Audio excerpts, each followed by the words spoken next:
A cheerful voice came from the smartphone speaker, offering to get acquainted with a wonderful game of the new generation. Real Play or Real P? A pleasant female voice urged the viewer to try this completely new product, which allows one to fully immerse themselves in virtual reality. Sunny sat at the table and thoughtfully stared at the screen. There was not a single unnecessary thought in his head. He was not even interested in the game. He just liked this girl. Sunny thought it was just boring. Another pointless hack job from yet another team of game developers who thought they were geniuses. He was amused by the next scene, where the presenter suggested solving the dating problem with the help of meetings in virtual reality. It would seem that there is nowhere else to go, but the perky girl simply sparkled with enthusiasm, assuring that the new platform will solve absolutely all communication problems. The scene changed to a gloomy dungeon with a fierce dragon confronted by a brave knight armed with a large sword. The host kept asking whether Sunny wanted to visit a fantasy world or a real magical world where everything is possible and even more.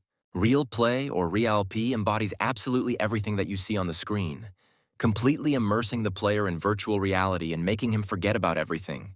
The guy felt like he had already lost all perception of reality. The advertisement was so unusual that it attracted his attention like a magnet. Sunny thought, of course he wants to go there and 1,000 other places, and especially to meet this beauty. What's her name?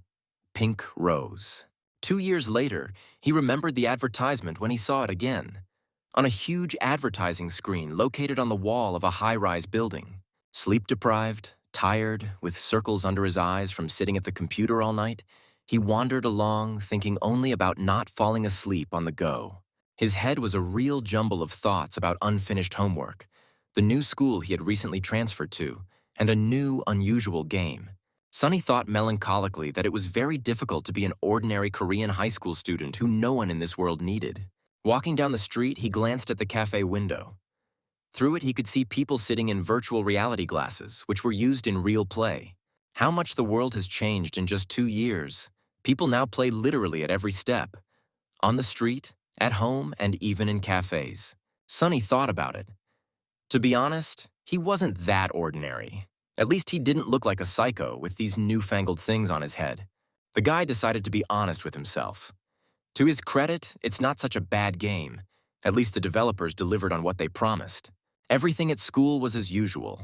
A dull building, devoid of even a hint of beauty, eternally dissatisfied teachers, and, of course, boring classmates. Classes had not yet started in the classroom, and the usual chaos reigned, as during any break. Everyone had broken up into small groups and were sharing the latest news. The girls chattered incessantly about Real Play, and they were crazy about the glamorous host, who Sunny now knew was named Red Pink Rose. The guys bragged about their victories in the famous fighting game Compulsion. In fact, they were taking credit for other people's successes, but you have to brag to your friends. One of them said, "Fighting games are cool, but the most interesting thing today is not them, but a completely new game, The Hell, which literally blows your mind." The guy bragged to everyone that he was able to reach level 38. It's just incredible, and he doesn't know anyone else who can do it. The boy spoke more and more enthusiastically and literally waved his arms, demanding that he be recognized as a true champion who has no equal. Suddenly, he fell silent and turned his gaze to the door where Sunny appeared. The friends also fell silent and looked together at the door, where a half-asleep Sunny stood, madly wanting to run away from all these idiots. The boy temporarily became the center of attention for all the students. Even the glamorous girls glanced at him, excitedly discussing Red Pink Rose's impeccable style. Sunny walked, trying not to trip over chairs and table legs, and dreamed of becoming invisible, someone no one cared about. The girls laughed at their classmates' lost appearance, and they immediately discussed his clothes and the gray tint of his face from constant lack of sleep. Enraged, Sunny didn't notice how he grabbed the back of the chair and tore it out by the roots, which caused a new round of ridicule. Girls, let's be quiet. Otherwise, he'll get angry again and break something. Let's not anger this little monster. He's so mean, he. The boy sat alone at his desk and listened to the ridicule of his classmates, who had chosen him as the object of their jokes. He listened thoughtfully as they discussed his appearance and finally agreed that his presence was spoiling the whole atmosphere of the class. Because Sunny didn't play Real Play, he was given the nickname Real Pater, which for some reason everyone thought was very funny. The boy thought irritably that he was the only person who had not yet been infected with this madness, then looked up and saw his only friend, Jim. The friend immediately commented on Sonny's dejected appearance, suggesting that he had skipped breakfast again. The boy didn't deny that he hadn't had breakfast today either. But who cared about that, since those gathered here were definitely those who didn't like him. Jim suggested leaving the classroom while there was still time before the lesson started. The atmosphere here was not the best. They went out onto the terrace, which offered a view of the city that was not unattractive, unlike everything connected with the school. Jim said that his friend wouldn't last until lunch, and then handed Sonny a bun, who silently took it and began to chew, lost in his thoughts. He sat down, leaning his back against the parapet, and slowly ate the delicious pastry, while his new friend still couldn't bring himself to ask a question. Finally, he turned and looked at Sonny and asked him why he hated real play so much, when it was the coolest thing to come out in the last decade. Sonny chewed, not knowing what to say to that question. He could say either too little or too much, but he was honestly too lazy. His friend tried to convince him, calling him a weirdo and begging him to tell him what was going on. If he didn't have money to play, Jim could lend him his realp. That was what friendship was all about. Sonny replied that he simply didn't need it, stood up, walked to the edge of the fence and leaned out, looking somewhere far below. Jim didn't mince words when he said he was too lazy to do it. But it wasn't a good situation, and Sonny looked like a complete idiot. Sonny began to answer, but suddenly hesitated, as if remembering something very unpleasant for himself, and suddenly fell silent, without uttering another word. The classmate suddenly turned around sharply and began to passionately convince Sonny to trust him and play at least once. But the boy was adamant. He reminded that they had already discussed this issue at the very beginning of their studies, and his opinion had not changed since then. Sonny stood firm. His position had not changed, but he promised that if he suddenly changed his point of view, Jim would be the first to know about it. Jim turned silently and walked towards the exit, leaving the boy standing alone and confused, not understanding what this whole conversation was about. Once home, Sonny wondered if he had been so harsh with his friend, since he didn't even suspect that he was the real reason for his hatred of Realp. The room was littered with empty cups, fast food wrappers, and other similar trash that I was too lazy to clean up. The young man was convinced that his friend's care was the only good thing about this school. Without it, it would be simply unbearable.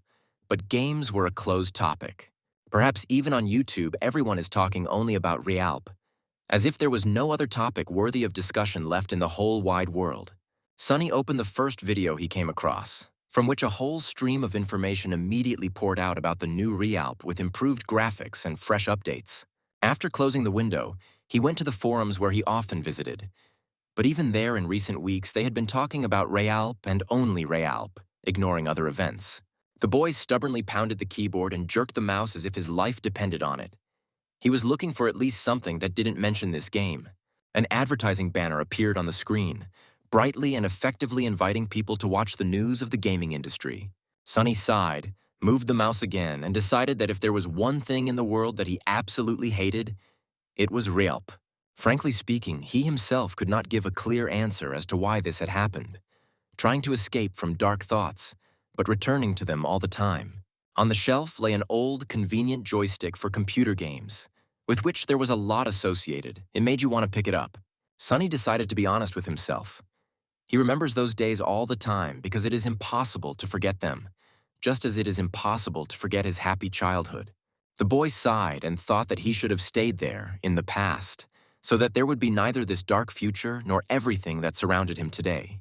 The memories carried him further and further away. He saw as if in reality how the host of the program announced the contender for first place in the World Championship. The presenter quickly listed the achievements of the possible champion, his solid second place, which no one could challenge, and the prospects for the title of winner. It was him, Sonny. He was that champion, one frame, the star of numerous international competitions, a real icon for fans of virtual games. Numbers, letters, and icons jumped before my eyes, merging into a familiar screensaver with the World Championship rating table. Finally giving in, Sonny became completely immersed in the happy memories of his childhood with his loving mom and dad. They really loved him, but they didn't raise him the way children are usually raised. They praised him for his success in games and encouraged him in every possible way.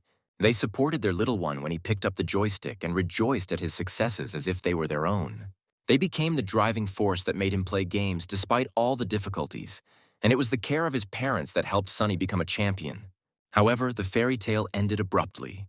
One day, misfortune came to the family.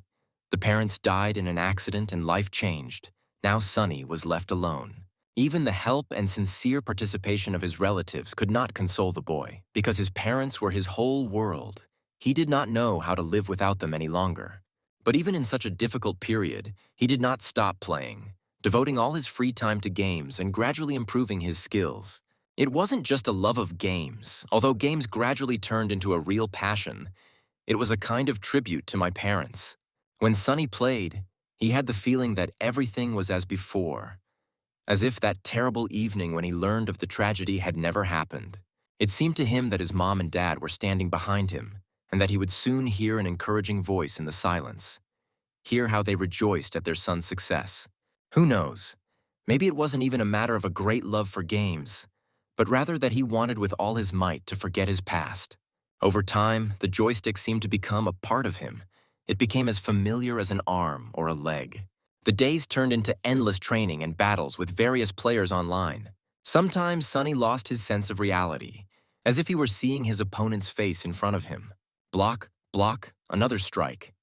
It was as if the boy himself was there, inside the game, fighting with the strongest players on the planet for the championship. His hands were moving so fast that it was impossible to keep track of his fingers. It was a wonder his beloved joystick was still intact. In addition to fans, there were also haters, those who literally hated the rising esports star, usually his opponents and their fans. Why be angry? It's obvious that he's the best of the best. Sonny said this to himself with a smile and a sense of his own superiority.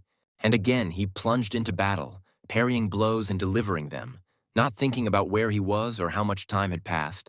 The opponents were not only guys, but also girls who traditionally chose female characters, so they were easy to distinguish. A blow, another blow, a jump. The fight had been going on for quite a long time. The enemy fought very skillfully, constantly keeping him on edge. He was a skilled fighter, whose confident actions made one doubt the very possibility of an imminent victory. The joystick was on the verge of falling apart from sharp presses. The plastic creaked in protest, but still held. And suddenly the course of the fight changed. No one could even replace what happened, just a few movements, and Sonny seriously damaged his opponent. It's just incredible, Sonny won. For the first time in the history of the competition, a schoolboy becomes the winner. He came out on top in the official world tournament, defeating a famous player named Play. It took him 32 minutes of desperate fighting. He was on the edge, but he was able to deal with the multiple world champion. Oh yes, the guy will remember this day for a long time. It turned into an endless series of congratulations, and the pinnacle of triumph was the awarding of the winners. The audience chanted the nickname under which the boy performed, One Frame. He was constantly featured on the pages of magazines and news feeds. The fans were people of all ages, and Sonny was even surprised at how popular a virtual game could be. Faces, faces, faces. They merged into an endless stream of images that seemed unreal. Only the feeling of victory was real. When Sonny walked out of the room where the award ceremony was taking place, he felt on top of the world. It seemed to the guy that nothing could eclipse his triumph or darken his joy. These were the very moments for which it was worth living. Other esports players gathered in the corridor and seemed genuinely happy about the appearance of the new champion. The rest of his life seemed cloudless and carefree. A brilliant future opened up before the winner of such a prestigious international tournament. The boy had already made numerous plans to conquer the gaming Olympus and mentally calculated how much he could earn from this. But the joy was short-lived. The very next day, Sonny was invited to the office of the company he played for and was told that the team was being disbanded. In addition, the contract was terminated with him personally, without giving him the slightest opportunity to continue cooperation. Moreover, the company representative stated that the development of the fighting game where Sonny won would be shut down, and the new, already finished part would never be released. He couldn't believe his ears as he heard that from now on, all efforts and resources would be directed towards developing applications for the world-famous game, Realp. The team members, not embarrassed by the presence of the new champion, discussed how console games have already fallen in popularity and are not worth the investment. There was an awkward pause, And then Sunny's friends announced that they had been invited to join the new Realp team, but without him, and they had signed a contract. The guy suddenly felt as if the ground was slipping out from under his feet. He couldn't believe that the people he trusted blindly had betrayed him so easily. But they didn't see anything unusual in this. Moreover, they asked in a completely innocent tone what yesterday's champion would do now. "And that's all you're capable of," muttered the boy, still not fully believing in the reality of what was happening. One of the team members came up from behind and quietly encouraged Sunny, saying that it was even good he wouldn't have to work with these traitors. He stood and listened, not saying a word, and simply observed what was happening, feeling the increasing noise in his ears. Suddenly the boy screamed and grabbed his head, thereby attracting the attention of those present. His legs gave way. Sunny staggered and fell to his knees, not really understanding what was happening to him. He felt that his crystal dream had been shattered into pieces, that his future had shattered into 1,000 pieces, and there was no chance of salvation. Everything was swimming and flickering before his eyes. The lines were intertwined into a familiar screensaver of the computer game that became his victory and his greatest defeat. At that moment, Sunny realized that he was completely immersed in his memories and was actually in a classroom, and the lesson had long since ended. Sunny's school friends stood nearby and had been trying for some time to shake the boy who had frozen in immobility, but the past would not let go. "You don't have any pain," Jim either asked or stated, looking into your eyes with concern. The boy said that it was nothing serious, just a stupid dream. He just didn't get enough sleep and unexpectedly fell asleep right in the middle of class. He stood up slowly, leaning on the tabletop and barely holding on to his legs, which had become like cotton wool, and froze in motionlessness.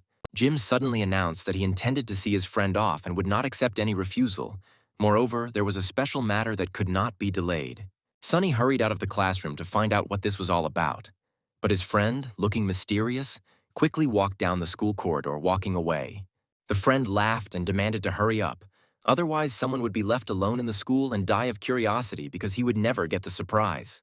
Having lost his bearings a little, Sunny lost his footing and crashed his shoulder into a tall schoolboy at full speed. Sunny muttered an apology and then ran on without looking back, leaving him standing there in bewilderment and glaring after him.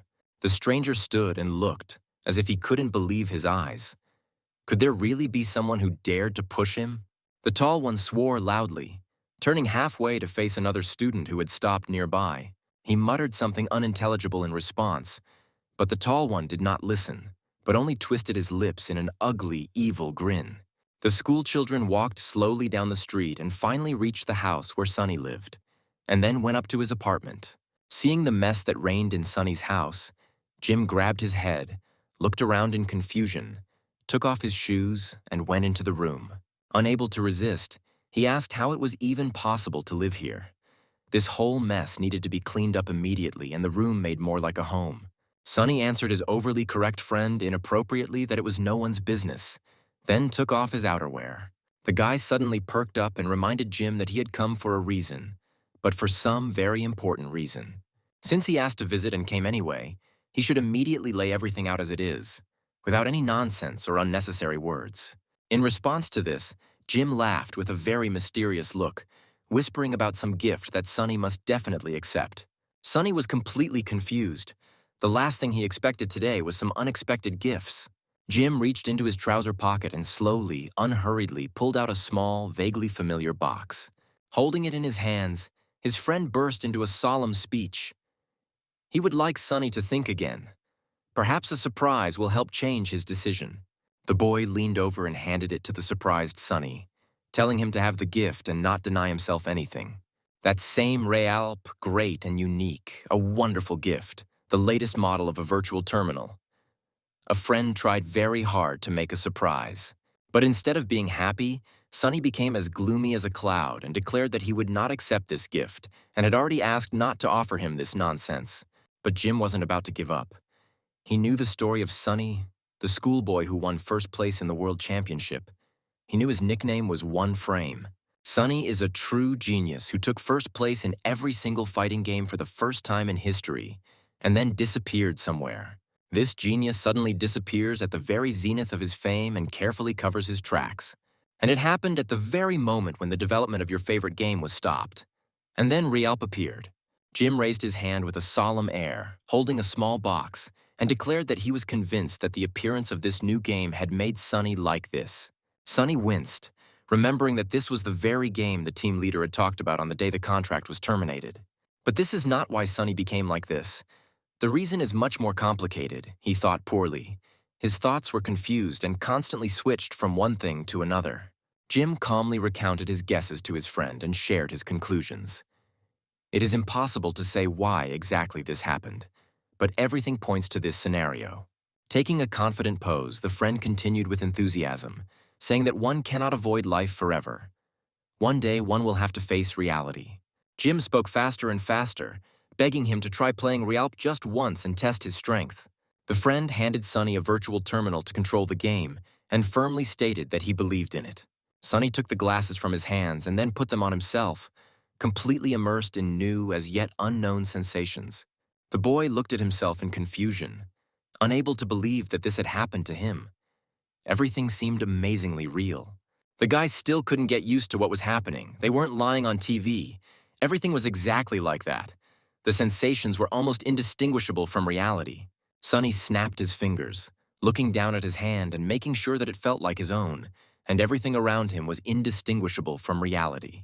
Suddenly, the boy cut himself off, wondering if this was what he wanted for himself in life, to play a game that had destroyed this very life. Still, the temptation was too strong, much stronger than resentment or stubbornness, and Sonny looked around. He stood on the floor in a dark space filled with some symbols, lines, and signs, intertwined in mysterious combinations. Suddenly, a glowing menu appeared before my eyes, similar to the game interface, but much more advanced. Approaching the menu, the young man stopped thoughtfully and began to read the inscriptions, gradually realizing that this was an instruction for beginners.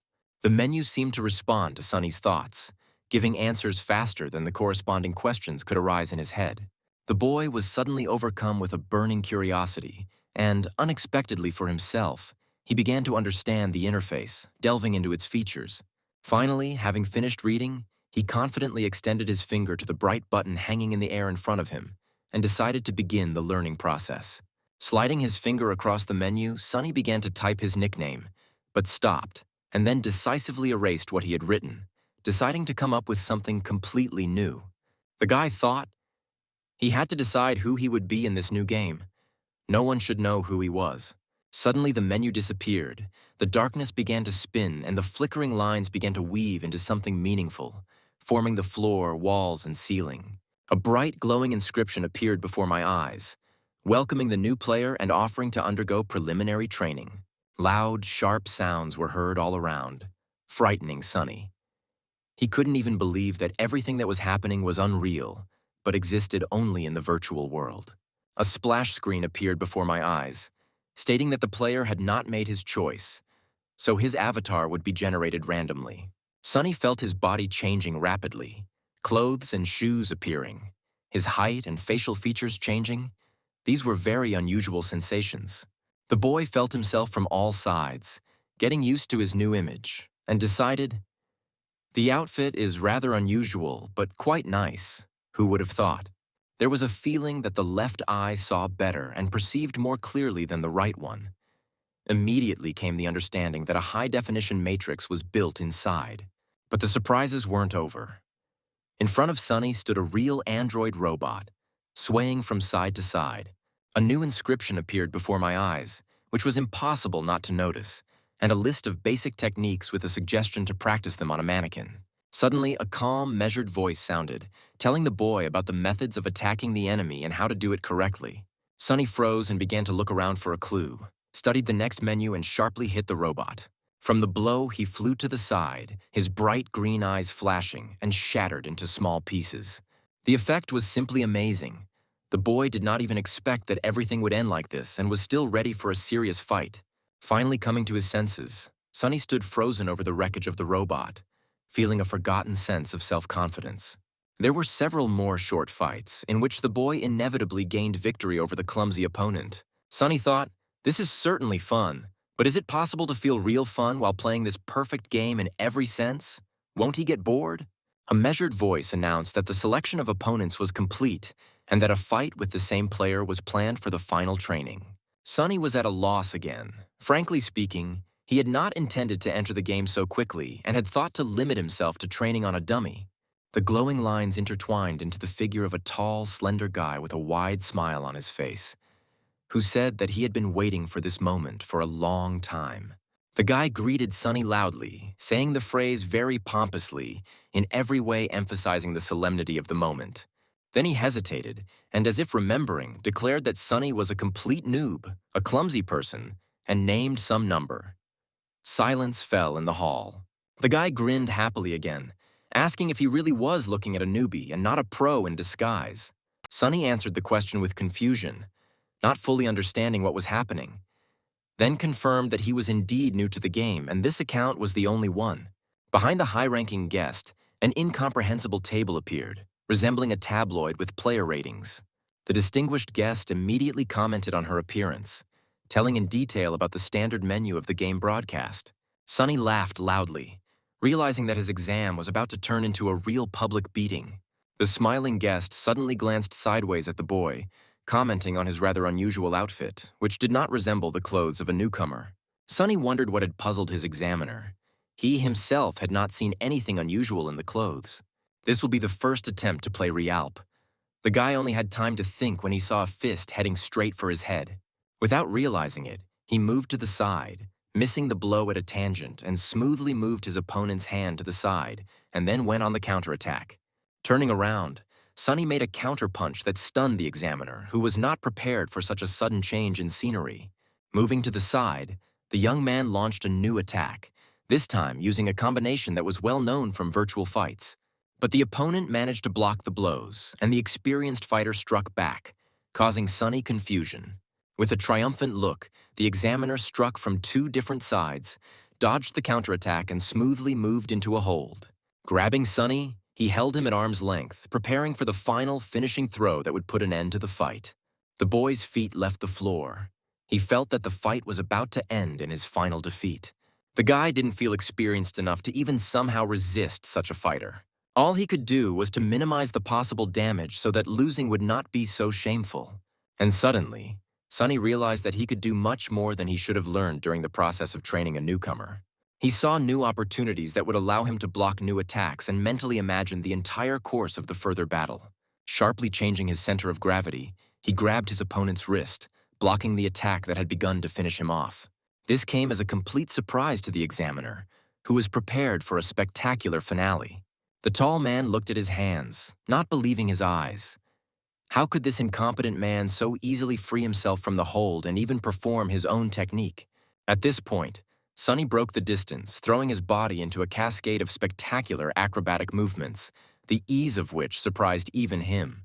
Turning around, he landed near the wall and, picking up speed, rushed towards the examiner, who had fallen into a real stupor. It's strange, very strange. What an unusual test subject. The boy shouldn't be able to do all this. He simply can't know these techniques. Sonny changed his mind about attacking and stopped, looking at his own hands in surprise again. The young man suddenly realized that the logic of the movements was very similar to the game in which he became a champion. The examiner also froze in front of him with a tense face, and then declared that he did not believe in Sonny's inexperience. And I came up with a new name for this broadcast: How to Teach a Tough Lesson to a Pro Who Pretends to be an Incompetent. The tall man's face didn't look very attractive. Sonny's fist had left a clearly visible dent between his eyes and seriously damaged his nose. The examiner said, "Sonny plays very interestingly, and I think he won't mind if there is a fight at full strength. However, this is already a decided issue."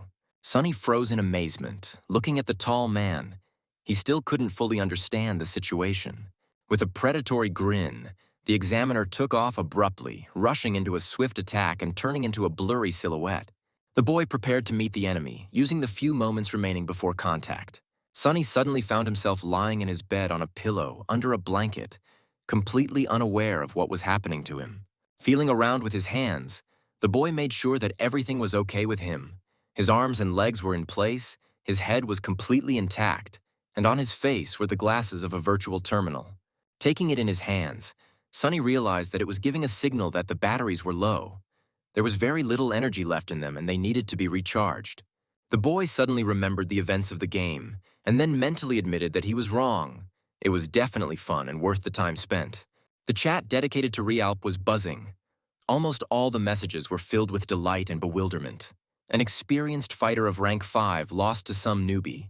The girl with blue hair sat in front of the monitor and read the correspondence with curiosity. Leaning back in her chair, she wondered where this unknown player with an unknown nickname could have come from, causing such a furor. Photos and videos of the famous 5th rank fighter Frieder have gone around the entire fan community. In them, Frieder was literally smeared across the wall. But surprisingly, due to some kind of glitch, the newcomer's appearance was not preserved. Only an image of his figure from the back remained. No one knew who he was.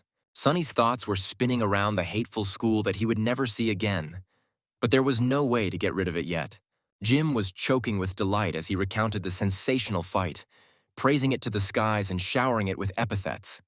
Amazing, cool, impossible, divine. Sonny kept up the conversation as best he could with irrelevant remarks and meaningless phrases. But Jim didn't pay any attention to it. Yes, that's right. This stranger is clearly someone very experienced. He's some famous Real player, but who could it be? Trying to make it before the lesson began, Jim recounted rumors about how a stranger in demonic garb appeared and caused a real massacre. His face was not captured on camera, but those who watched the live broadcast were able to describe him, and some even drew him from memory. He turned out to be a real monster. Emotionally waving his arms, the guy told and acted out the fight, saying that it was not a fight, but a real masterpiece. Everyone was talking only about it. Sonny simply couldn't believe that all the fans of the famous game were discussing some kind of test for a newcomer. And the most piquant thing was that he himself didn't remember anything. It's a scandal. It's fantastic. Something like this has never happened before. It's just a pity that no one was able to recognize this master. Jim simply couldn't stop. So that's why he gets so many messages in the game from all sorts of people, Sonny suddenly realized.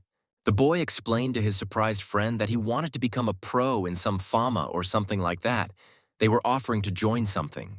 Jim froze in bewilderment, and then very slowly and quietly answered that he should be careful. It wasn't that simple.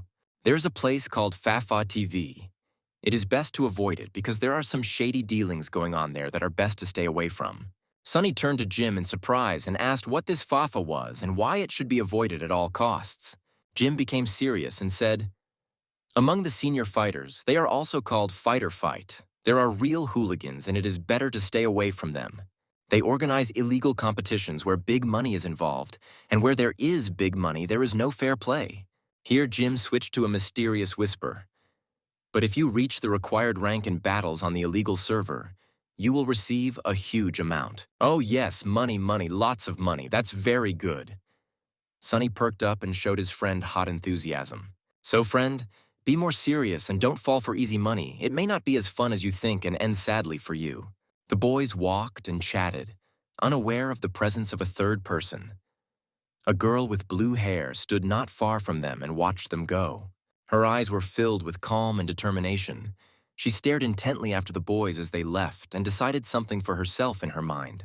The girl then looked down at the screen of her smartphone, where a drawing of an unknown fighter was open, drawn from memory by one witness to the battle. So his name is Sonny. She was sure she had found the mysterious stranger and was surprised at how different he was from his image in the game. Meanwhile, in the classroom where the friends were studying, a lesson was going on. The teacher was saying something very dull, boring, but undoubtedly necessary and useful. After classes, the boys left the classroom, exchanging meaningless phrases as they walked, and were met by the familiar hubbub of the school corridor. He had to hurry to work. Sonny had been short of money lately and was taking advantage of every opportunity to earn some extra money. The boy waved to his friend and walked away across the large schoolyard towards the exit to the street. Sonny thought, something had to be done about this urgently, because there was absolutely no money left in his account. Of course, he could ask his relatives, but the boy was ashamed to do this, so he seriously thought about taking out a loan. Lost in thought, the boy didn't notice how a tall stranger approached him from behind and extended his hand forward. Sonny felt a heavy hand on his shoulder, the touch breaking him out of his reverie and making him alert. The guy put his arm around the boy's shoulder in a friendly manner and looked into his eyes with an unpleasant grin. Suddenly, on the other side, Sonny was grabbed by another tall guy. The double grip did not give him the opportunity to even move. The unpleasant stranger, with a mocking intonation in his voice, loudly said that he had been diligently looking for this young puppy and would now deal with him. Sonny realized that the situation was very serious. There was clearly something behind it, but what exactly was happening and why, he did not yet understand. The tall one joined the conversation, demanding that Sonny stop twitching. They were now going to take him somewhere where they wanted to talk to him. They returned to the school and went into one of the remote, empty classrooms, where a small group of senior students had gathered. One of them turned to Sonny and suddenly hit him hard in the face, sending the boy flying into the wall. One of the seniors dismissively hit another student on the back of the head, and then commented that the old school building was a cool place. The younger boys stood nearby, dejected and trembling in fear, hoping that the bullying would not last too long. Sonny had a feeling that the company was made up of crazy people. He kept pestering them about the reasons for what was happening. It seemed to be because he pushed one of them. Without attracting attention, he looked around, casting a few short glances to the sides, and seemed to recognize one of the hooligans. They paid no attention to the guy and genuinely enjoyed tormenting their victims. Long laughed evilly and made a scary face, which frightened the boys even more, then demanded tribute from them. 5 bills from each by tomorrow morning. He menacingly promised that if there was no money, he would beat them both severely, to which the boys obediently nodded in response and lowered their eyes. One of the pretty girls joined the conversation, calling the bully Dick and noting with displeasure that he was very angry today. The short, plump guy remembered that Dick had spent a lot of money on Fa-Fei TV yesterday, so now he can't find a place for himself. Apparently that's the reason. The girl agreed that you can lose a lot there, but they say that the winnings there are also big, so it was definitely worth trying. This is exactly what Jim was talking about when he talked about illegal betting on virtual fights. But I thought it was all just rumors. It seemed to him that this Fa-Fei TV was the perfect place for all sorts of scum to gather. Sonny looked again at Dick, who had finally paid attention to him as well. The girl continued to reason whether it was possible to beat a newcomer. After all, he might complain. Long Dick waved it off dismissively, saying that he always knew what he was doing, that this weakling didn't even have a family, so there was no one to complain to. How could he know this?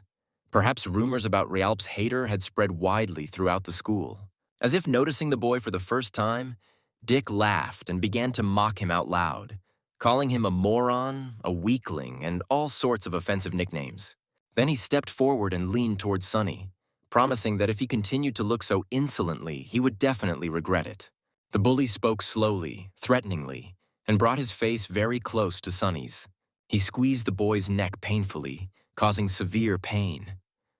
Sonny closed his eyes and did not answer. From the corridor, someone's footsteps and quiet singing could be heard, as if someone was walking through an empty school, not particularly caring about the silence. A girl with blue hair was walking down the corridor and quietly humming a melody. Suddenly she stopped and froze. It seemed to her that she could hear some extraneous sounds from the closed classroom. Long didn't notice or hear anything. He was completely absorbed in trying to intimidate Sonny, looming over him menacingly. The girl sitting on the desk suddenly became alert. "Don't you think it's getting a bit noisy? Someone is clearly coming here." A girl with blue hair appeared at the threshold of the classroom and demanded silence. School was no place for such dubious games. Turning sideways to her, the hooligan barked at the guest, trying to scare her and make her leave. Everyone in the class suddenly froze. No one knew what to say in this situation, and the girl was not going to leave. Dick also fell silent, but he was not going to let Sonny go, because the fun had only just begun. He had only just begun to intimidate the new victim. But the girl was not at all embarrassed by this. Looking around, she assumed that the company had nothing better to do since it stooped to such dirty deeds. Suddenly, one of Dick's friends jumped up and ran up to her, stepping hard on her foot. The bully pressed even harder to ensure pain, demanding that they leave immediately and pray that they would forget her thoughtless words. Without showing that she was in pain, the girl looked into the boy's eyes and only quietly demanded that he remove his leg, of course, if he wanted to live. The bully feigned fear on his face, as if he were pressing his palms to his face in horror, and then said that she was not convincing enough and he would not do it. Blue hair with a green tint, a face like a stupid doll. Dick thoughtfully tried to remember where he had met this fool. Suddenly, genuine surprise and confusion appeared on his face. He was wrong. This simply couldn't be. He found out who she was. The girl's name was Irina. She was a high-ranking player from Fafa TV. Then Dick jumped up and rushed to the door with a distorted face. Irina stood motionless and watched intently as the bully got closer and closer to her. It seemed that a collision was inevitable, but the girl suddenly moved to the side and, grabbing Dick's hand, knocked him off course. Turning around, Irina seemed to flow into a fighting stance from which she delivered a punch. Dick, who was about to have his fill of making fun of the unexpected guest and asserting himself at her expense, suddenly stopped understanding what was happening. Everyone in the class froze in surprise. Dick was an experienced athlete and Realp fighter, and no one had ever been able to stand up to him. Sonny, who thought the girl looked familiar, also stood with his eyes wide open, watching to see what would happen next. He watched what was happening, as if hypnotized, distinguishing every movement of Dick and Irina, and involuntarily jerked towards them, wanting to help. Suddenly, the girl pushed Dick away and accidentally hit Sonny in the face. The boy fell, clutching his broken lips. Suddenly, it all ended. Dick was breathing heavily and didn't move from his place. His friends were silently watching, and Irina stood and looked at Sonny. The guest frowned with displeasure and asked why he was butting in. Couldn't he see that this was a serious conversation and no place for children? She calmly massaged the wrist of the hand she had struck with, as if nothing unusual had happened. Turning to Dick, the girl called him a weak bastard, then turned and headed for the exit. She probably shouldn't have said that. The hooligan's eyes literally turned bloodshot with anger, and their fists clenched involuntarily. In response, Dick muttered something unintelligible. It was only clear that it was a threat, and this time everything would end much more sadly for the health of one impudent person. Irina turned around in irritation. Probably there was a gathering of deaf people here, and she said that Dick was a weak bastard who asserted himself by offending the weak. The bully couldn't believe his ears. It was a real day of miracles. No one at school had ever dared to speak to him in such a tone before. Dick's dark-haired friend did not finish the sentence and rushed at the girl, shouting that she would now regret her words. Looking at his face, distorted with anger, one could be frightened. It really did inspire fear. The guy picked up speed, raised his fist, and without thinking about the possible consequences, concentrated all his strength on it, preparing to strike. Sonny again entered a state where all movements were stretched out in time and thought distantly. The girl was deliberately provoking the dark-haired guy, no doubt. The guy mentally recorded all the details of Irina's stance, noting its advantages and disadvantages. Ah, oh, oh. The dark-haired man's blow went in vain instead of giving the impudent girl a good beating. He flew past her with inarticulate cries. Sonny kept his eyes on what would happen. The girl had deliberately not finished off her opponent and was now provoking the next attack. Suddenly, the hooligan winced and grimaced in pain. Irina suddenly dealt him a strong blow from the left. She shouted something as she hit her opponent and moved away as if flowing into another stance. The girl struck with her right hand from a new position and caused the opponent to let out another cry of pain. Sonny thought that the villain would not stop and would now go to the end to finish the fight in his favor. Dick's friend swung with all his might to make the blow as powerful as possible and then fell upon Irina. The slender girl stood in front of the massive guy and looked completely defenseless. The fist approached the girl's face. It seemed that there was no force capable of stopping this powerful blow. But Sonny was wrong. Irina dodged to the side, kicking her opponent in the face, her quick counterattack leaving him no chance to defend himself. The girl's stance showed considerable experience in such fights, and her whole appearance radiated confidence. Sonny was amazed at how quickly the situation changed. He didn't remember anything like this happening in his life. Irina didn't limit herself to one blow. The girl contracted like a spring, squatted and straightened up sharply, delivering a strong blow with her knee. She screamed angrily, looking at her opponent, calling him a scumbag and other offensive words. The dark-haired man flew to the side, falling backwards. It was clear that he no longer perceived what was happening at all. The fight was over. Sonny thought the scene was incredibly strange. A short girl in a skirt stood in the center of the classroom, and a big guy with a broken face was quietly crying against the wall. Suddenly, the silence was broken by Dick's loud laughter. He was laughing, resting his hands on his knees and even wiping away tears from the corners of his eyes. After laughing a bit, he was finally able to speak. It turns out the rumors about the player from Fafa TV were true, who would have thought.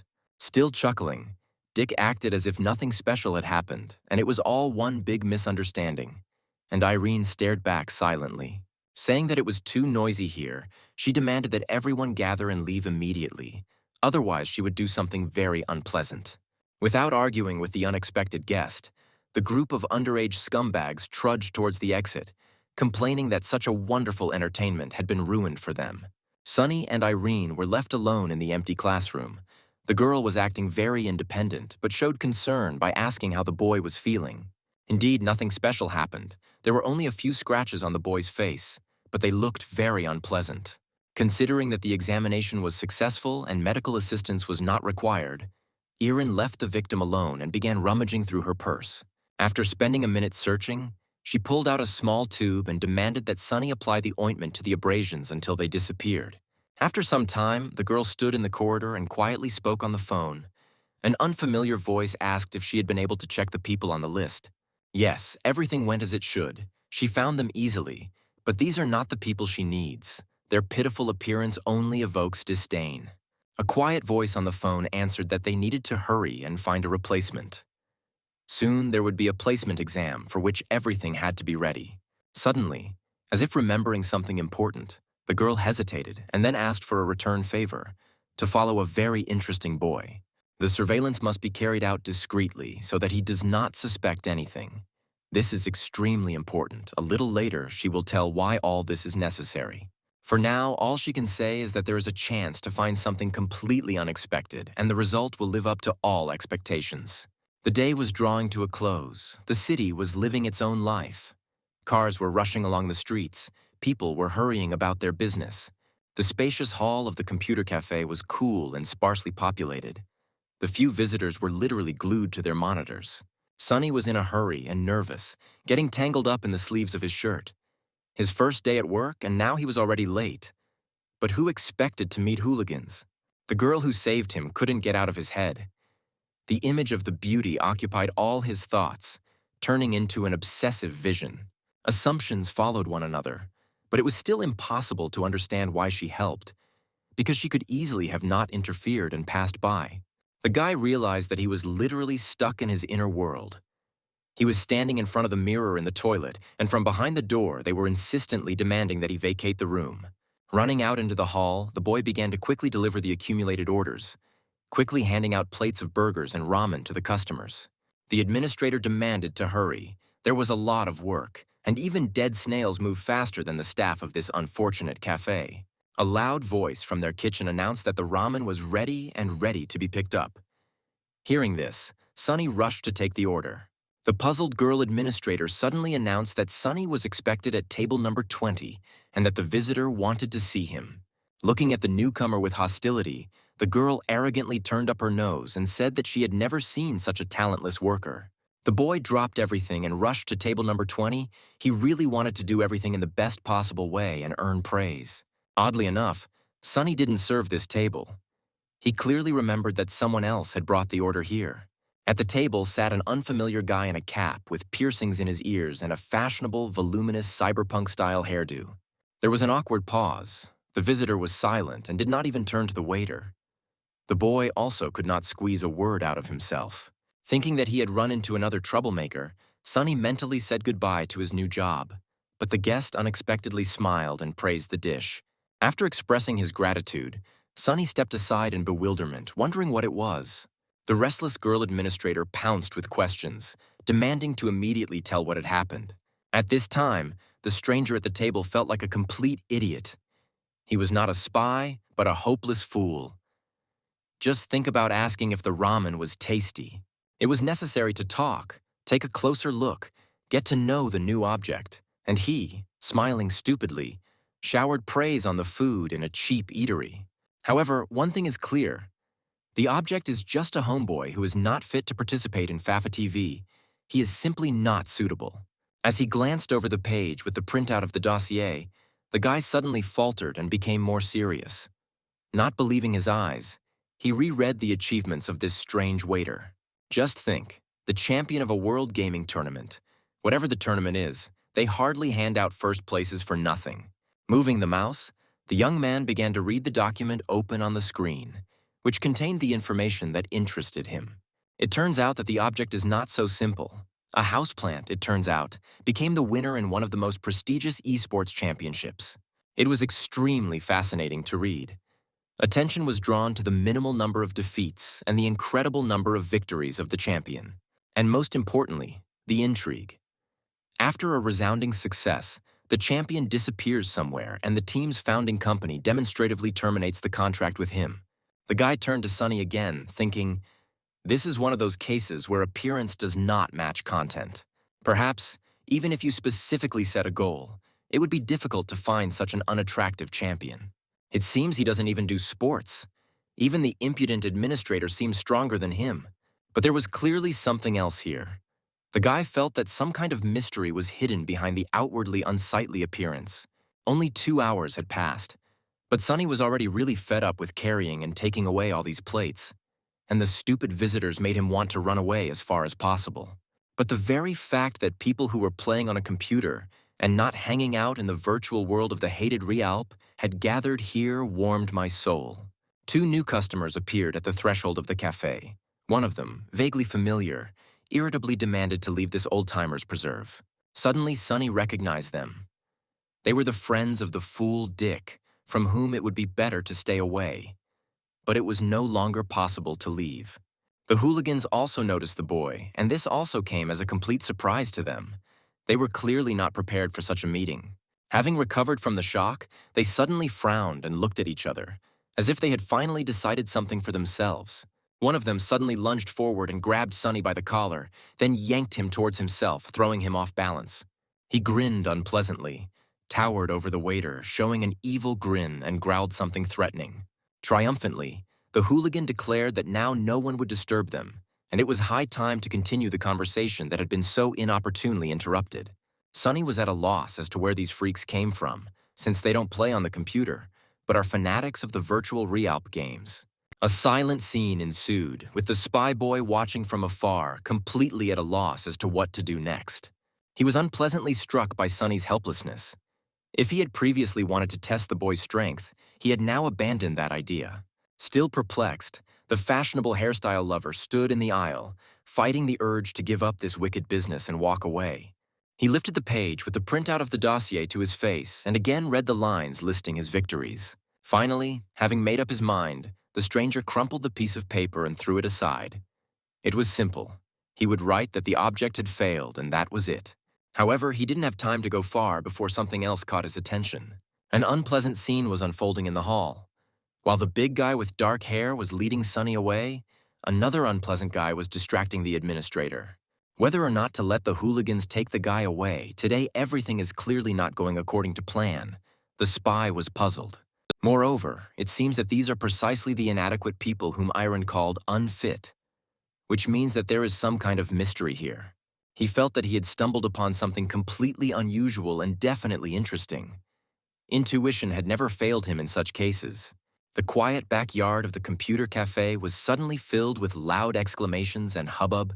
Hooligans and a boy in a waiter's uniform came out of the doors. Taking a strong blow to the chest, Sunny literally crashed into the wall and forgot how to breathe for a moment. The embittered hooligans seemed to become even angrier and got worked up right before our eyes, recalling their shame. The dark-haired giant called down all the heavenly punishments and promised with absolute certainty that some people would not survive today. Suddenly, the second hooligan stopped his friend who had gotten carried away and offered to resolve the issue peacefully for only 40% of Sunny's salary. For this money, not only will they not touch the boy themselves, but they will also put in a good word with Dick, and that is worth a lot, because they still have a long time to go to school. It seems like a considerable sum, but health is worth something, and it's hard to calculate how much peace of mind costs. The big guy stared at his friend in confusion, then began to grunt approvingly, saying that it was a very good idea. The spy peered around the corner and heard every word, remembering Arena's words, who convinced him that these hooligans were complete scum. Sunny took a step back, glared at his offenders, and categorically refused the offer. It was beneath his dignity. Paying money to these bastards for your peace of mind, just think how someone could even think of that. He had never heard a more insane idea, of course, having demanded this amount. Over time, they would want more, and then more. Sonny didn't think for a moment to agree with this idiotic idea, which he loudly and confidently informed the hooligans about. The next moment, a strong blow to the face again threw him aside and his vision darkened. Two big guys, smug and confident in their own impunity, hung over the fallen boy. He didn't answer, but simply pressed himself against the shabby wall of a shabby building and remained silent, looking at his offenders. Finally, having overcome his confusion, he confidently said that he would never agree to pay tribute to various idiots. Not expecting such an answer and already mentally calculating the unexpected profit, the hooligans froze in amazement, not believing their ears. The spy boy also couldn't believe that he would witness such a fascinating spectacle. The hooligans silently approached the boy at the wall. It was unclear what they were going to do next. Suddenly, Sonny's face twisted into an evil, sarcastic grin, and he again declared that he was not going to pay, no matter what it cost him. Peeking around the corner, the guy spying on Sonny watched as his charge was beaten. Meanwhile, the situation was heating up. One hooligan got into a frenzy and was already beating the boy with full force. Swinging his leg hard, the bully kicked with all his might, and only the soft material of his shoe saved Sonny from serious injury. The ramen lover from the cafe continued to watch the events unfold, displeased with the way the boy meekly endured the bullying. He didn't like Sonny, but he liked what was happening even less. It looked like he would have to intervene to prevent trouble.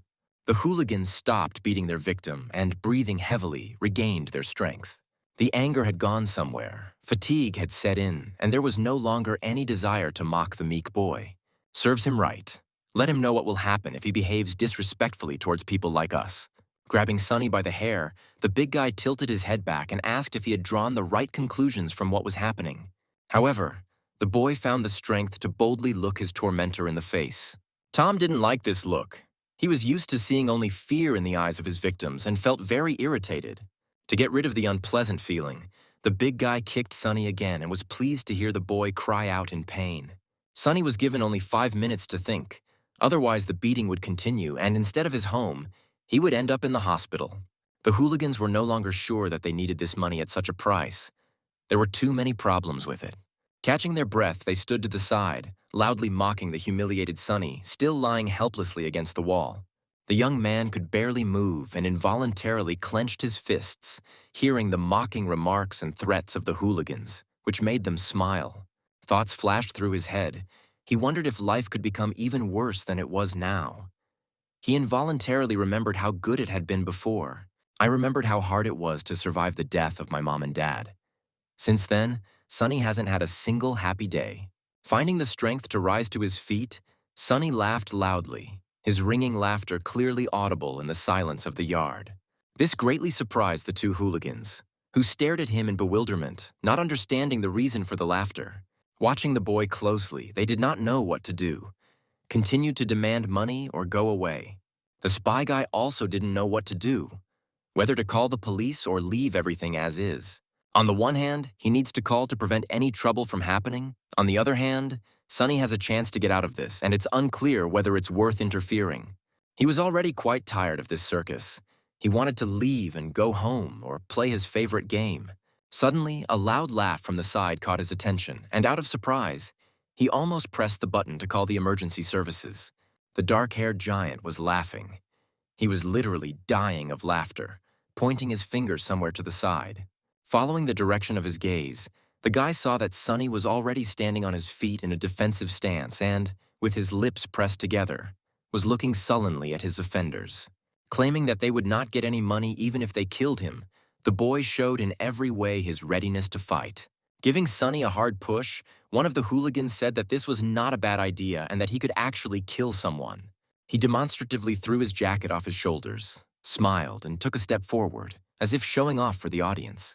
A short, pompous speech was delivered into the silence, from which it followed that Sonny would not leave the hospital anytime soon if he survived at all. With a slow, deliberate gait, smiling ostentatiously, the hooligan moved forward. Sonny still stood on stiff legs, clenching his fists and watching the approaching enemy. The spy guy suddenly heard the voice of the police station dispatcher from his cell phone and realized that he had unwittingly pressed the call button. Having canceled the connection, he admitted to himself that he had rushed the situation, that the situation was becoming more and more interesting, and nevertheless decided to leave everything as it was. Sonny was gathering his courage. After all, he had never fought live.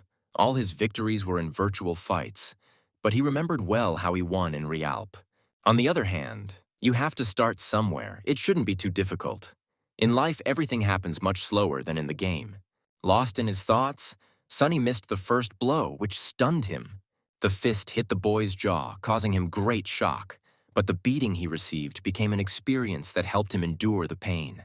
The bully was pleased with how effectively he had dealt the weakling a blow, and his impunity was especially heartwarming, since there was no one to stand up for the boy. Sonny hadn't been used to receiving such strong blows before, but now they didn't seem too painful to him. Laughing, the giant swung again to attack his victim again. Oddly enough, what was happening seemed very slow to the boy. He saw everything as if in slow motion. Even while receiving blows, the young man could not shake off the impression of the slow pace of what was happening. The last blow had to be waited for. The longer the beating lasted, the stronger the slowing effect. Suddenly, Sonny jumped up and easily dodged another slap, moving to the side. Having determined the direction, he decided to strike himself and then carried out a counterattack, easily getting his opponent. The surprised hooligan, without looking, waved his hand back in irritation, hitting Sonny on the cheekbone. The opponent's movements were mixed into one whole. From the outside, it was unclear who was doing what. The speed of the blows was very high. Sonny's opponent no longer knew what to do. He understood that something was wrong, but he still wanted to see it through to the end. Literally dodging the blows, the boy suddenly realized that he was not afraid at all. Sonny easily dodged another blow to the side, letting the fist pass right in front of his face. The young man suddenly realized that there was nothing complicated in a fight. You just needed to watch how your opponent moved and remember his habits.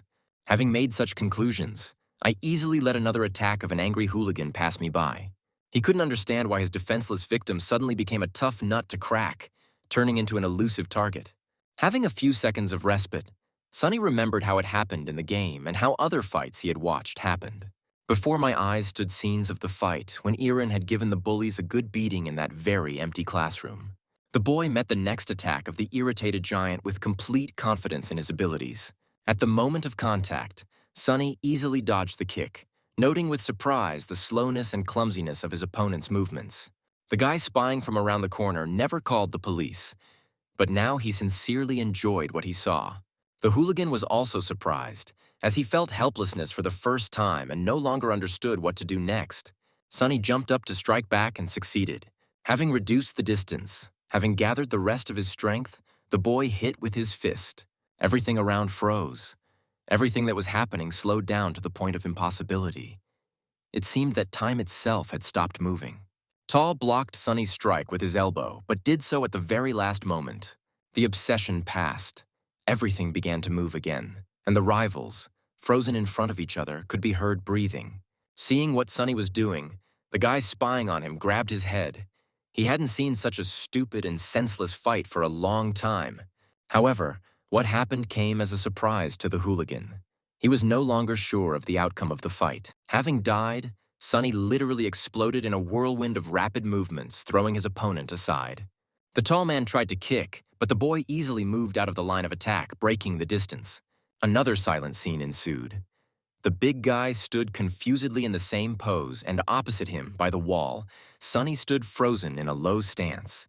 The boy was surprised at how well he did, since he had never fought in his life, and all his victories were only in virtual fights. The mysterious guy in the cap watched what was happening with increasing excitement. Right before his eyes, an almost impossible scene was unfolding. A skinny weakling was fighting on equal terms with an obviously experienced fighter. Sonny's movements, for all their speed and impetuosity, were fussy and clumsy. It was obvious that the boy had no idea about the correct movements. The bully received a few more strong blows and was no longer sure that he wanted to continue what he had started. His dark-haired friend, who began to make fun of him, prevented him from going home and leaving everything as it was. Stopping in the middle of the yard, the bully suddenly clenched his fists and tensed up, then turned around and headed toward Sonny. The boy was already convinced that everything was behind him and was completely unprepared for the conflict to resume. With his face distorted with rage, the boy rushed at Sonny again, waving his fists and no longer in complete control of his actions. Sonny was completely bewildered. He lost his sense of reality and had a severe headache that was getting worse and worse. The boy clutched his temples and tried his best to pull himself together, but everything was swimming and swaying before his eyes. The bully was rushing towards his goal, passionately wanting to smear this little bastard who dared to ruin his mood across the wall. At this time, the boy did not perceive what was happening around him at all.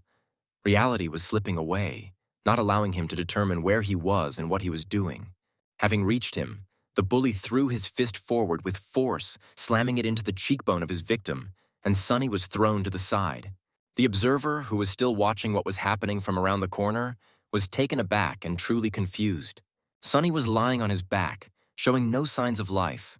Not even breathing could be heard. It seemed as if the boy had died. The big guy, who had just been laughing merrily at his accomplice, looked up with a confused look and said that Sonny looked like he was dead. The tall one didn't agree. He was sure that he hadn't killed his victim and promised to give him even more when the little bastard woke up. The spy guy was already regretting that he had refused to call the police. He was trying to imagine what would happen next and how the story would end. Attempts to stir the victim yielded no results. Sonny still did not move. The hooligans were already in a real panic when the boy suddenly moved his hand. Verzila let out a sigh of relief. He was already imagining himself going to prison for the murder of a minor.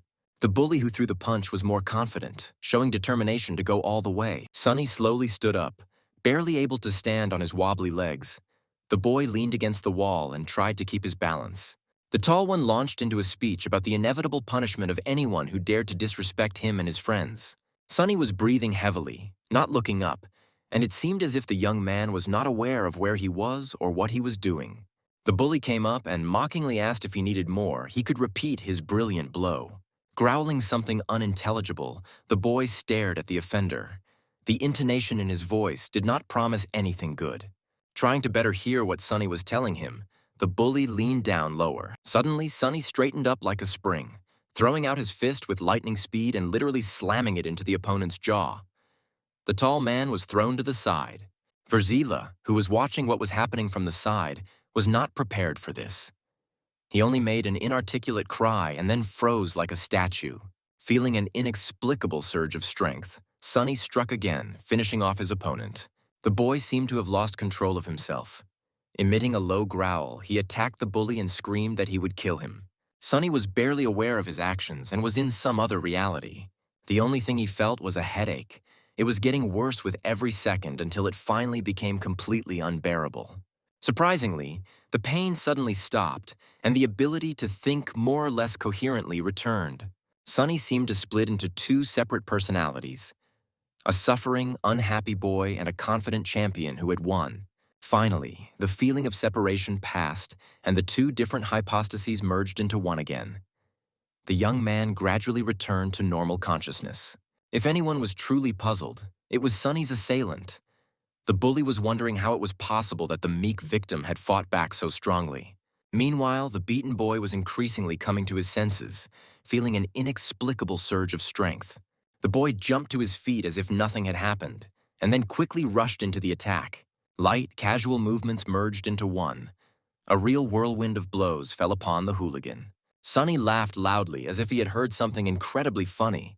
Meanwhile, the bully was in no mood for laughing. He was receiving very strong blows to the face, which caused him to lose his sense of reality. Frantic attempts to turn the situation in his favor yielded nothing. Sonny was as fast as lightning. Constantly late, the bully could do nothing to resist such pressure. Reality turned into an endless stream of painful sensations that seemed to never end. Sonny was out of breath and had to stop to regain his strength. The bully recoiled, his face covered in blood. Sonny's breathing was ragged and he made wheezing sounds, his hands shaking and his fingers clenching involuntarily. The bully also came to his senses and tried to figure out what to do next, how to stop the little monster that the harmless boy had turned into. Meanwhile, Sonny turned his attention to the offender, with a crazy look offering him to play an exciting game. A wonderful game where he will beat up one arrogant scoundrel, and he will feel the helplessness of his victims.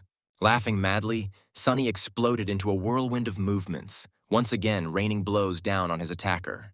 Without feeling any pain in his hands, the boy hit with all his might, experiencing an inexplicable lightness and clarity of thought. The tall one fought back as best he could, holding on with the last of his stamina and hoping that the maddened weakling would run out of steam again. Having caught the tired Sonny, the bully struck him back in the face, breaking his cheekbone to the side. It seemed that victory was within his grasp. Without noticing it, the strong, experienced fighter began to perceive the small fry as an equal opponent. However, it was too early to celebrate. Sonny turned in the air and then kicked back. A spectacular, fast blow landed on the jaw, sending the opponent into a real knockout. The thought flashed through the hooligan's mind that he had never experienced such shame before. My head was buzzing, my vision was flickering, and the figure of the impudent boy was tripling before my eyes, like pictures in a kaleidoscope. Unable to continue standing, the bully dropped to his knees and leaned on his hands to keep from falling. He knew he would not be able to get up again. The self-proclaimed spy in the cap was truly puzzled.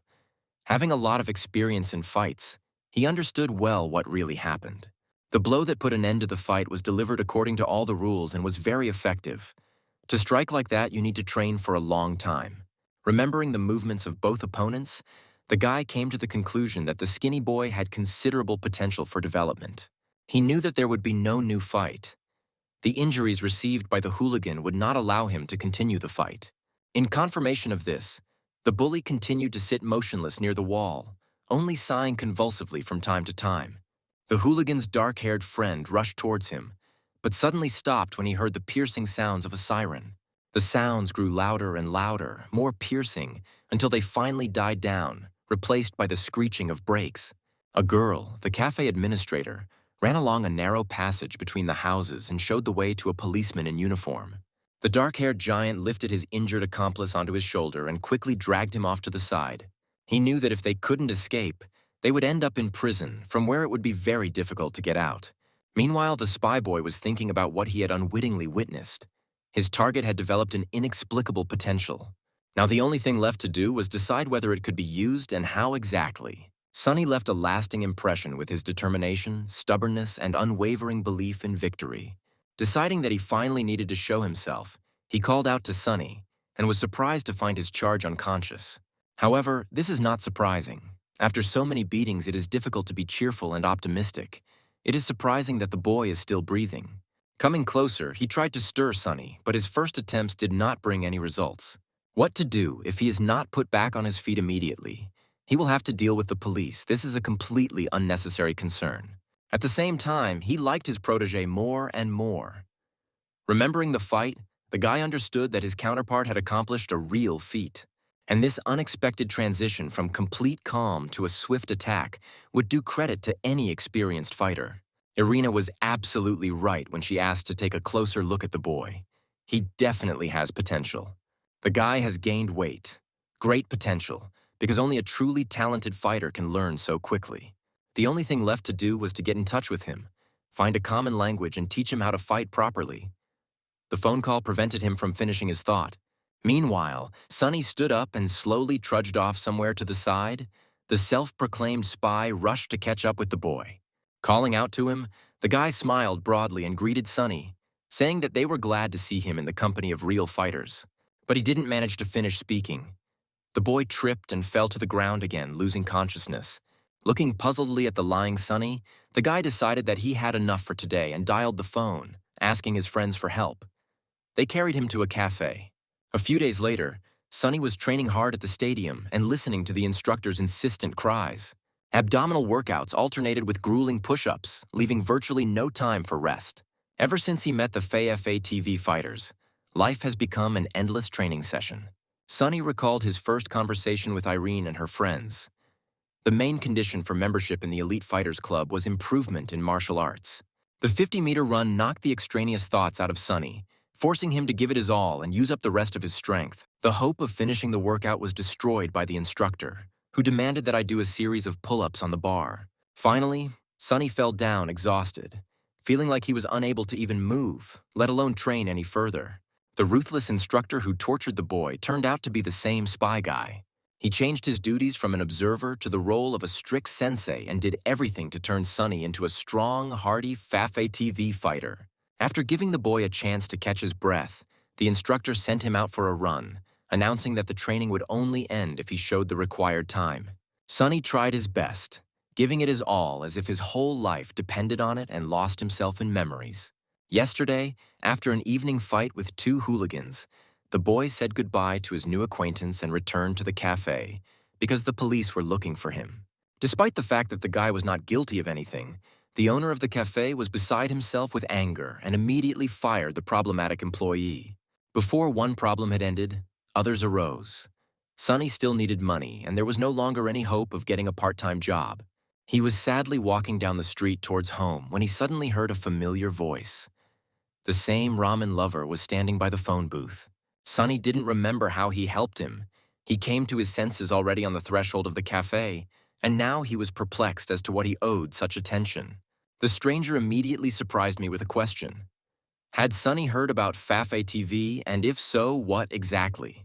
He did not hide the fact that he was familiar with this name, but all he knew about was a few spicy gossips.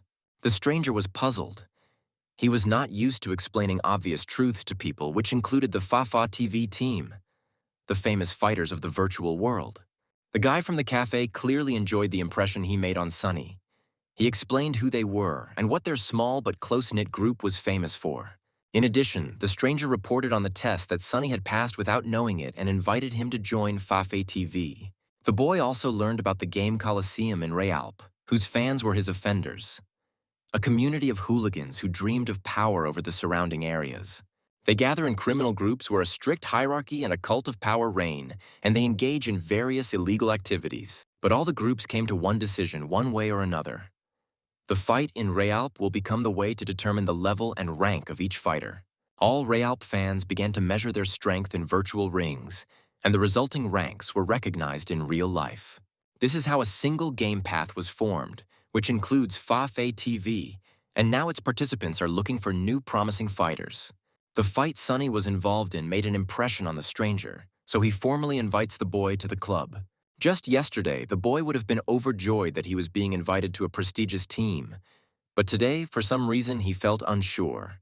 Despite his victory, Sonny did not feel capable of fighting on equal terms with strong opponents. But the stranger was like a tempting snake, he asked, looking into the eyes. Does the boy like to feel strong? And suddenly, unexpectedly, the guy named the nickname under which Sonny became the winner of the World Championship, One Frame. This came as a complete surprise. The young man did not expect that in such a short time the second person would become aware of his seemingly forgotten past. Smiling smugly, the stranger said that he was aware of Sonny's dislike for Realp, but that was a completely different story. This is not just a game, it is a real journey, an endless search for ways to defeat the strongest opponents. At this moment, Sonny's character made itself known. He was a quiet, modest, homely boy, so he could not immediately accept the offer. However, the ramen lover was clearly enjoying the situation, and in a wheedling voice he informed the boy that his team had allowances to support its members. And these benefits are significantly higher than the salary in a cafe, and quite decent bonuses are paid for victories in fights. This was the straw that broke the camel's back. Sonny felt a surge of enthusiasm and happily accepted such a tempting offer. All this flashed through the boy's mind as he lay exhausted on the treadmill, exhausted from the brutal workout. The instructor looked at the smartphone screen, 3 kilometers in 12 minutes and 57 seconds. This is a very bad result. And then he made his protege happy by telling him that with such endurance he would die in the very first battle. And suddenly, I remembered that in all this excitement I had not introduced myself. The stranger's name was Ben Johnson. He was the master of the Linderdog clan in Fafe TV. Sonny greeted Mr. Johnson politely and said how pleased he was to meet such an interesting person. After a short silence, he asked permission to ask a question that had been bothering him for some time. Noticing the overly polite address, the instructor winced and then asked to be called by name. There was an awkward pause, and Ben, without waiting for a question, asked what exactly Sonny was interested in. After hesitating for a moment, the boy asked whether the clans were connected to hooligans and whether they were involved in anything illegal. Ben shook his head, but Sonny was not satisfied with the answer. He did not understand what the point of the existence of these clans was then. After thinking and assuming a solemn look, Ben decided to tell about the clans in more detail, because a newcomer has the right to know what he is getting into. The thing is that Fafe TV is not just a gathering of clans. It is a real organization that imposes fees on people from outside who come to the game. This is serious money, An entry fee, mandatory bets, monthly subscription, commissions, and much, much more. Sunny was puzzled. Everything turned out to be much more complicated and unusual than it seemed at first. And suddenly it dawned on him. If you become a permanent member of the team, you don't have to pay, but on the contrary, you can receive money. Ben nodded affirmatively and smiled.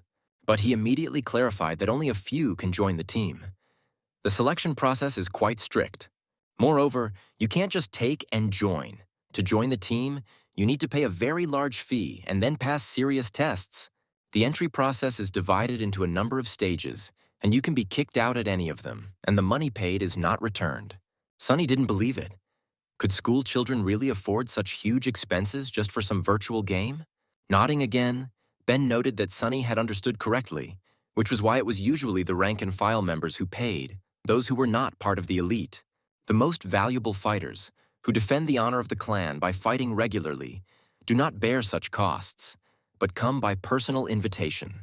Then the clan makes a profit and the cyber sportsman is happy. Ben launched into a detailed explanation of who, how, and why gets the money. Sunny gradually got to the bottom of how this intricate system worked and was surprised to discover that it was a real business, and a big one at that. Suddenly, as if having made some decision, Ben jumped to his feet and demanded that the student follow him. To the surprised question of where they were going, he replied that they urgently needed to get a code to enter the game, complete the initial registration, and pass the test. They entered a large gymnasium where loud noises could be heard. Sunny saw a muscular girl hitting a punching bag with all her might. Feeling the presence of strangers, she turned around and Sunny saw an unfamiliar muscular girl. She nodded in greeting to the boys. After greeting the athlete, the guys moved on and went outside, where Ben handed Sunny a smartphone for emergency communication. As he went deeper into the unfamiliar area, Sunny began to feel unsure. The boy had never been here before. On a bench between the houses sat a small group of several guys and pretty girls. They were laughing and were clearly in a good mood.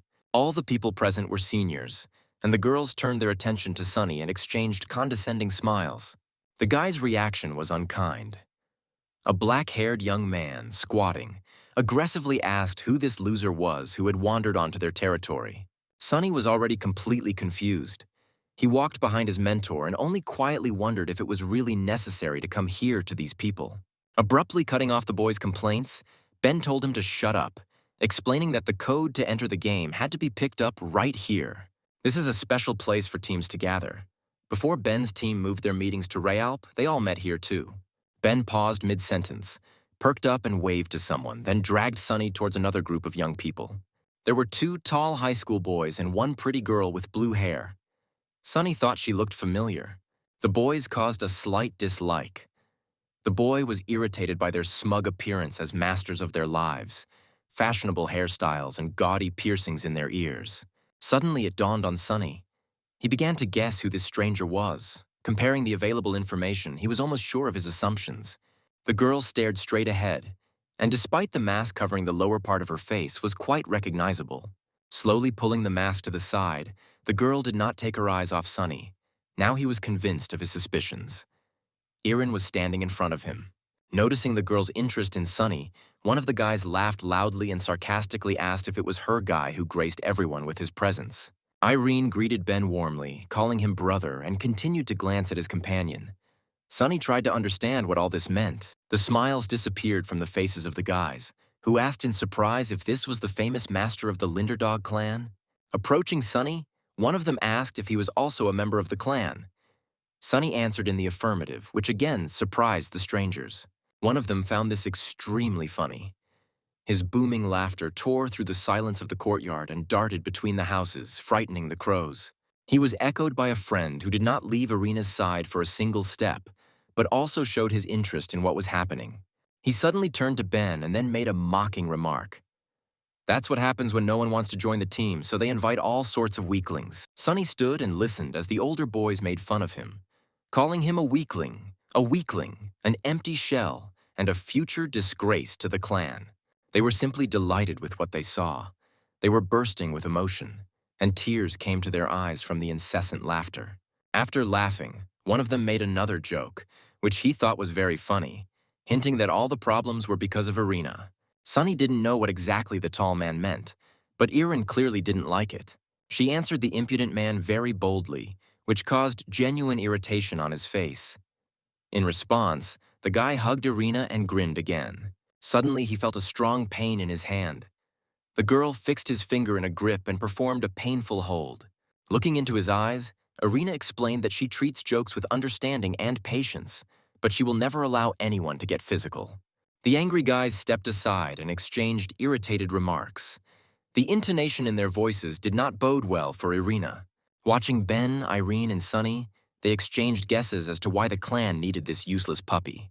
Having discussed what was happening, but not having come to a consensus, they decided to leave. Anyway, the coder who would provide access to the game would not be there today. Hearing the last line, Ben turned around and then sarcastically thanked the strangers for the information they had provided. Laughing, Ben led the boys further. Irene looked at him in bewilderment and asked what was causing such strange merriment. Ben readily explained that he really enjoyed watching Irene piss off these idiots. She is forbidden to just fight with competitors as a high-ranking player and official representative of the clan, but she is already great at getting on their nerves. Sunny listened to this and was pleased with the opportunity to find such wonderful friends. He liked both Ben and Irene. Ben suddenly announced that he had urgent business to attend to, and then quickly walked away, leaving Sunny and Irene standing there in bewilderment. Adding that he would be back soon, the guy asked to wait for him in this place and in the meantime to get to know each other better. Irene was extremely unhappy with Ben's departure, because she had absolutely no desire to spend even one extra minute in this alley. Sunny was dying of curiosity. A huge number of questions were spinning in his head, but he asked only one thing. Why was this code so important? Irin thrust a tablet into the boy's hands where the official Realp web page was open, and then launched into a detailed explanation. From the long, confusing speech, Sunny understood one thing. Without the code, it is impossible to enter the closed area of the game, download mods, and it is absolutely impossible to pass the test. The test turned out to be not so easy to pass. The instructions were very confusing and it was difficult to understand. Unexpectedly, Sunny learned that the test was another fight. The boy laughed, causing Irina to bewilderment. She looked at him questioningly, expecting an explanation. Suddenly, fatigue washed over him. The events of the last few days left a heavy mark on Sunny's soul. He seriously considered whether it was worth participating in all of this. Irina tried to calm her new friend down as best she could. She too felt uneasy about how things had turned out, but she hoped for her brother's help. Thoughts about the upcoming trials forced Irina to pull herself together, deciding that it was not time to give in. She began to plan further actions. Suddenly, someone's figure flashed nearby, almost indistinguishable due to the speed. Sunny, not expecting a trick, received a strong blow to the chest and flew to the side. The surprises didn't end there. One of the dandies from earlier was standing nearby and grinning maliciously, ironically encouraging the boy not to lie around. Having assumed a handsome pose, the dandy demonstrated a desire to fight and promised the impudent youngster a beating that he would never forget. What happened came as a surprise to literally everyone present. There was complete silence all around. Only the voice of the impudent man could be heard. Hissing like an angry cat, Irina demanded an answer to what kind of nonsense was going on here. It felt like she was about to pierce the guy. However, it was not so easy to embarrass him. Confidently dismissing all accusations, the dandy explained that he was within his rights and would conduct an exam for the newcomer. The scoundrel demonstratively looked down and feigned false modesty, noting that he had completely accidentally forgotten to mention that he was the tester. Irina really didn't believe him. Such a thing could never have occurred to her. The testers were well-mannered, correct guys, not idiots. Ben stared at the whole scene in bewilderment. The guy had been expecting a catch. He had been warned about possible surprises, and now they had arrived. The problem was that a newbie at Sunny's level could hardly beat a tester, and the tester, in turn, could fail the test and deny the newbie access. The triumphant bully knew that the boy had no choice. If he did not accept the challenge, entry into the game would be closed forever. Such were the rules. Sunny was afraid as he had never been afraid in his life. Not of pain, not of possible defeat. He was afraid of not living up to expectations and losing new friends. At this time, Ben was trying to negotiate with the tester's friends to get the access code to the game. This is insurance in case of Sunny's defeat. The guys completely refused. They simply did not admit that they were employees of the technical service, but Ben did not lag behind.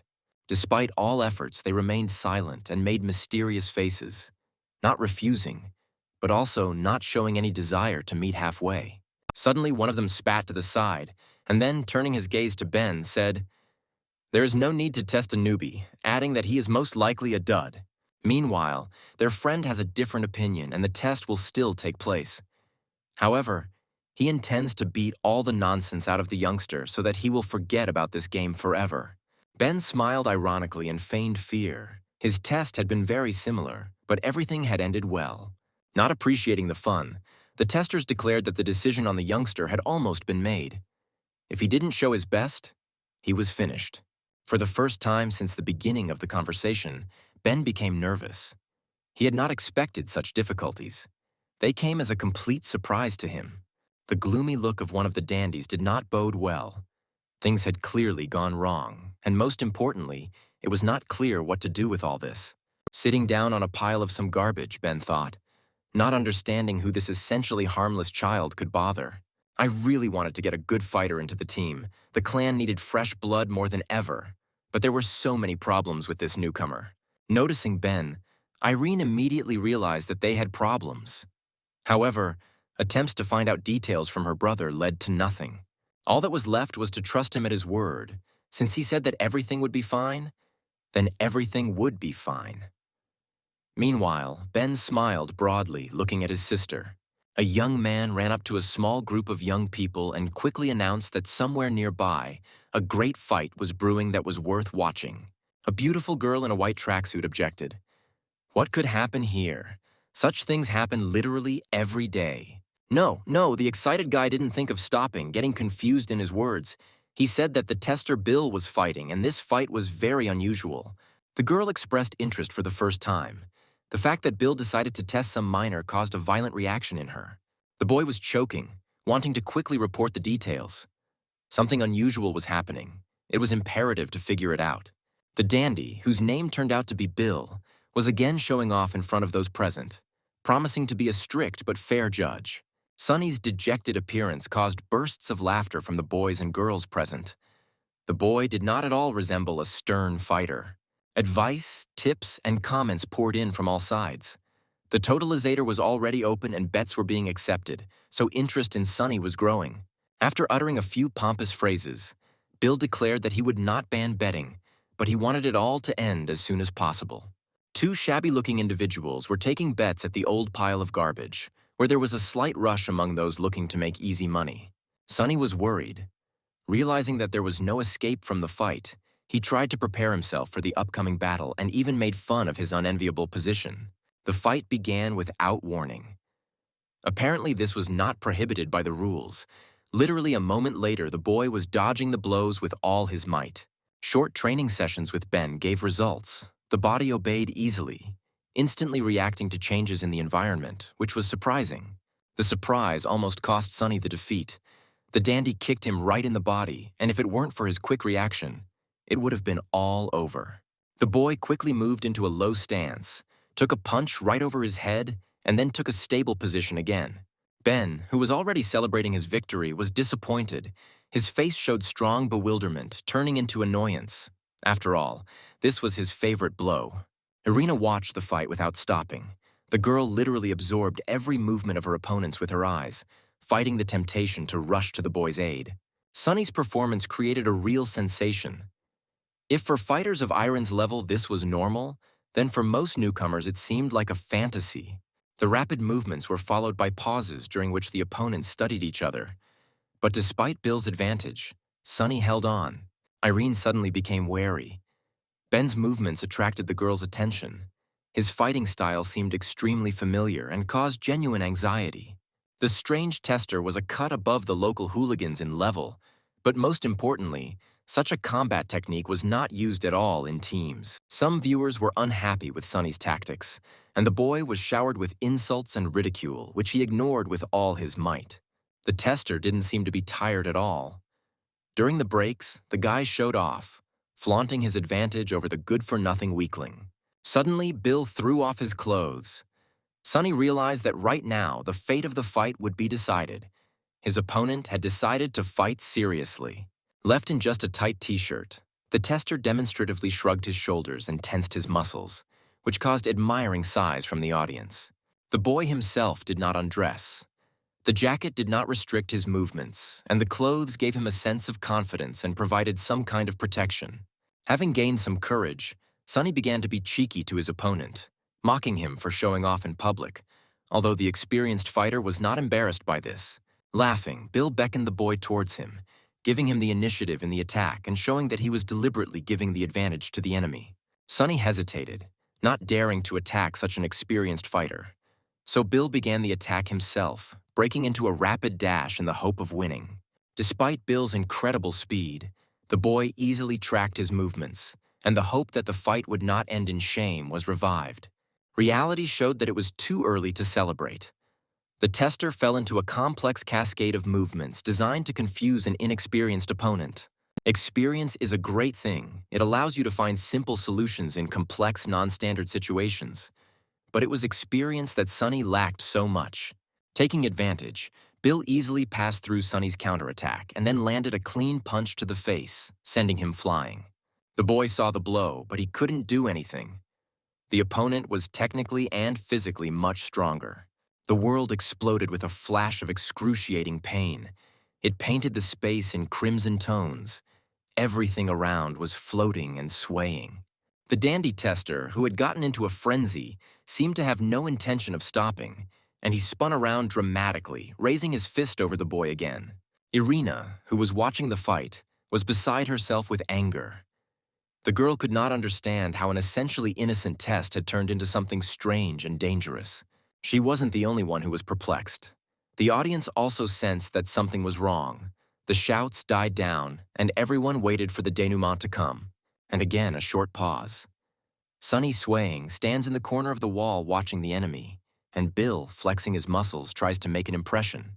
The enemy's joyful smile alerted the boy, and he realized that he had been deliberately lured into a corner to finish him off. The fears were justified. After shouting that the youngster had nowhere to run, the tester unleashed a hail of blows on his opponent, forcing him to go into deep defense. Sonny held on with all his might. He knew that this tactic would lead to defeat, but the initiative belonged entirely to Bill. Timid attempts to dodge, to break the distance, were immediately stopped. Ben hit the legs, thereby depriving the opportunity to leave the danger zone. For the first time, Irene doubted Sonny's ability to become a member of their team. After all, he was too inexperienced. It would take years to become a strong fighter. The boy became more and more immersed in his inner world, and suddenly he realized how exactly the enemy was driving him into a corner, depriving him of any room to maneuver. Outwardly, nothing had changed. Bill was still showing off in front of the audience, dominating the fight, and Sonny was defending himself. But most importantly, understanding had come. The young man was no longer a helpless victim. He was still only defending himself, but he already saw opportunities for a counterattack that he had previously missed. The distorted faces of the spectators, Bill's triumph, the pain from the blows, the rapid movements merged into an endless stream that seemed to have no end. No matter how low Sonny thought of himself, there was one spectator he impressed. A girl in a tracksuit staring at him. Erin echoed her, following the fighter's movements with her eyes, looking for and not finding a way out of the situation that had arisen. It seemed that everyone had frozen. At first, no one believed their eyes. Sonny, twisting like a cat, hit his opponent and then repeated, hitting him in the jaw with all his might. Unfazed, Bill quickly came to his senses, adopting an aggressive stance. But despite his smile, it was clear that he was no longer so confident in himself. Sonny's next attack was expected and prepared for, concentrating on his opponent. When the fist finally flew towards his head, the boy was ready. And again, the slow motion effect. The blow passed right to the head, and the young man himself moved to the side, approaching the enemy from the side. It was that rare opportunity that could decide the fate of the fight. The perfect moment for a crushing attack. Despite his limited experience with virtual battles in Realp, Sonny already had a favorite move that suited the situation perfectly. The guy met his enemy with a counter movement of his body. His fist literally crashed into the bridge of Bill's nose, while at the same time Sonny knocked him down with his body. The difference in weight allowed the tester to stay on his feet, but everyone could see how stunned he was. The most experienced fighter received the go-ahead from the green rookie. Blood was dripping from his nose, which the dandy quickly wiped away with the back of his hand. His breathing was ragged, and his legs were shaking. The dark look did not bode well for Sonny. Bill cursed and slowly moved towards him in complete silence, rubbing his face. The young man waited, not particularly hoping for victory. Bill's impressive preparation left almost no chance, but giving up just like that was wrong. He didn't have to wait long. The examiner leapt into the air and covered the distance to his opponent like lightning, who barely had time to follow his movements. Experience matters. As before, Bill easily passed through the boy's clumsy attacks, got into position, and then carried out his own technique. Sonny had no chance. At a short distance, everything was decided by strength, and the skill of the opponent made the gap completely insurmountable. More blows, one after another. It was necessary to hold out, and the boy held on, using every split second for a counterattack. The opponents exchanged blows continuously. Bill was going ahead with a vengeance. Crushing the impudent upstart had become a matter of honor for him, but victory was still not in his grasp, despite all his efforts. The spectators watched what was happening with barely a breath. This drag would become scandalous news, so they tried not to miss the slightest detail. Irina sincerely believed that it would be difficult to surprise her, but time after time the girl came to the conclusion that she was mistaken. The young man was full of surprises. The fact that he had stood up to an experienced fighter, specially trained to fight a wide variety of opponents, for so long was worth a lot. Bill gradually put pressure on his inexperienced opponent, and more than once it seemed that the fight was about to end. But the battle never came to an end. Sonny retreated, but did not give up. He understood that this could not last long. He would not be able to win either, so he had to lose on his own terms. His task was to admit technical defeat and stay on his feet. The boy had no illusions about his own preparation. Was it his excellent reflexes and ability to perceive Bill's attacks before they started, as if in slow motion, that saved him? Otherwise, the fight would have ended almost before it began. Seizing the moment, Sonny fired his hand into his opponent's head, causing him to stun and retreat. Everyone froze. The blow had definitely hit its target. This was indicated by the tester's confusion, the grimace that distorted his face, and the splashes of blood. But Sonny's lucky streak ended there. Bill immediately punished the boy by unexpectedly kicking him in the stomach. This was followed by a blow to the jaw, the strongest of the entire fight. Sonny did not remember what happened next. It was all like a fog. Bill's friends were watching the events very closely. They were seriously puzzled by the situation when an experienced fighter could not crush a green rookie. Exchanging remarks, the guys came to the conclusion that not everything was so simple with this impudent boy, because they knew what their friend was capable of. The girl in the light suit continued to watch, without looking away. Despite the fact that she had seen many fights, she was somehow attracted to the brave boy. There was confusion among the regular spectators. Everyone knew that random people don't get into testing. They are chosen by the Alliance, and usually they are very strong fighters. The one who was calm amidst this confusion was Ben. The guy quickly realized that the situation was more complicated than it seemed, so he took a wait-and-see attitude. His face took on an almost serene expression, and Ben came to the conclusion that he needed to watch the fight to the end before drawing any conclusions. One thing was clear. Their protege was even more unusual than they had initially thought. He was quickly adapting, learning, and he clearly had the character of a real fighter. Suddenly, it dawned on the guy that the image of an insecure teenager might be nothing more than a mask, hiding a complex, deep nature. Sonny's figure, battered but still standing stubbornly on his feet, seemed to radiate hidden strength. He knew that he was losing and that only a few moments remained before complete defeat, but he did not want to surrender to the mercy of the winner. Bill didn't keep him waiting long, and after catching his breath, the examiner exploded into a whirlwind of precisely calculated blows that Sonny had no counter to. The enemy had an undeniable advantage in strength, endurance, and fighting skills, and the boy was just a newcomer in this world unknown to him. The final moments of the fight gave Sonny another surprise.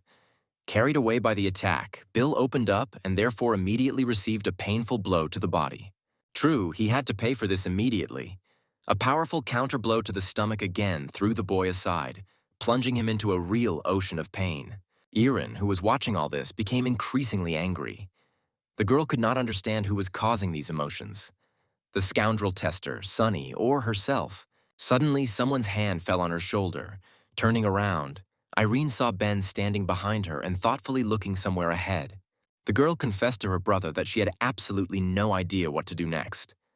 The boy had potential, but it was unclear whether he would be able to become a member of the team. Ben objected. In his opinion, the guy showed great fighting ability, but most importantly, a character that allows him to grow further. Irina voiced her thoughts out loud.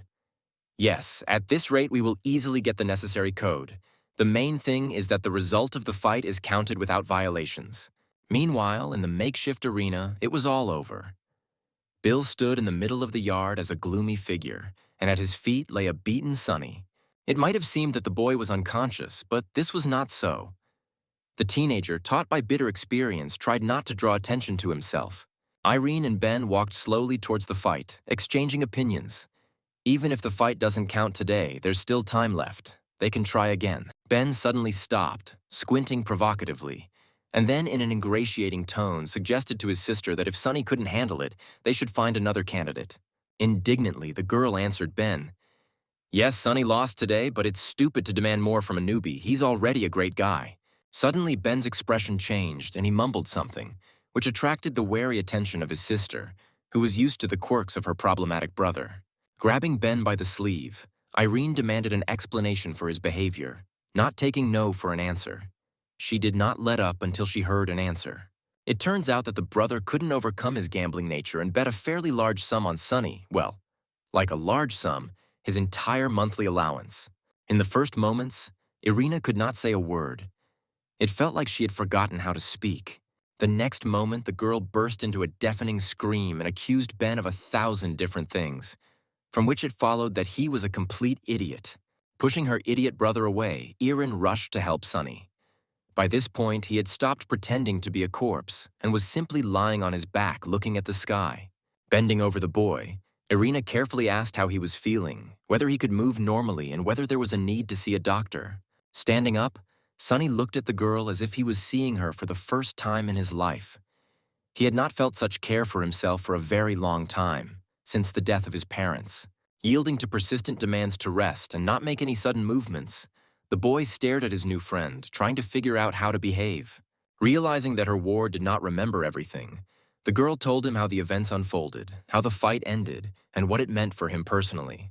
Sonny took the news of his loss with a fair amount of fatalism, realizing that it could not have been otherwise. The most important thing the boy thought about was the decision that would be made based on the results of the battle. Here, almost everything depended on the tester. The boy's sad appearance displeased Irina, who gave him a loud slap and then demanded that he behave like a real man. He doesn't even have a basic foundation and knowledge of the fundamentals. All his skills are the experience of virtual battles on the console and short lessons with Ben. But this is not enough. Slowly, as if speaking to an infinitely stupid person, Irene explained, "Sonny is already a great guy. Few could do more than him." Sonny woke up and realized that only Irene was nearby, and there was no sign of Ben, which seemed very unusual to him. Mumbling something irritated, the girl rubbed her forehead in irritation, and then admitted that there had been a falling out between her and her brother. Now she doesn't want to see Ben until she calms down, and in the meantime, he's trying to figure out how things are going with the test and, if necessary, arrange for a repeat.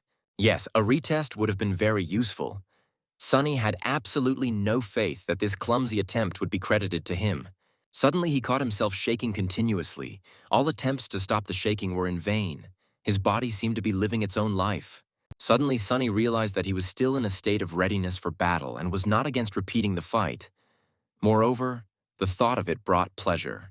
Meanwhile, in the far corner of the yard stood a girl in light sportswear, looking thoughtfully into the distance. Even the shouts of her friends could not tear her away from her state of detachment. She was still reliving this amazing fight that she had witnessed. She knew that for most of those present, the fight was just a fun episode where they had had their fill of making fun of an inexperienced newcomer.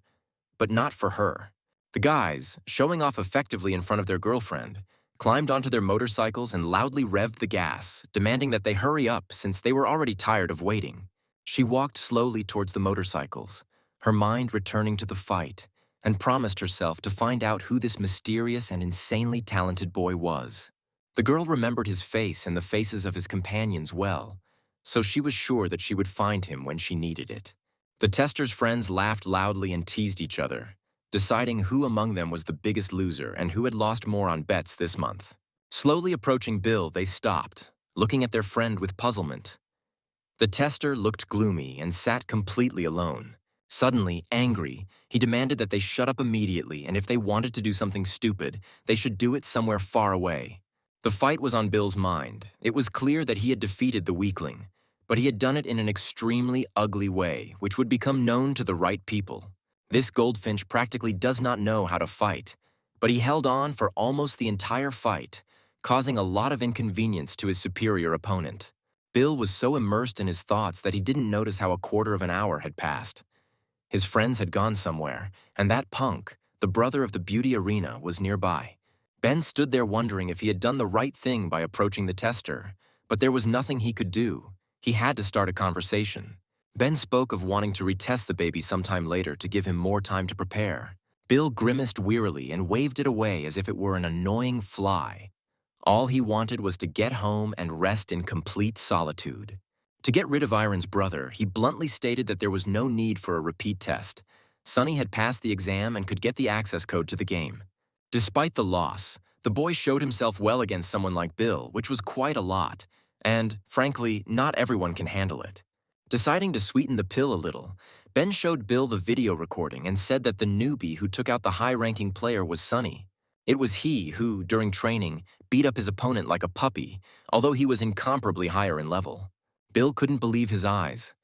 What he saw was beyond all reason.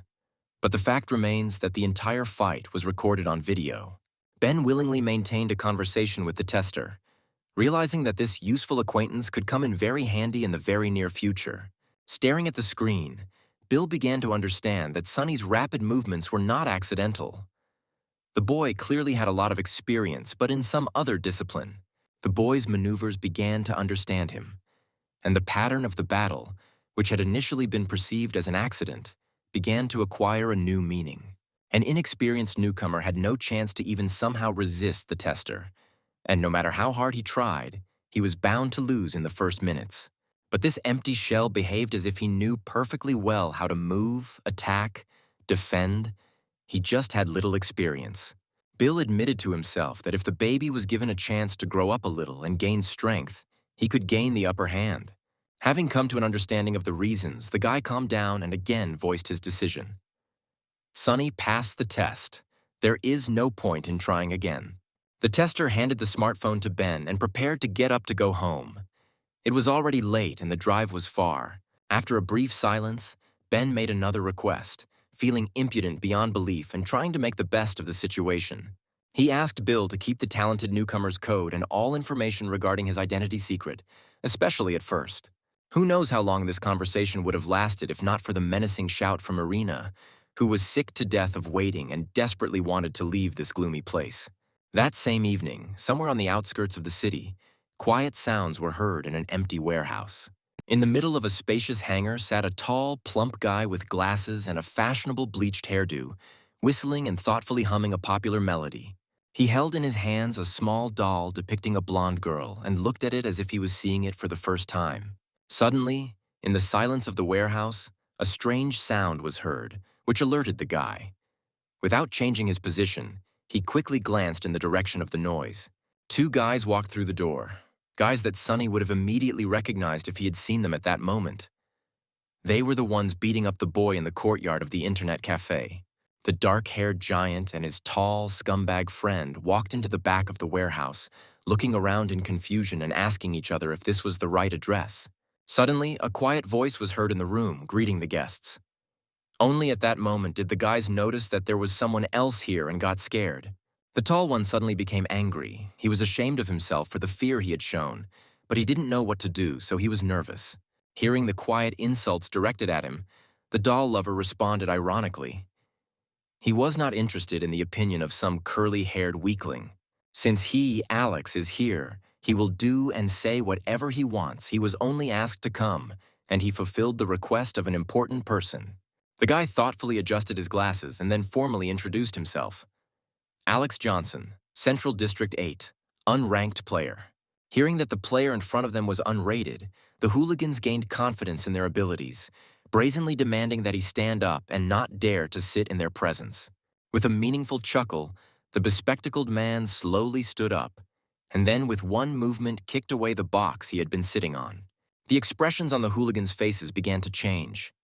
A minute ago, they had been the embodiment of impudence, but now they were already looking confused. Alex slowly approached the two impudent men, and suddenly it turned out that he was a head taller than both of them, and 1.5 times more massive. The bespectacled man loomed over them like a boulder. Trying to hide his uncertainty, the curly-haired man was cheeky, demonstratively looking at Alex and brazenly telling where he had seen such unranked idiots. Not at all embarrassed, the fat man smiled back, and then added that he knew that the two idiots standing next to him also had no rank.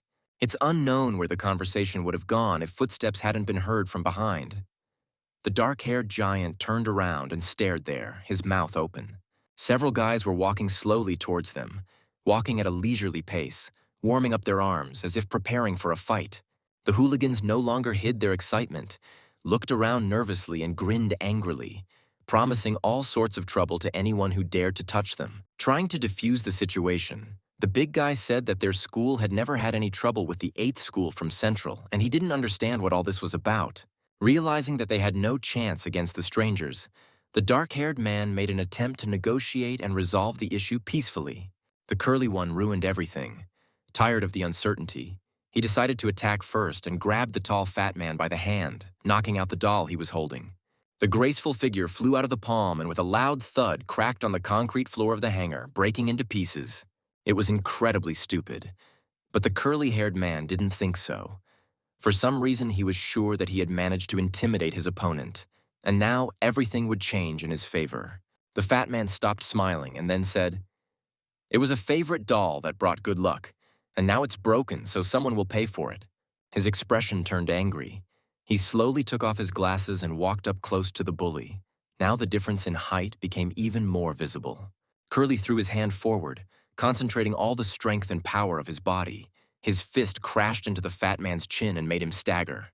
Several young people stood in front of the hangar. Their quiet breathing was almost inaudible. All sounds were muffled by the rain that had begun. It was noisy and drumming on the roofs. One of the strangers cursed when he heard the sounds of a fight from inside. If they had arrived on time, the escalation could have been avoided. But now it was unknown what would happen. Having exchanged complaints, the young men headed towards the entrance to the hangar, where they began to take good advantage of their identical jackets with an impressive design on the back.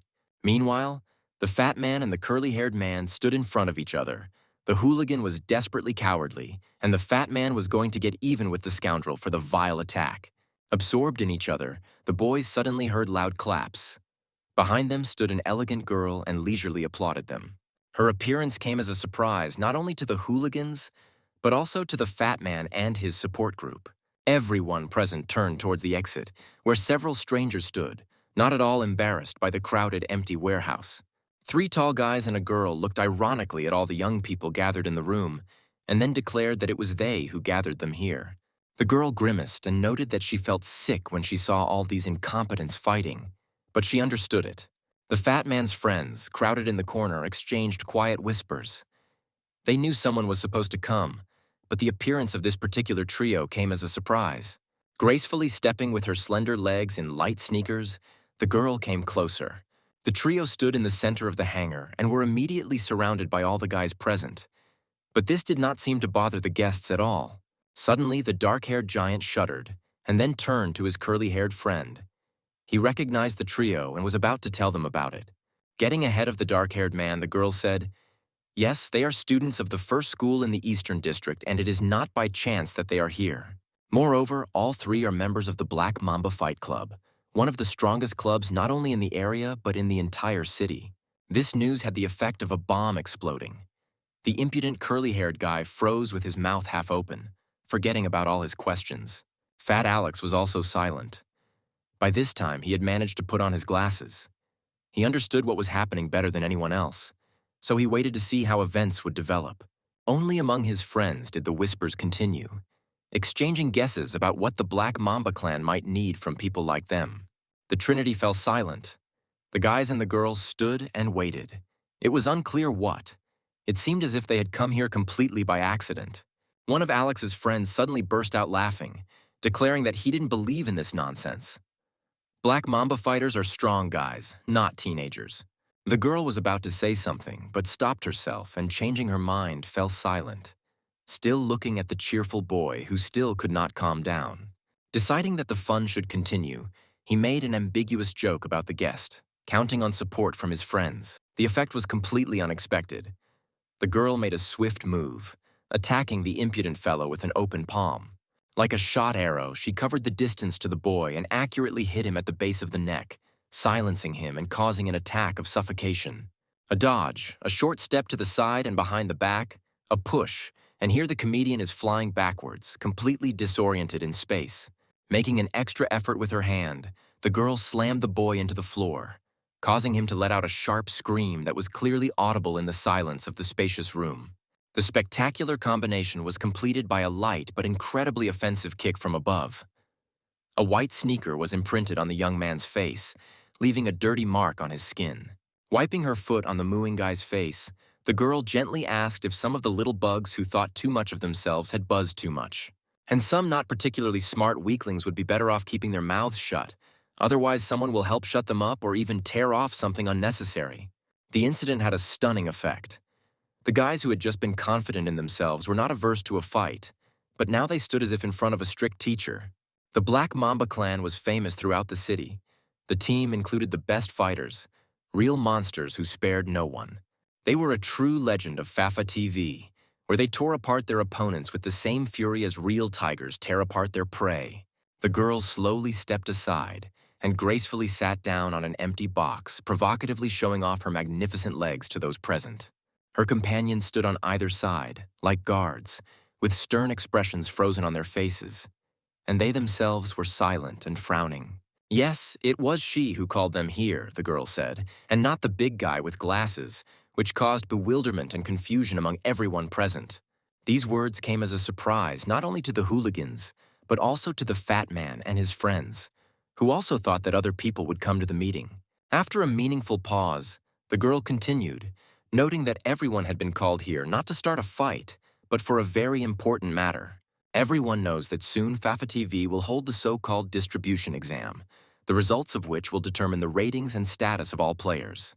But few people know why the exam was scheduled so unexpectedly.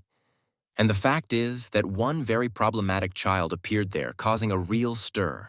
The answer was a discordant hubbub of questions. What does this problem child have to do with it? What does he have to do with Fafa TV? Also, no one could understand why all the guys present here cared about this strange child. Loudly interrupting the incoherent chatter and lamentations of the other guys, Alex asked directly why everyone was gathered here and what would happen next. Looking into his eyes, the girl said that they only know about the child that he exists and that he is a very gifted fighter with potential who is acting incognito. And this talent studies in one of the schools to which those present belong, so perhaps someone will recognize him from this photo. The girl calmly reported the facts and brought them up to speed.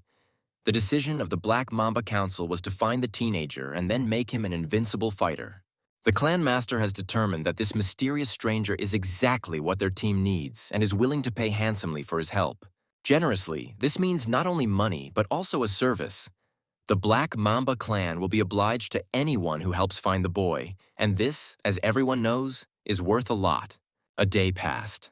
Sonny had no idea what kind of excitement was unfolding around his modest person. He lived his new life, completely immersed in the game. The boy ran, practiced dodges and evasions, hanging out in the virtual training room of one of Rayalp's subsystems, almost never going out into the real world.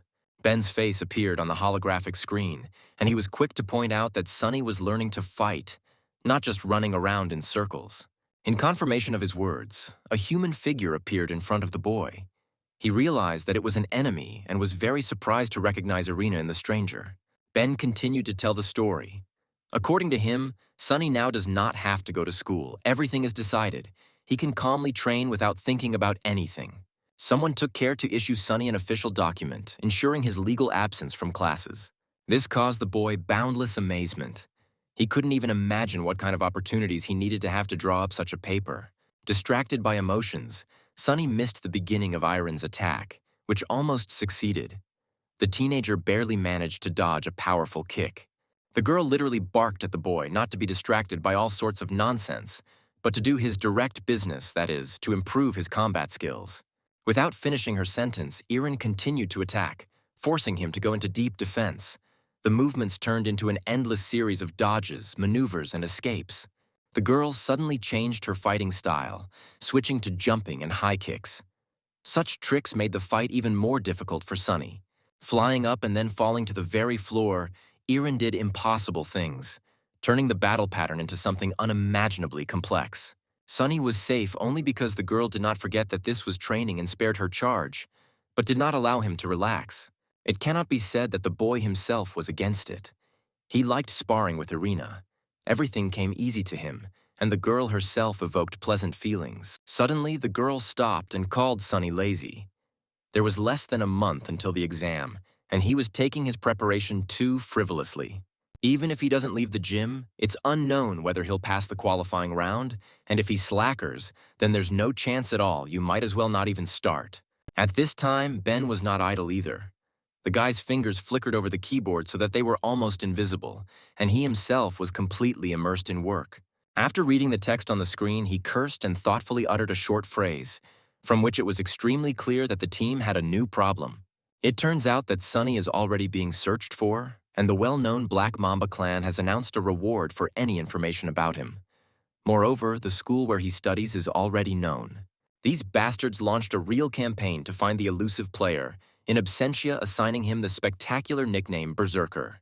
Ben was puzzled by the speed with which the Mambas were gathering information. Sunny had literally joined the clan the day before. How could they have learned all this? It might be a matter of how the guy logged into the game. Some cheap terminal models are completely unprotected from tracking. Therefore, it is possible to trace the approximate area of connection to Realp services, and then assume where Sunny lives and what school she goes to. They literally surround the baby, and they do it very competently and methodically. They will get to him soon, no doubt about it. It's just a matter of time. Ben looked up from his laptop, turned around, and looked towards the large sofa. Someone's feet in not-so-fresh socks were sticking out in his field of vision. Standing up and coming closer, he admired Sunny and Iron, who was lying next to him with Realp access terminals on their faces. Yes, from now on they went online from here, which made it possible to complicate the search for all those who like to poke their noses into other people's business. Well, and of course, it is more convenient to control the entire training process when the student is nearby.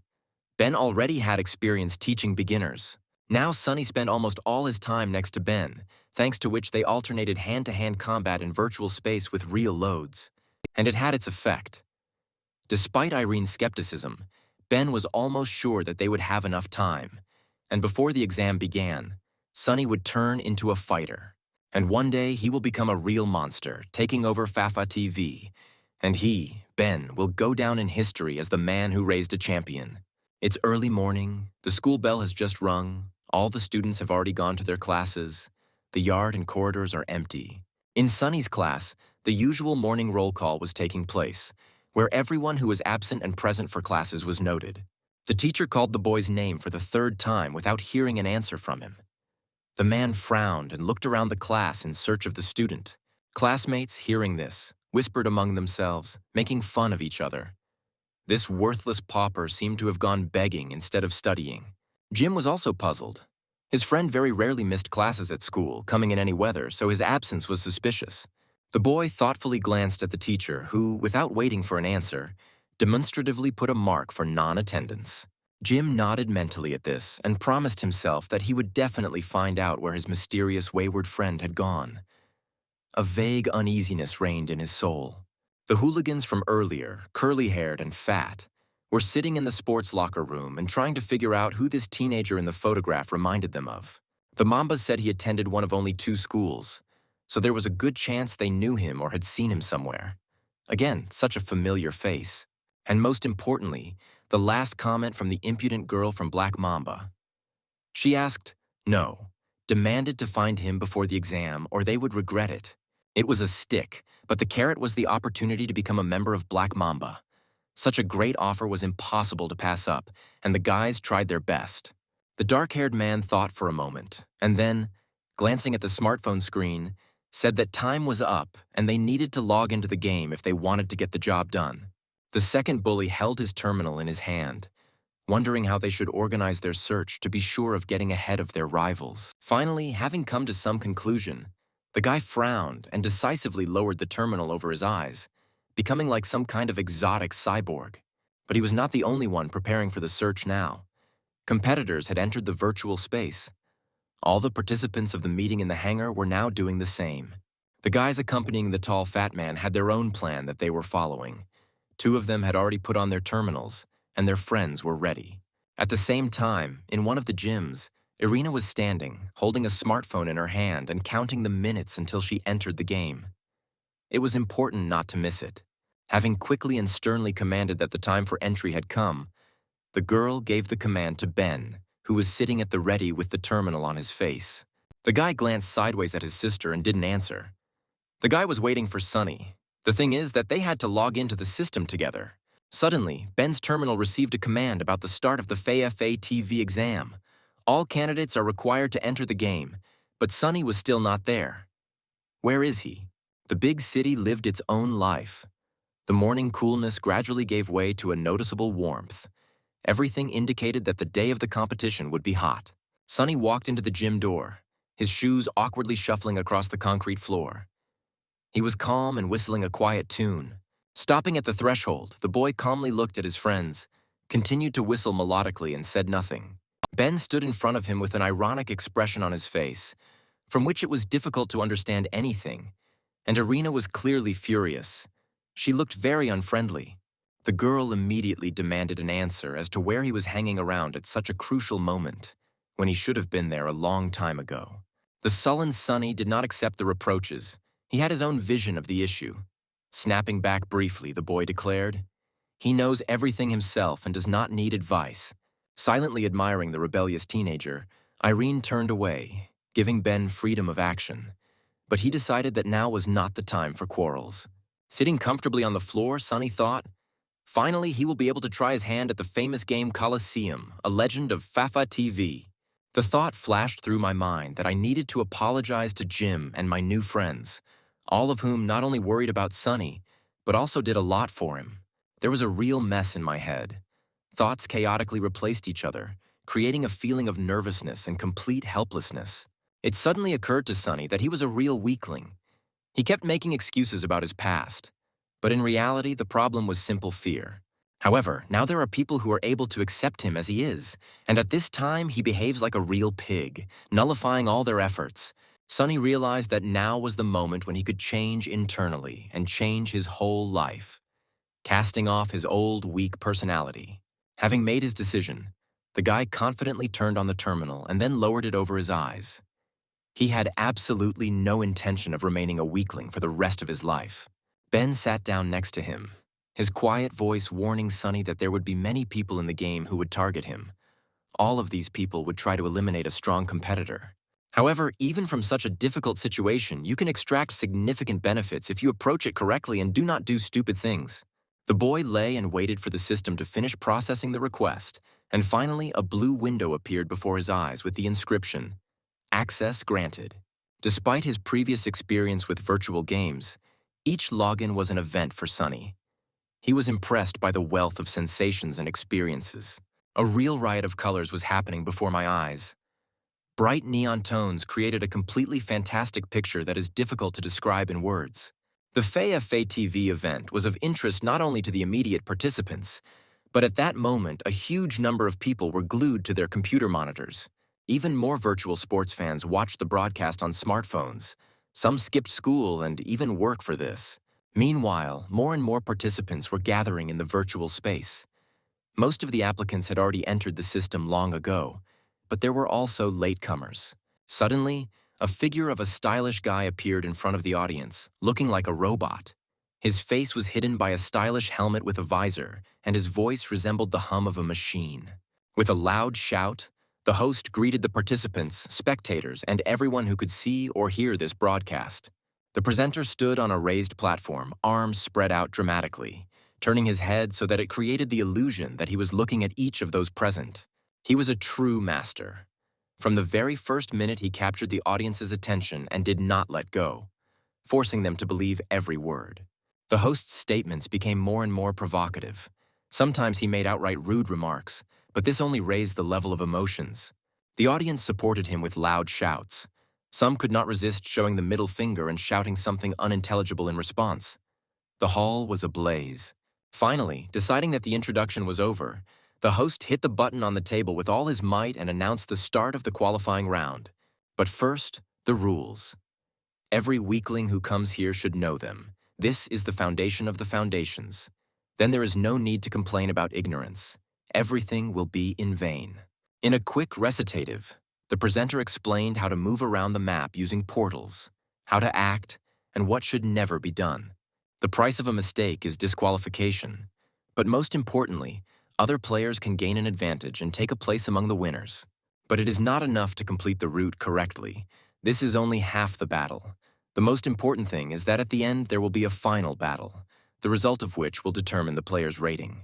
There is only 1 hour for everything, after which all those who do not complete the route are eliminated, and only 20 people will remain in the final.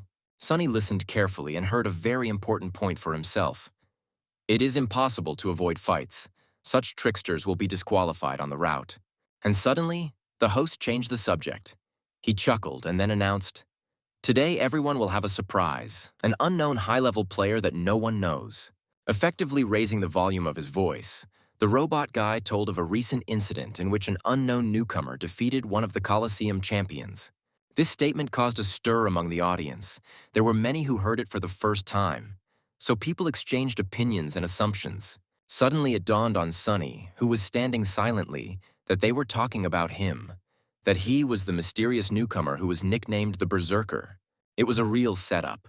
The host turned around and pointed at Sunny, who instantly became the center of attention. The hall fell silent and froze. Everyone wanted to see this famous Berserker, about whom there were so many rumors. Fat Alex's friends were no exception to the rule. Alex, dressed in a funny costume with bunny ears, looked funny and very impressive. He interrupted his friends, declaring that the game would show everything. The hooligans were also there, the curly-haired one and the dark-haired one. They had another idea in mind. Victory over Sunny, almost a guarantee of receiving status.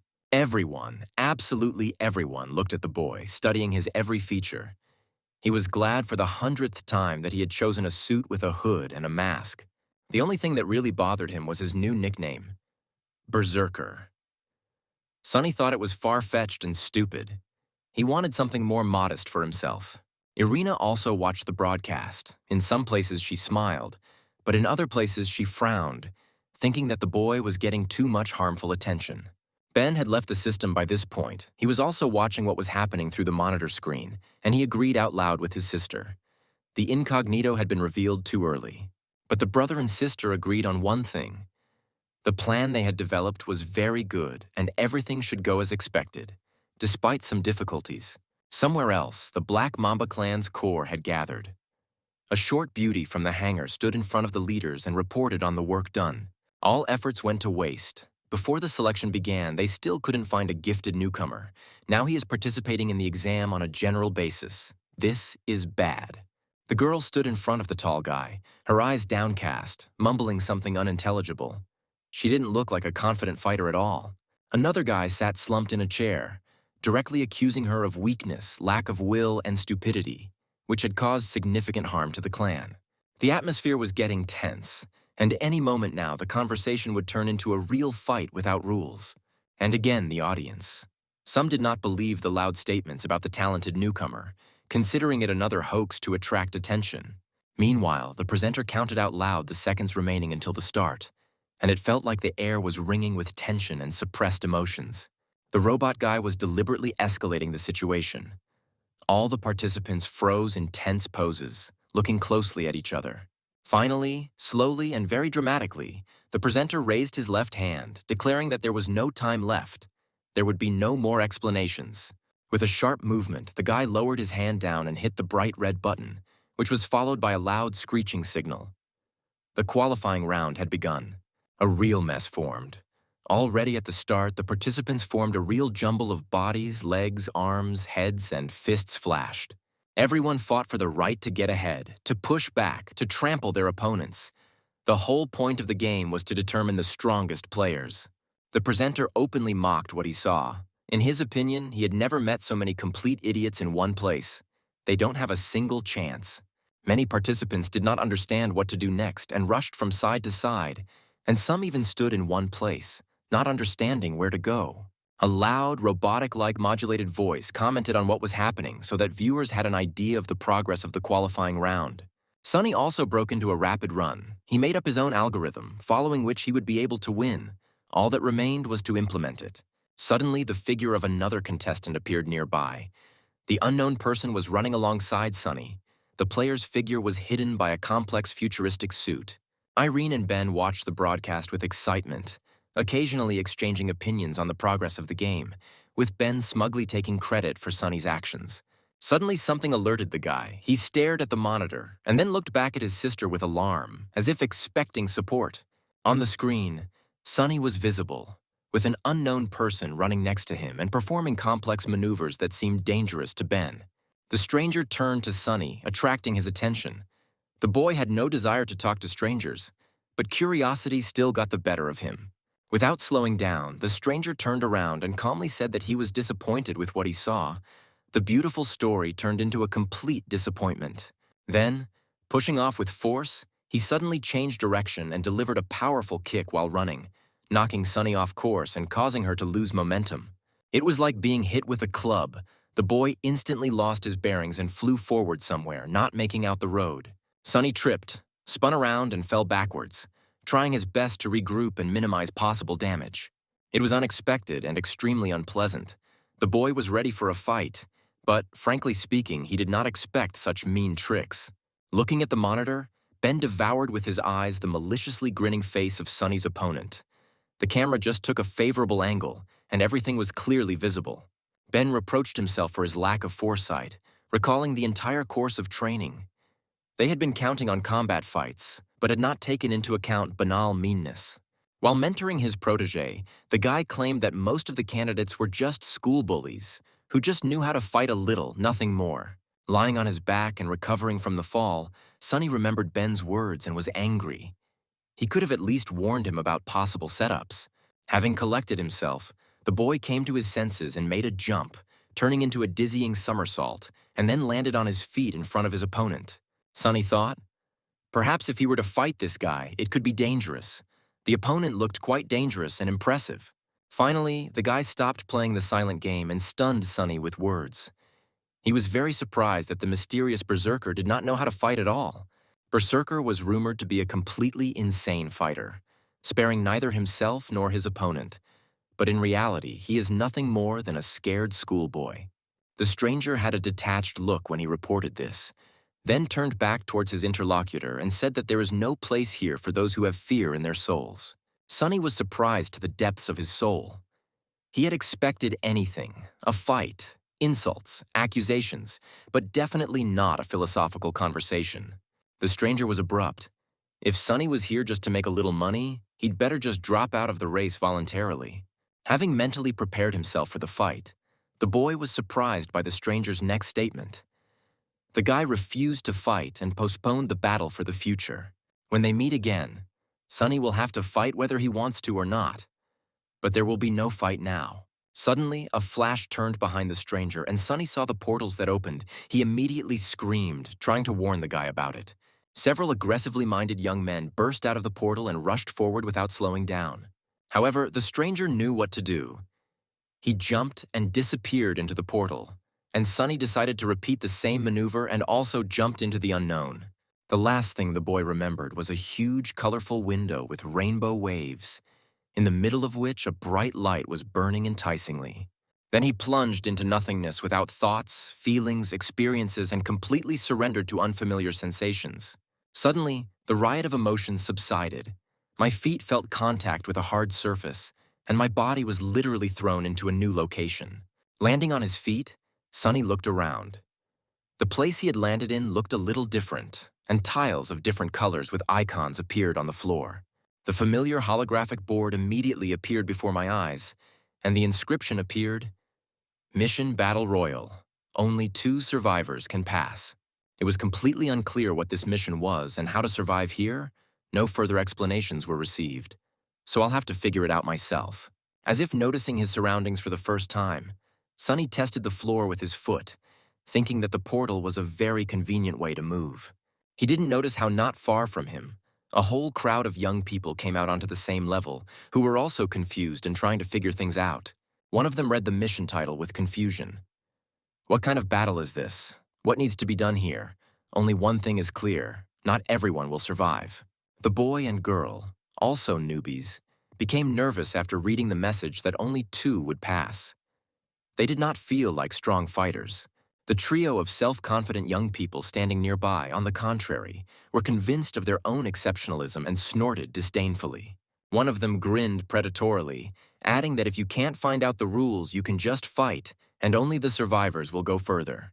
His gaze was drawn to Sunny's figure standing nearby, and having made a decision, the guy rushed towards the boy, intending to attack from behind. Sunny stood there as if nothing had happened, wondering what to do next, his thoughts occupied by the question of whether there was even a winning strategy for this game. Suddenly, he felt movement next to him. There was no time to think, so the boy simply moved to the side away from the possible danger.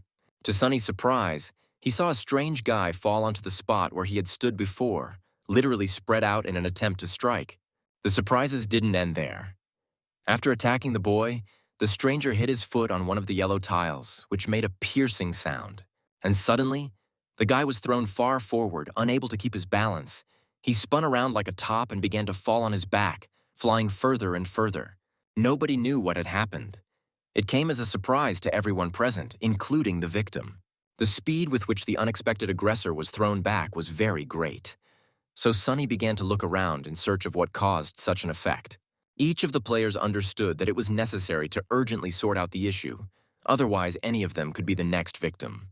Suddenly, a gong sounded, and in the middle of the spacious hall, another sign hung with an inscription announcing that the first player had dropped out.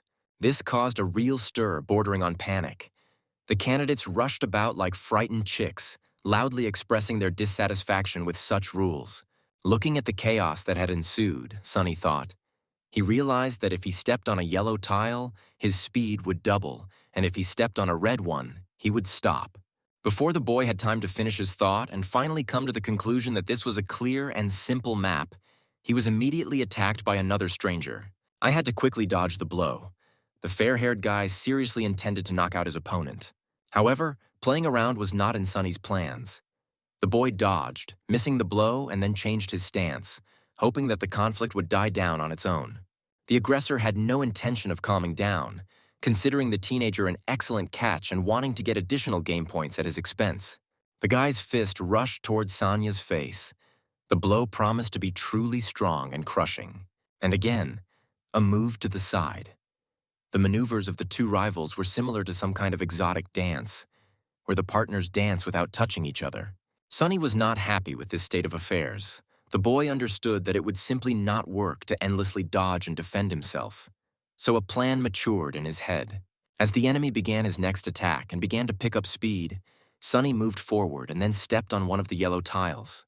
And suddenly, he was thrown forward, as if from a cannon. His body instantly accelerated, and in order not to lose his balance, he had to immediately group himself.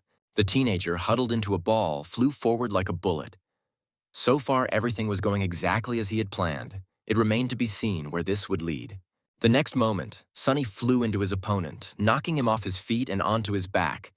The guy's face distorted with pain and he screamed loudly. Changing direction slightly, the boy pushed his opponent, forcing him to step on the next yellow tile. The boy was carried away into the distance as if by the wind. The moment when his foot hit the tile was before his eyes. It worked almost instantly, accelerating not just his foot, but his entire body. Sunny wondered if all these players didn't think about the rules of the game and were just going in blind. It seemed like a completely crazy idea to him. The boy caught himself smiling stupidly and smugly and could not hide this smile. A feeling of complete satisfaction reigned in his soul. Meanwhile, the other players were also busy with their own business. The short-haired guy announced that he would go next, but did not have time to do anything. A friend standing next to him suddenly pushed him, forcing him to step on a yellow tile. The guy was thrown far away with his back forward. It was a completely normal occurrence. A fight broke out all around again, with each contender trying to finish off or set up the opponent. Nearby, two dark-haired strangers were fighting. The larger and taller guy grabbed the other one and dragged him somewhere to the side, holding him in a strong grip. Having finally dragged him to a place known only to him, the tall one finally threw his friend onto another yellow tile, thanks to which he was eliminated from the game. The other players nearby were doing pretty much the same thing, doing everything they could to set each other up and get rid of their opponents. To his surprise, Sunny realized that he was not afraid at all, but perceived what was happening completely calmly, even when he saw danger in front of him. There were no thoughts of losing, so the boy met the next aggressor with confident fighter movements and sent him flying with a strong blow. The loser was thrown onto the yellow tile with a predictable ending. Sunny was not going to fight without meaning, but wanted to act as effectively as possible. Again the gong sounded, and again the space was filled with the mechanical modulated voice of the presenter, who insistently called for attention. Now his speech took on an enthusiastic tone as he announced that some of the contenders had made a serious bid for leadership. For being the first to discover the secret of the tiles and using it wisely to pass the level, the Berserker player receives bonus points. It was Berserker who first understood what the game was and found the right tactics, so he should be looked up to if someone wants to reach the end. The spectators could not believe their eyes. Some newbie with no experience was able to succeed where more experienced contenders had failed. The Black Mamba members also watched the video and made their predictions for the outcome of the qualifying round. The newly minted favorite struck them to the depths of their souls, and sympathies were on the side of this unknown guy. They were already making far-reaching plans about him. Meanwhile, Sunny was on a rampage, moving through the level like a knife through butter, easily avoiding the clumsy opponents. Where they relied only on a fight, he used his head and tried to apply minimal effort even in direct combat with an opponent. It was not always possible to avoid a fight. Some of the contenders were too intrusive. But in this case, Sunny used his new tactics, and suddenly the boy recognized those whom he had so easily cleared out of the way or simply knocked out. These were the very hooligans that the whole school was afraid of. But he resists them with such ease that it's hard to believe. The guy decided that he would now completely reconsider his views on his place in this world. One of the hooligans, a strong, self-confident guy, moved toward Sunny. His gloomy, determined look did not bode well. Moving smoothly across the floor and avoiding the yellow areas, he clearly moved with some purpose, and when he approached the red tile, he firmly fixed his foot on it. Sunny noticed him from afar, guessed the hooligan's intentions, but stood motionless and, apparently, gave the initiative into the hands of his opponent. Taking another look at Sunny, the guy saw that the teenager's figure was covered with a slight ripple. At first, he didn't even believe his eyes. Suddenly, the hooligan's face took on an expression of extreme amazement. It seemed as if he had seen something that astonished him to the depths of his soul. Indeed, Sunny had just been standing at a considerable distance from him. But a second later, he was already close and in close contact. He also stepped on a red tile, knocking his opponent's leg out of its stable position, and then pushed him aside. The hooligan was quickly thinking about how it happened that he missed the attack. Having a lot of experience in street fights, he understood that this was impossible. Then it dawned on him. The puppy had used the yellow tile to give himself a boost and get closer safely without risking a counterattack. Lost in thought, the hooligan did not notice the swift blow to the head and a moment later flew away, losing his orientation in space. The guy sat exhausted against the wall and didn't yet understand that he had just dropped out of the competition thanks to a youngster whom he didn't consider a serious competitor. Sunny heard a mechanical voice loudly announce that a portal to the next level was forming. He needed to hurry. Moreover, the players who remained on their feet ran as quickly as possible in the direction of the blue whirlwind that had lit up at the other end of the hall. And Sunny froze again, standing motionless. He clasped his hand over his face and tried to cope with an unexpected attack of severe headache. The pain became more and more intense, rolling in waves and causing a feeling of severe dizziness. The boy did not understand what was happening. Time passed, and he still stood there, clenching his fists, hoping that the unexpected problem would resolve itself. Suddenly, everything around him disappeared. Sunny was in an endless dark space where there was no one except him and anyone else. Looking back at the stranger, the boy was surprised to recognize his exact copy in him. Another Sunny stood and openly grinned, looking into his face. This other Sunny revealed that he was a hidden part of the boy's personality. He was tired of being locked up, and now he wanted to have some great fun. Several players walked wearily through a new, unfamiliar level. They had just passed through a portal and were trying to figure out what was going on here. Someone asked if there were anyone here who knew the rules of the game. The answer was silence. All those present were inexperienced beginners. Exchanging mutual complaints, they made their way to the middle of the hall, where suddenly a huge festive box with a bow appeared, looking like a giant gift.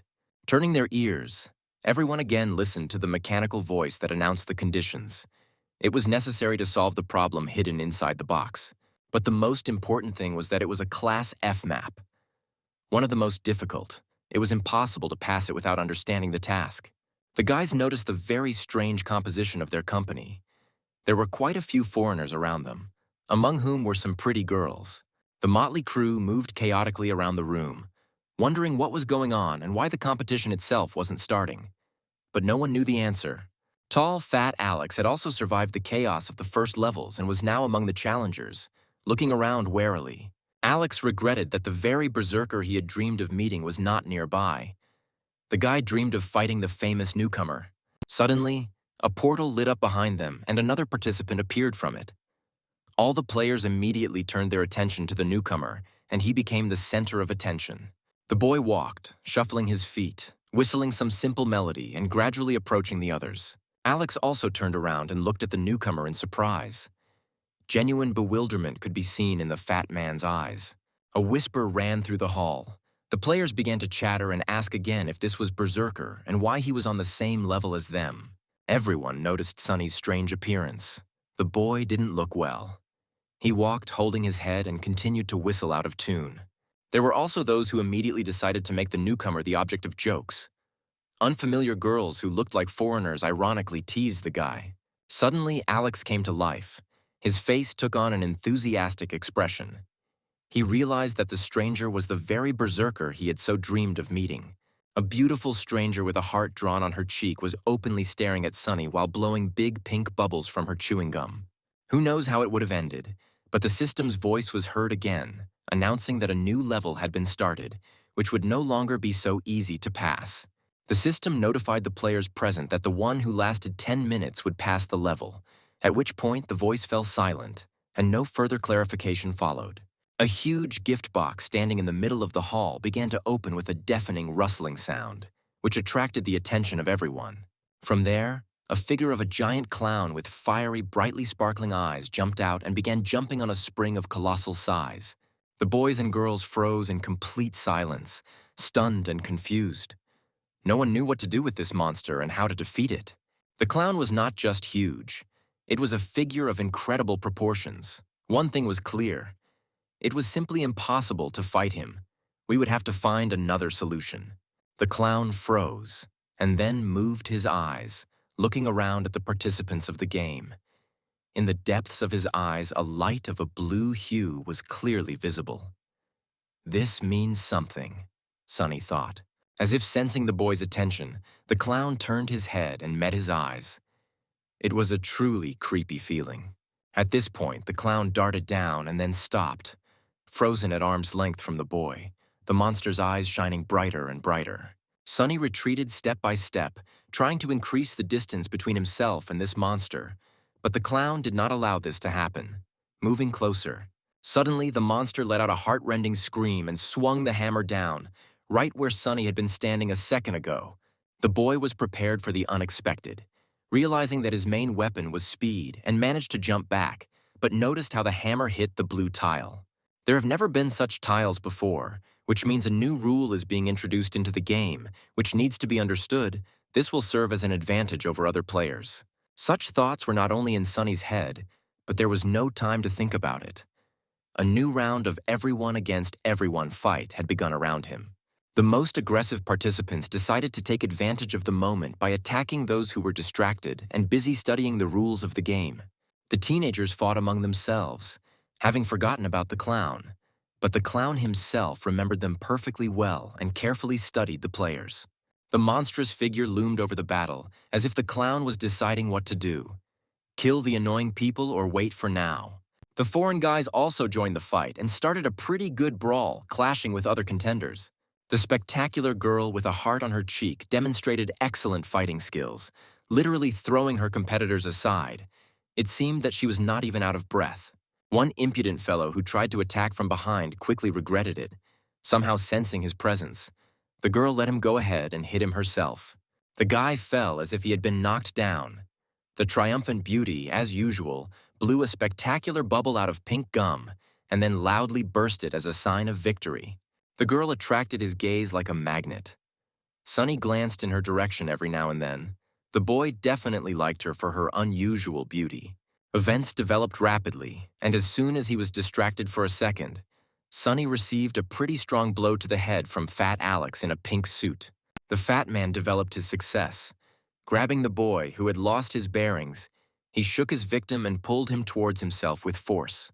Only then did the difference in the height and weight of the opponents become visible. Alex looked like a real thug. Sunny hung in his hands, resembling a toy. Bringing his face closer and examining the boy, Alex thought, he expected that the famous berserker would turn out to be a strong opponent and not a weak woman. There is no taste of victory. It's like taking a lollipop from a small child. However, the fat man did not hesitate for long and decided to finally finish off Sunny. At this time, Ben and Irene anxiously peered at the monitor where the live broadcast was on and did not understand at all why the boy was behaving so passively. But everything changed in one moment. Just now, Sunny was hanging in Alex's hands, resembling a rag, and now he suddenly tensed up like a spring and struck. Ben couldn't believe his eyes. He no longer understood the logic of the behavior of this strange teenager, whose mentor he had become by chance. Moaning something unintelligible, Alex's eyes widened and his mouth opened. It was clear that the big guy was in such severe pain that he couldn't say a word. Sunny's eyes seemed to light up with a bright fire. The camera showed his face in close-up. Calling Alex a stupid pig, the boy promised that he would pay for his disrespect. Continuously calling his opponent offensive names, the teenager beat the big guy, moving at great speed, which did not give Alex the slightest chance. But he still found the strength to wriggle out of the grip, break the distance, and take a defensive position. The fat man no longer considered a fight such a good idea. Alex began to suck up to Sunny, telling him about his impressions of watching the video of his final fight during training. The big guy realized that he couldn't count on winning, so he tried to talk his opponent down and wait for a convenient moment for a rematch. The fat man even shared the latest gossip about what assumptions the game's fans had made about the identity of the mysterious fighter, and even about the most piquant thing. It turns out that the examiner who lost to the green rookie was forced to leave in disgrace not only from the league, but even from the game itself. Alex also shared his story. He was once called a genius of esports, and he had to endure great disappointment. As he got closer and closer, the fat man suddenly felt confident in his abilities. He suddenly called Sunny a fool who only accidentally became famous. However, the famous berserker is just a non-entity who does not deserve his imaginary status, and he, Alex, will prove it now.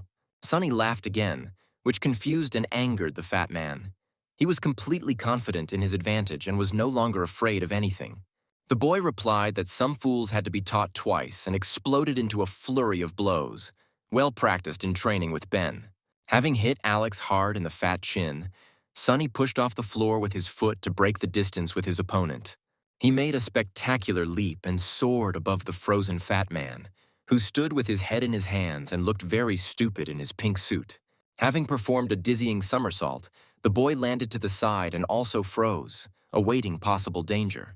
The camera successfully captured the low stance and the graceful pose of complete readiness, and most importantly, the facial expression that did not at all suit the former Sunny. The boy didn't move, but continued to mock Alex, again calling him a fool, unable to understand simple things, and then laughed loudly and angrily. Alex really didn't like the comparison with a dirty pig, a stupid beaver, and a sick horse, and only after coming to his senses did he become angrier and angrier. Meanwhile, the brawl around continued. Despite the fact that several minutes had passed, the quarrel showed no sign of abating. The opponents fought with all their might. A loud mechanical voice once again broke through the cacophony of shouts, hubbub, and screams, announcing the addition of a new color of tiles to the game. This unexpectedly reduced the intensity of passions. The fighters no longer rushed at each other so actively, and many stopped, turning their heads from side to side. They easily saw that the floor pattern had become more complex and colorful. Among the beige, yellow, and red tiles, blue ones with unknown properties appeared. Still looking at each other suspiciously, the participants in the game exchanged questions and assumptions, trying to get new information. Although they didn't feel mutual sympathy, they all understood that information was vital if, of course, you wanted to reach the end of the game. Alex, puffing like a steam locomotive, ran, trying to catch up with Sunny. He was ready to tear apart the impudent puppy who had said too much with his dirty tongue. Sunny laughed and easily dodged attempts to grab him. The clumsy fat man didn't have a single chance to catch up with the nimble boy. Verzila rushed along, not paying attention to the road, and there was only one thought beating in his head: to punish the upstart so that no one would ever dare to behave like that. The audience was seriously captivated by what was happening on the screen. It was perhaps the most interesting broadcast they had ever seen. Usually, everything was much more boring and unpretentious, but this time the competition turned into a fascinating show from which it was simply impossible to take your eyes off. Loudly hooting, Alex nevertheless closed the gap with his victim. He was already imagining how he would tear the boy apart and establish himself at his expense. Having caught up with Sunny, the fat man dealt blow after blow, but none of them reached their target. The teenager easily dodged to the side at the very last moment. Verzila was angry, but he couldn't do anything. All his strength was spent just on keeping his opponent in place, but he still couldn't hit him. But Sunny seemed to be genuinely enjoying what was happening, and was amused by Alex's sincere, unclouded hatred and his funny antics. Jumping back, the boy offered the fat man a test of wits, warning that now they would all have to think with their heads, and the stupidest one would lose. There was a loud gong sound. The clown swung his huge hammer and his eyes lit up a bright purple. Fearing the crushing blows of the colossal hammer, everyone immediately scattered, not looking where they were going. But it was not that simple. Alex felt like he was missing something. All of this was clearly not just a coincidence. Every change in the environment was a sign of a change in the game. Meanwhile, Sunny was amused by what was happening and ironically admired the spectacle of other players running around the hall like a herd of frightened deer. The boy sat on the purple tiles, waving his hand and mocking those around him, promising them unforgettable experiences in the very near future. And the clown went wild, smashing everything left and right with his hammer. He hit, it seemed, everyone who was within his reach, without stopping for a second. Having received blows of incredible force, the players, who did not have time to understand anything, flew away somewhere to the sides, disappearing into some strange fog. The fog grew thicker and thicker, rolling in from the walls, gradually filling the room, and screams and loud shouts were constantly heard from it. Sunny stood motionless in the same place and listened to the system's voice announcing that there was about 2.5 minutes left. The boy asked very loudly, with poisonous intonations in his voice, if there were any idiots here who didn't know that the sound of the gong was not just like that. When the gong sounds, you need to stand on a tile that is the same color as the clown's eyes. Alex, for example, did not know this and stood on a red tile. Realizing that he was significantly inferior to the smart little guy, the big guy tried his best to accuse him of cowardice and unwillingness to accept a real fight. But Sunny was not impressed by this. The boy cheerfully asked where the cowardice was in this, if the game required intelligence and not dumb, senseless strength. The boy deliberately provoked the fat man into action. He had already understood how to properly stimulate this stupid, thoughtless pig. Naturally, not wanting to put up with ridicule, Alex rushed towards the enemy, again intending to tear the upstart apart and show who was boss. And then Sunny learned something interesting. A fat man roaring like a rhinoceros shouted that he had received an order for Sunny from the Black Mamba clan and would carry it out. The blue virtual scoreboard appeared in the air again to the familiar sounds of a gong. The numbers on it changed. And again the fanfare sounded, and the giant clown began to move, inspiring fear and trepidation in those who were still in the game. The teenagers began to run and dart from side to side. The change of scenery caught Alex off guard. He looked around in fear, trying to figure out what he needed to do now and what color the clown's eyes were. Raising a huge hammer above his head, the fantastic clown looked at everyone with piercingly crimson eyes. If we follow the logic of the game, now we need to look for a red tile. Only on it the player will be safe. But there are clearly not enough tiles for everyone. As Alex correctly guessed, This nasty boy with the undeserved nickname Berserker had already found the red tile and comfortably settled down in the center of it. Cursing with dirty words, the big guy rushed towards the red tile, promising himself that this time he would not get caught so stupidly and would show everyone what he was capable of. Having finally reached the right place, Alex jumped with relief onto the spot marked on the floor in red and tried to catch his breath. However, Sunny suddenly broke away and, falling to the floor, effectively slid somewhere to the side, where there was no trace of red tiles. With an ironic grin, the boy informed the fat man that in the last 30 seconds, a final pattern would appear, chosen randomly.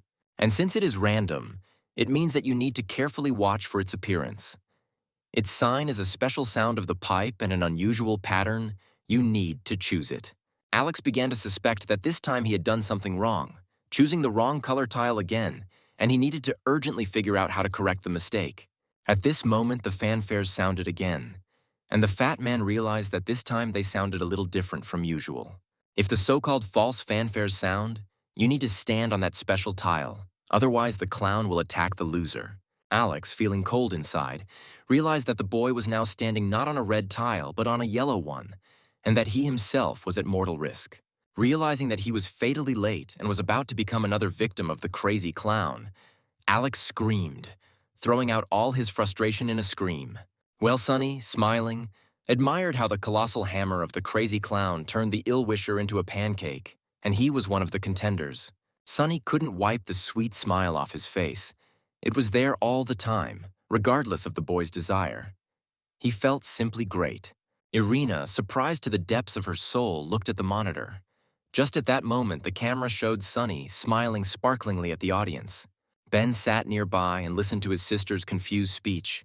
She was perplexed by how the child had such a deep understanding of the game process, which was inaccessible to many.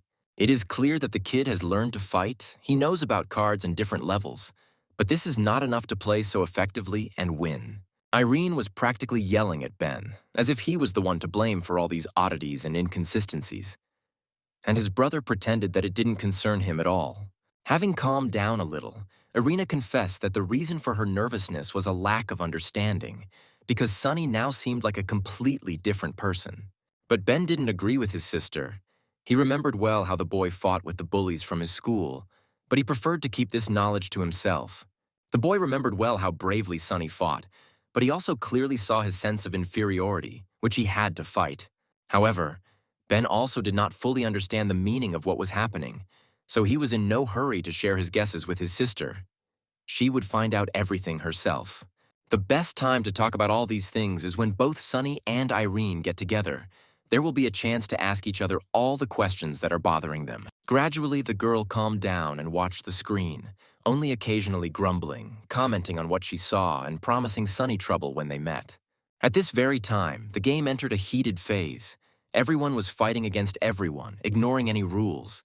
It seemed that the situation was getting out of control. There was chaos all around. The strong attacked the weak, only to be defeated by even stronger opponents. But the chaos was just an illusion. The host did not object to this manner of play, but very actively commented on the events, constantly notifying about the change in the rating. Appearing on a holographic screen, the robot guy expressively commented on the bets on the players' victories and the biggest losses. Sunny had not yet joined the general fight and was watching from the sidelines.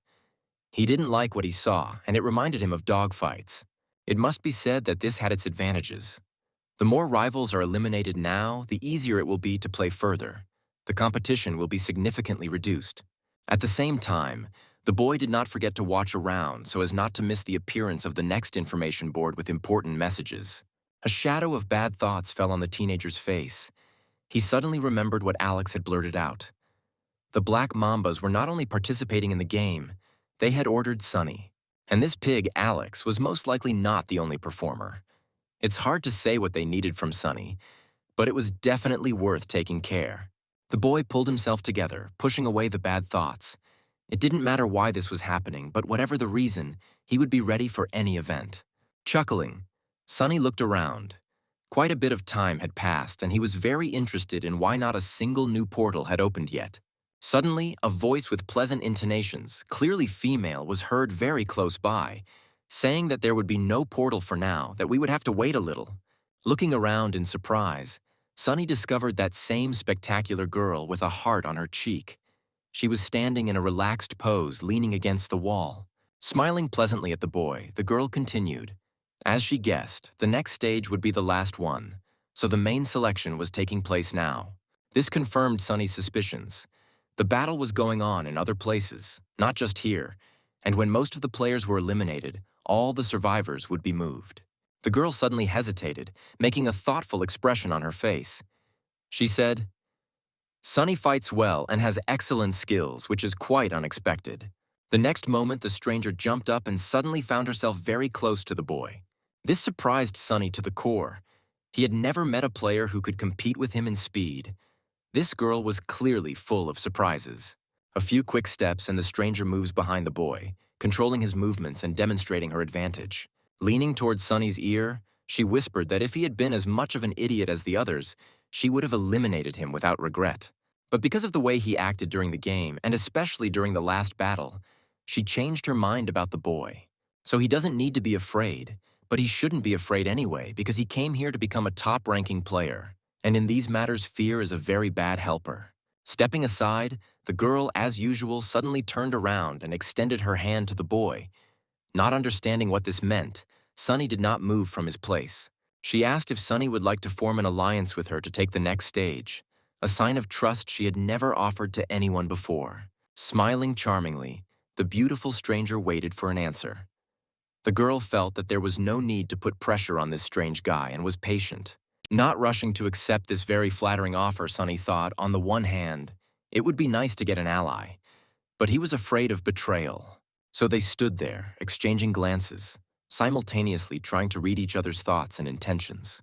With a graceful gesture, the girl placed her palm on her chest and apologized for her tactlessness. After all, she still hadn't introduced herself. Her name was Linda, an unranked player, a student at one of the schools in the capital district, and she looked like a foreigner because her father was from Latin America. Still warily studying his interlocutor, Sunny decided to introduce himself as briefly as possible, using his nickname, Berserker. As for the second question, at this point the boy paused for a long, expressive moment. No, he does not agree to create an alliance. Linda was surprised to the depths of her soul. She, as a strong fighter, was not used to refusals. Now she was interested in why this strange boy behaved this way. And Sunny thought it would be really nice to have an alliance with someone who looked strong. But what if Linda was somehow connected to the Black Mamba clan? But even if she has no connection to Black Mamba, she could be working for some other clan that has set its sights on a promising competitor. Therefore, in such a situation, there is no need to commit such a hasty and, most importantly, ill-considered act. The tension that had arisen was relieved by the loud voice of the presenter, which echoed throughout the hall, attracting attention as a new board appeared in the air. The presenter reported that at the moment the missions of all groups are completed, but he is not satisfied with the route completion. The players showed too low a class. There are only 43 people left in the game, which is very little compared to the initial number of players, but still a lot for the final stage. However, there is no longer any need to divide everyone into groups. So now everyone will go together, and the survivors will reach the finish line. A loud voice was heard in all locations where the players were. The boys and girls listened attentively to the message, trying not to miss a word. Now the broadcast will be conducted differently. Since there is no need to constantly switch between groups, the presenter will be on the air continuously. A large virtual screen showed the presenter, who effectively accompanied his words with gestures that resembled some kind of complex dance. The robot guy leaned forward and, lowering his voice, ingratiatingly announced that the participants were facing the next stage, which would be the last one, and it was the most difficult one. The viewers watching the broadcast feverishly exchanged opinions and were already guessing what surprise was prepared for the contestants. One guy had an idea. Everything points to this being a map that has existed since the founding of FAFA TV, containing the concept of a one-on-one fight to victory. Smiling contentedly, he sipped his juice through a straw and told his friends that this was a high-level duel card, but focused only on fighting. Ben heard all this. He also immediately understood what was being discussed and seriously tensed up. Despite all the training, he did not feel confident that Sunny would cope. He understood how difficult it was. If earlier it was possible to avoid the fight, but the last card simply excluded such a possibility. Irin also frowned, lost in her thoughts.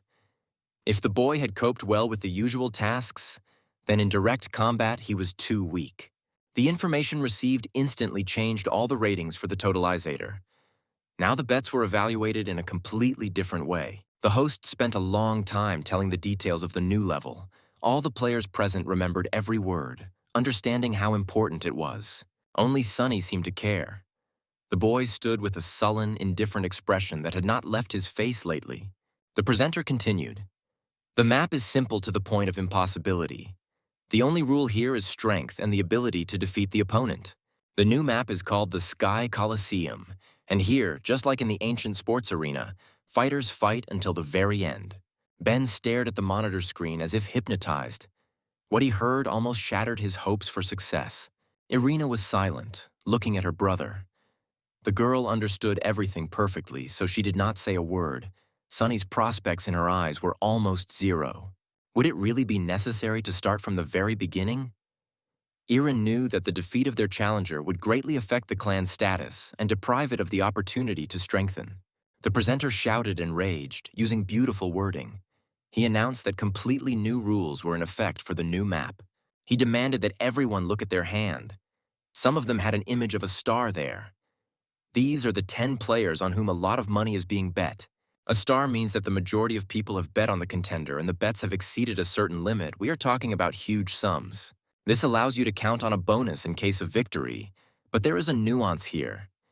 If you defeat a player with a star, you can take it for yourself.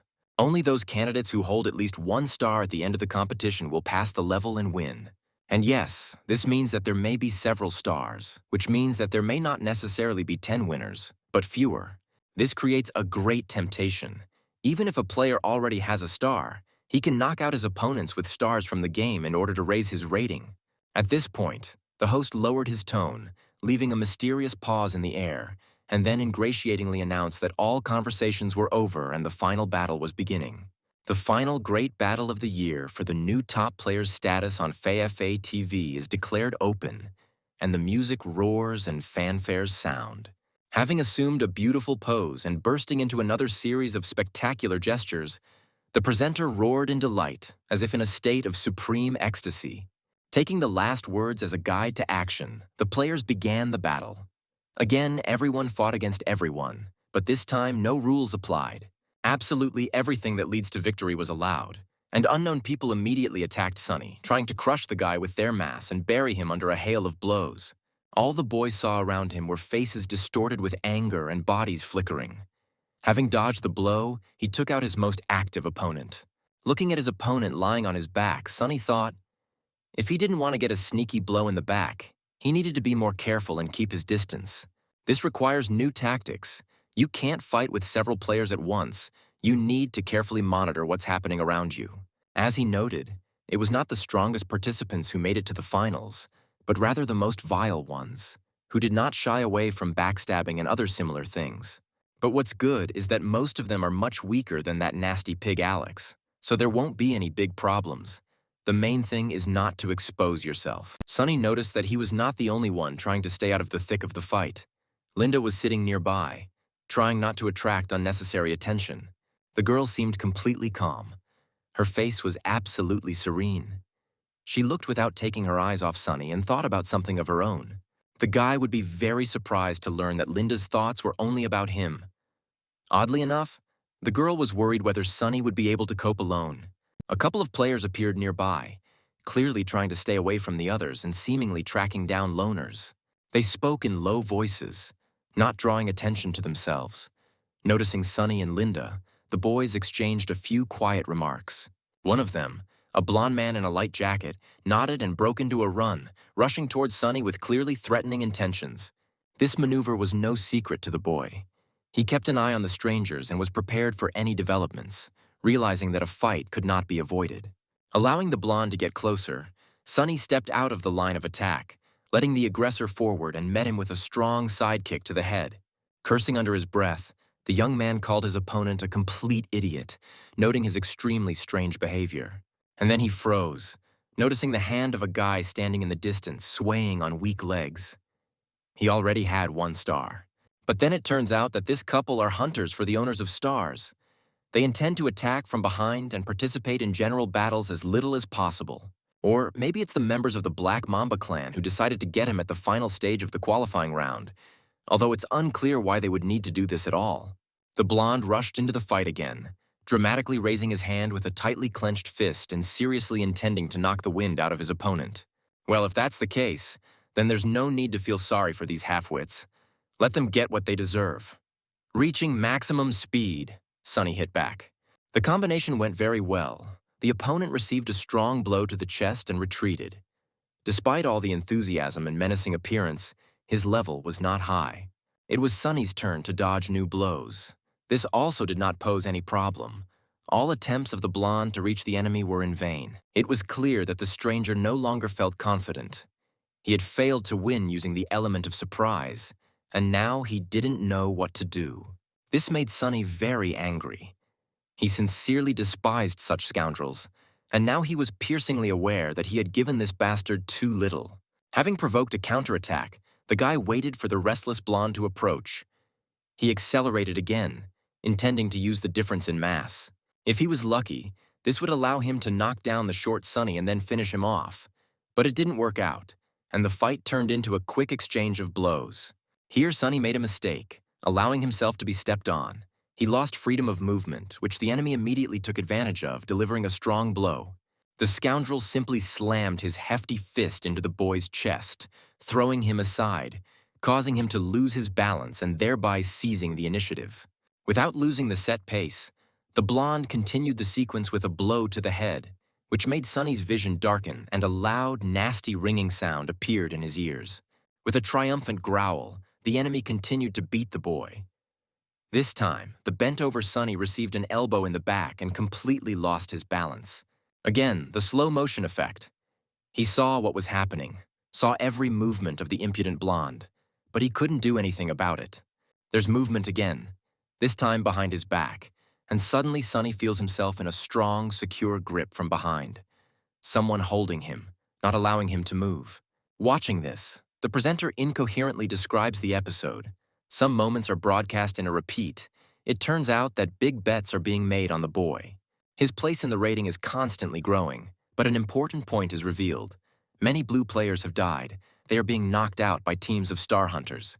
And even the famous Berserker is in the same situation. While one opponent was distracting the baby, the second attacked him from behind.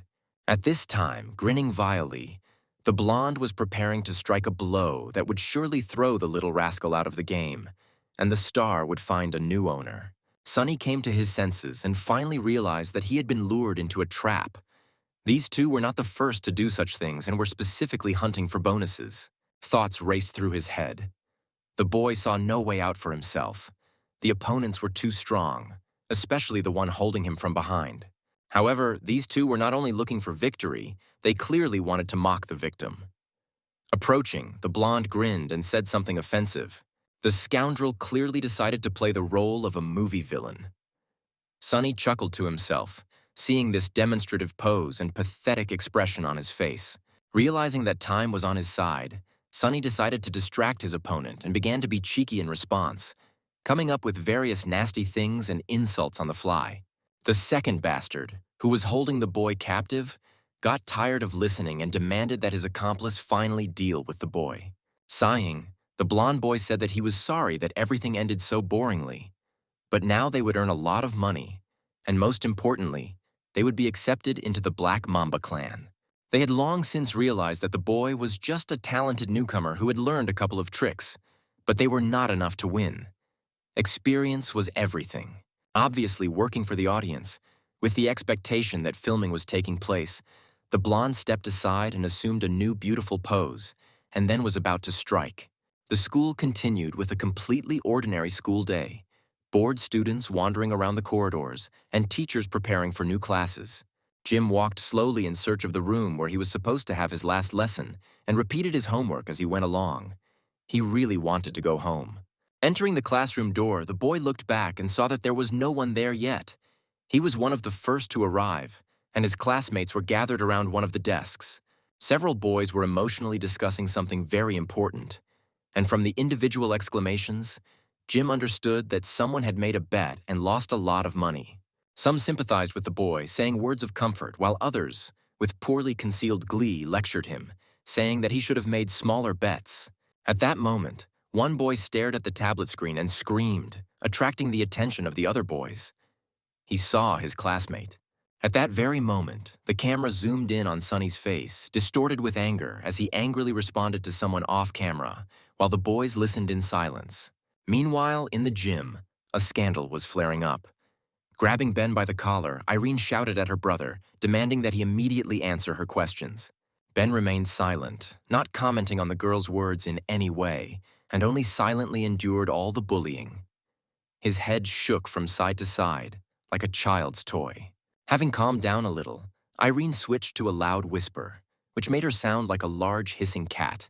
She demanded that Ben intervene. Ben was glad to intervene, but he had no idea what he could do. It was no longer possible to influence the plan he had conceived. All he could do was wait. Finally, after waiting for a pause in Irina's endless accusations, the guy replied that he couldn't do anything. Now everything depended on Sonny himself. Meanwhile, Sonny was preparing to experience the biggest shame of his life. The boy mentally said goodbye to his plans to become a high-ranking player. So much effort, and all for nothing. He tried to imagine what Ben and Irene would say to him.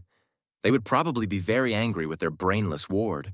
Irina was no longer angry. She had resigned herself to any outcome and was simply looking at the screen. Suddenly something caught her attention, and amazement appeared on her face. The spectacular attack of the blonde scoundrel was hard to ignore. It seemed he was not so much hitting as performing in front of the audience. However, the villain's plans were not destined to come true. At the last moment, someone's palm fell on his fist and stopped the blow at the very beginning, breaking his concentration. Ben, watching the broadcast, suddenly perked up and, smiling mysteriously at Irene, declared that his secret plan was entering its final stage.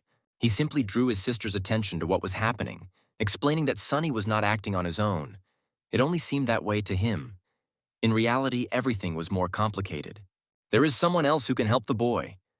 There are several contenders for the Linderdog clan in the game right now, and they must intervene.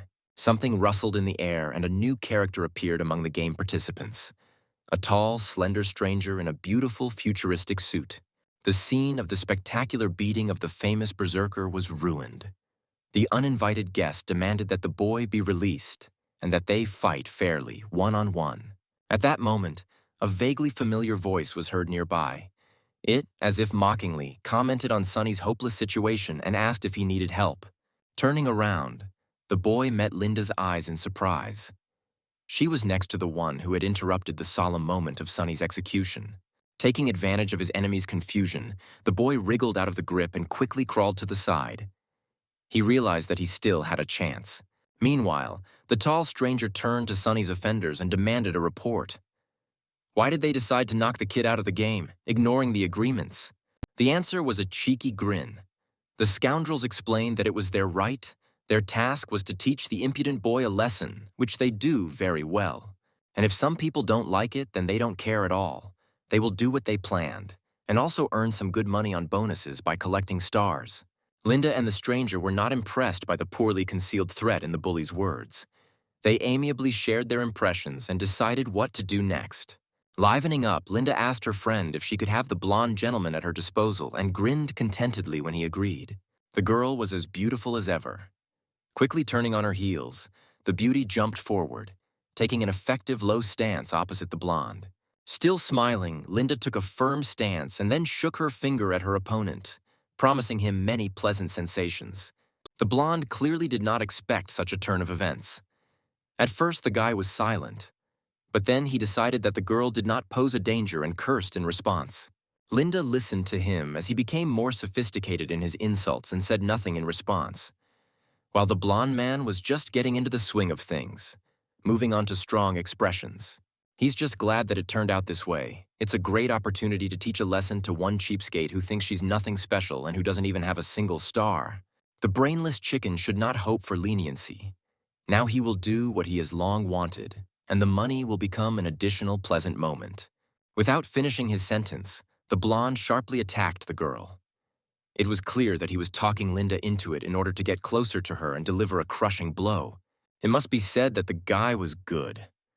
Blows rained down on the girl, and it was almost impossible to see their direction due to the flickering of her arms and legs. He knew that an experienced fighter would block or dodge most of his blows, so he quietly prepared the final attack. Distracting attention with false actions in every possible way, the blonde boy delivered an unexpected direct blow to the chest, from which Linda easily dodged. It turned out that the guy was flattering himself.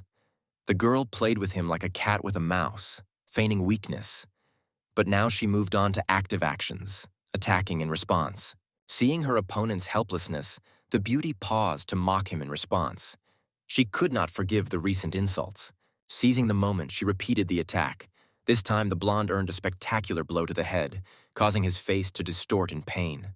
Linda allowed him to regain his balance, and then, taking a step to the side, delivered a powerful blow to the stomach, which bent the enemy almost in half. He was very lucky.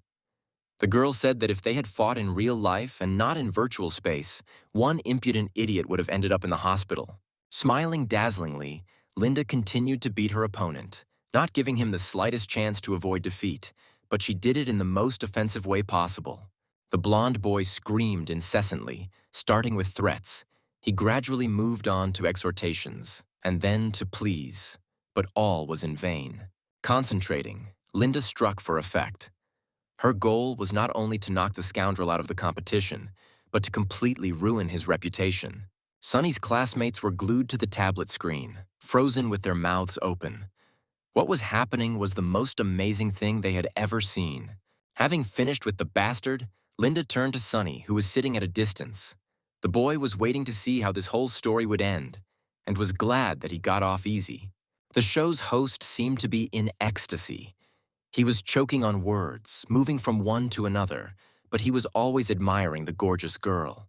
Without ceasing to compliment the charming participant, he noticed that she had received her star, which meant she was one of the winners. The robot guy was at a loss. Talking about the delightful beauty, he was surprised when she managed to form an alliance with the famous berserker. However, it is too early to relax. The game is not over yet. There are still many who can challenge the title of champion and enter the battle for possession of the stars. All the predictions turned out to be nonsense. The game went completely differently than it seemed at first. The favorites dropped out of the race, and their places were taken by impudent newcomers. But the teams of star hunters pose a particular danger. They attack everyone, which makes predictions completely pointless. A scoreboard appeared in the air, and the presenter turned to it and informed everyone that there were only 3 minutes left until the end of the game. This last statement drew a chuckle from Linda, who grinned ironically and asked if Sunny could hold out for 3 minutes. The boy didn't know how to respond to this provocation. He doubted his abilities, but as a team, they were capable of fighting off anyone. Obviously, they would have to fight back after all. Star hunters, who had also heard the expressive speech of the show's host, were rushing towards them. Yes, 3 minutes, not much at all. Having said this, Linda nodded affirmatively and prepared to meet the approaching opponents. A second later, everything began to spin in an endless carousel. Order was replaced by real chaos, the flickering of arms and legs accompanied by curses. Sunny outdid himself, realizing that the end of the game was near. The boy gave it his all, demonstrating real miracles of balancing. The host continued to make ingenious guesses about who would be among the winners, and his attention was invariably drawn to Linda and her companions. The boy and girl had no rating, but were definitely among the most serious contenders for it and were strong fighters. Gritting his teeth, Sunny fought against everyone who tried to challenge his right to be the winner. He remembered that there were only a few minutes left until the end. Ben froze, waiting for the battle to end. It was clear that the pupil had a serious chance, but he had to hold on and not let himself be knocked out. Suddenly, another gong sounded and a new information board appeared. There was only 1 minute left until the end. Linda and her friend disappeared somewhere. Other rivals disappeared too. Sunny never understood at what moment she disappeared, and he was left alone again.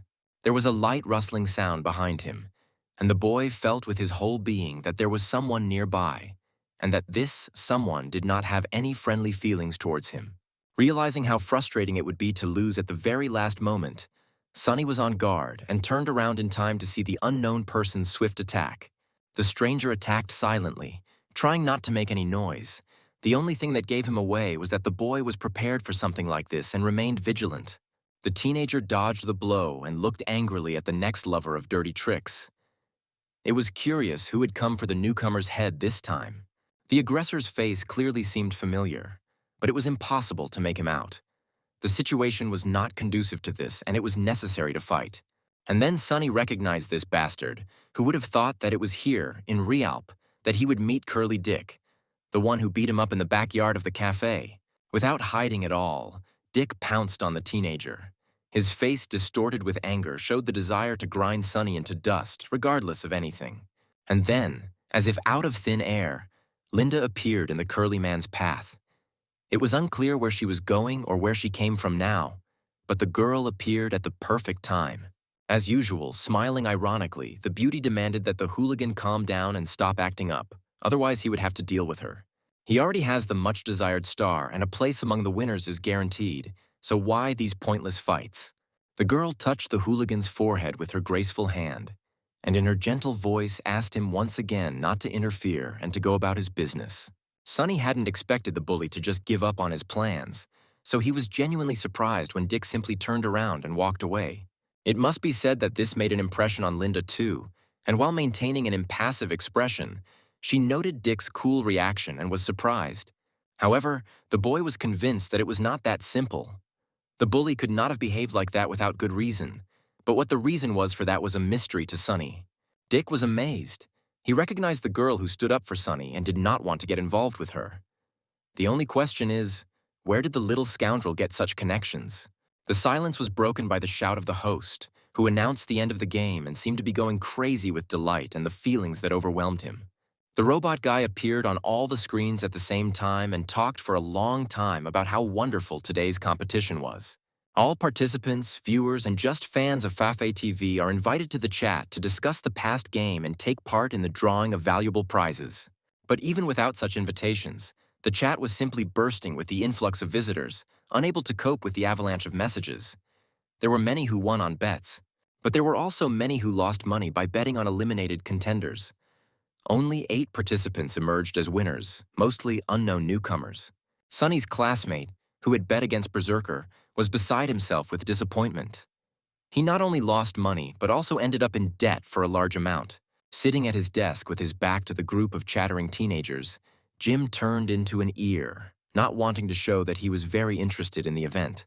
Lost in his thoughts, the guy sincerely congratulated Sonny, rejoicing at his success and congratulating him on his victory. He understood that this meant a lot to his friend. Jim remembered how the boy experienced his failure and was sure that the bad days were in the past. Now Sonny would show everyone what he was capable of. The mysterious disappearance of his friend and this story with the hooligans were a little worrying and gave rise to disturbing thoughts. But Jim was sure that everything would be fine. Meanwhile, the host slowed down a bit and continued. All winners will be given official status and an access code to the game. Raising his voice again, the robot guy shouted new congratulations to those who had passed the selection and began to talk about the news and events of Fafe TV. With the opening of the new season, everyone will be in for a lot of surprises that will please both players and spectators. These are new cards, events, bonuses, prizes. Today, the Fafe TV team has been replenished with new members with great potential. They have completely changed the rating system, and it has become even more interesting. Most newcomers are dark horses whose potential has not been realized, which means there is a chance to hit the jackpot on bets. But the most interesting thing is that in the new season, the representatives of the most important Fafe TV clans will compete, and the battle will be serious. Looking at the virtual display, Sonny saw the team symbols. The Black Mamba logo immediately caught his eye, and his thoughts took on a dark tint. But the story with the Black Mambas is not over yet. The boy still hasn't figured out their role in the past intrigue and doesn't fully understand what they want from him. Turning away from the screen hanging in the air, the teenager walked away, completely immersed in his thoughts. At that moment, someone's gentle hand fell on his shoulder. Having completely forgotten about his new acquaintance, Sonny shuddered when the girl spoke and congratulated him on his victory, and then promised to meet soon. The boy didn't have time to come to an understanding whether this was good or bad for him, when he heard that Linda had one very personal and important request for him. The beauty asked Sonny to do everything to not lower his position in the ranking until she meets him again. This is really very important. The boy froze in surprise and waited for an explanation, but never received one. Linda, smiling ironically, wished him luck and disappeared into the portal that opened. Irene and Ben listened attentively to the host of the show, absorbing his every word. Unlike most, they seemed to hear something of their own, hidden from the majority. The beautiful girl from the Black Mamba clan also did not move away from the screen.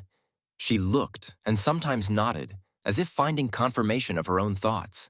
Finally, the host quite officially announced the end of the show and publicly announced the list of names of new participants, once again congratulating them on their victory. Sunny opened his eyes and at first did not understand where exactly he was. There was a feeling of complete unreality of what was happening. His body ached. Irene and Ben were leaning over him, worried expressions on their faces, trying to find out if the boy was okay. They had accumulated quite a few questions for Sunny. Having come to his senses a little, the boy began to tell what happened during the game and what was hidden from the attention of the audience. But the most important thing was the feeling of victory. Now the guy felt much more confident. There was a feeling that, having completed the game, he had become a different person. And this feeling did not leave him even the next day. When entering the school classroom, he looked at the familiar environment in a new way. Surprisingly, there was a complete impression that he had been absent for at least 6 months and had succeeded in forgetting how uncomfortable he had been in this school class. Sunny looked around, as if reacquainting himself with the familiar surroundings and coming to the conclusion that it was not as bad here as it had seemed before. Classmates entered the classroom and also froze, as if they were seeing the boy for the first time. They were struck by the change that had happened to him. Sunny was behaving completely differently. It's incredible. But for the first time, he looked at his classmates without lowering his eyes, and who would have thought? He smiled. Jim appeared at the threshold and smiled back. The guy was literally dying from the curiosity that was overwhelming him. But he understood that it was not yet time for questions. Laughing, he walked over and patted his friend on the shoulder, expressing his joy at meeting him, and then made a mysterious expression on his face, hinting at a private conversation. The familiar rooftop terrace of the school. Friends sitting and talking. Sunny slowly telling what happened on the days when he was not at school. Hearing the details, Jim became worried and then genuinely angry. He didn't know about the story with the hooligans and that his friend had it so bad. Jim suggested that his friend inform the teachers, but Sunny only laughed in response. He assured them that it would not achieve anything. And all's well that ends well. Suddenly, Jim perked up and said that Sunny's new status opened up huge opportunities to earn money and not necessarily in Fafa TV games. According to him, Sunny has not signed any contracts, so he can choose something safer. Absolutely unlimited prospects await him. But Sunny didn't agree with him. After thinking a bit, he told his friend that his skills in esports would allow him to succeed in Fafa TV. Years of training on console while playing under the moniker One Frame have given him a unique experience that is perfect for fighting. By trusting them, Sunny was able to not only survive, but also win in conditions that were insurmountable for most other competitors. The boy also understood that after the death of his parents, he was never able to find himself but lived in the past, immersing himself in difficult experiences and sad thoughts. But now everything has changed, and the new game, the competition, this whole exciting sport has allowed him to re-realize his place in the world, and a new goal has appeared. Jim pretended to joke. Although what he heard was a surprise to him, the guy was convinced that his friend would be happy with the proposed option. He was puzzled. All this did not fit at all with the familiar image of the quiet, submissive Sunny, who always avoided direct conflicts. So, exchanging impressions, the friends sat on the roof, leaning their backs on the parapet and made plans for the near future. The mood was great. Several days passed. Sunny did not leave the gym. He realized that virtual skills needed to be reinforced and tried to develop his body. The boy did strength exercises, speed training, and literally spent hours honing the technique of the most difficult strikes, bringing them to perfection. The problems with Dick and his accomplices left an indelible mark on his memory, and Sunny clearly realized that he could not become a champion if he remained so weak. Everything was easy and simple in the game. Don't forget that this is a virtual space. In real life, training and brute physical force are required. He was also very impressed by the ease with which Linda scattered her enemies. It seemed incredible to him that a girl could achieve such success. So Sunny hit with all his might, trying to combine physical training with practicing techniques to be at least a little like his new girlfriend. If he was being completely honest with himself, he lost. Without outside help, his story would have ended very quickly and there were no other options. Breathing heavily and leaning on the punching bag, Sonny analyzed the events and promised himself to become strong enough to cope with the danger himself. And most importantly, he himself felt a huge hidden potential within himself. He truly enjoyed defeating his rivals and dealing with his enemies. These new sensations surprised the boy. He did not expect such energy and desire to win at any cost from himself. Another attack of headache made him stop. His vision went dark. It seemed he had overdone it this time and needed to stop training. The pain came as an unpleasant surprise. Sonny had already gotten used to the way he was progressing in his skills and abilities and did not want to slow down the set pace. Turning around, the boy noticed Ben and Irene lying on the mats and immersed in virtual reality. They had been absent for quite a long time. Sonny didn't know that right now the guys were holding very necessary and important negotiations, on which his own future largely depended. But he would have been even more surprised to learn with whom exactly these negotiations were being conducted. Ben and Irene were talking with the boy's new acquaintances, Linda and her friend. Ben greeted Linda and nodded to her companion as if he were an old and good friend. It was obvious that the four guys had some common past. However, today they gathered to come to an agreement about the future. Ben announced that he was proposing an alliance between their clans. The guys smiled radiantly, trying to make the best impression, and then began to talk at length and in detail about how he saw this cooperation. Finally, after a pause in his long and drawn-out speech, Ben turned to his sister and gave her the floor, inviting her to tell him about her plans. But Linda unexpectedly took the initiative and began to talk about her clan, what their team was striving for, and what she expected from cooperation. This caused a negative reaction from Irina. She didn't really like this beauty at all, but she liked it even less when she took the initiative. After listening to the caustic comments of Irina, who saw herself as the leader of the new union, Linda spoke very ironically, explaining that she does not submit to the weak. The temperature of the conversation was constantly rising. There was no trace of friendliness left, and the parties were on the verge of resorting to direct insults. The next comment from Irina completely infuriated Linda. The girl no longer wanted to have a conversation with this arrogant guy and was not averse to a fight. Having calmed down a little, the girl turned to her companion, who maintained a cool appearance throughout the entire conversation. The guy, whose name was Greg, explained that arguing would lead nowhere. They needed to look for common interests and not quarrel out of nowhere without any sense. Irina completely agreed with him. The girl immediately declared her interest. In the Colosseum, there is someone whom she wants to crush, regardless of anything. After a meaningful pause, the girl said in a sharp tone, "This is Sebastian, the master of the Wolf Clan, which controls the western district of the city. This scoundrel owes her and the Linderdog clan a lot of money, and she will do anything to restore justice. But on one condition, she will destroy him herself." Unable to resist sarcasm, Linda commented venomously. She was surprised that the famous Irene would stoop to some banal revenge. Laughing, she clearly provoked her interlocutor, occasionally throwing provocative glances at her. Linda hoped that Irene would say more in her anger. But Irene was much more cool-headed than the temperamental beauty and kept her composure. So Linda dropped her teasing and looked at Greg. This time, he didn't like what was happening. Greg was clearly angry at how these necessary negotiations were going and expected something more from them than a quarrel. Ben tried to defuse the situation. He joined the conversation and tried to calm the disputants, calling on everyone to be reasonable. Greg agreed with him. He was already pretty tired of this circus. The guy was not used to wasting time on meaningless fuss, and especially on fights without reason. Seeing her companion's displeasure, Linda pretended to be frivolous, as if she had nothing to do with it, and began whistling some tune. Suddenly, Ben perked up and asked an unexpected question. He was interested in why the meeting was taking place without Sonny's participation, and at Linda's request.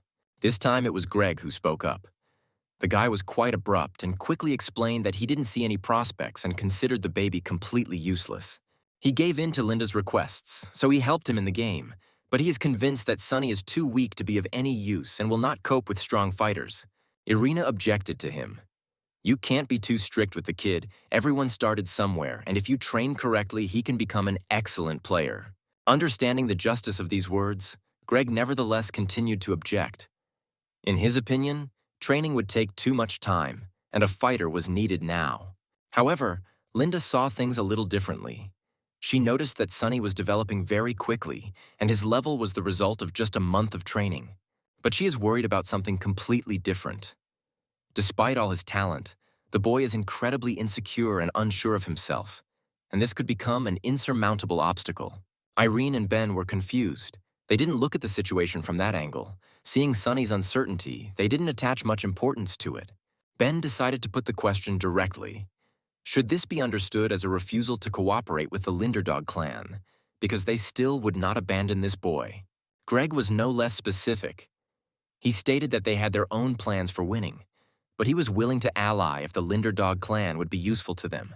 Linda added that they believe in the power of Linderdog, but they must be confident in their allies, which is why they are trying to clear up any doubts now. At this point, Greg said that he had no questions about the combat capability of his allies, but they had to be prepared for the fact that all enemies would become common.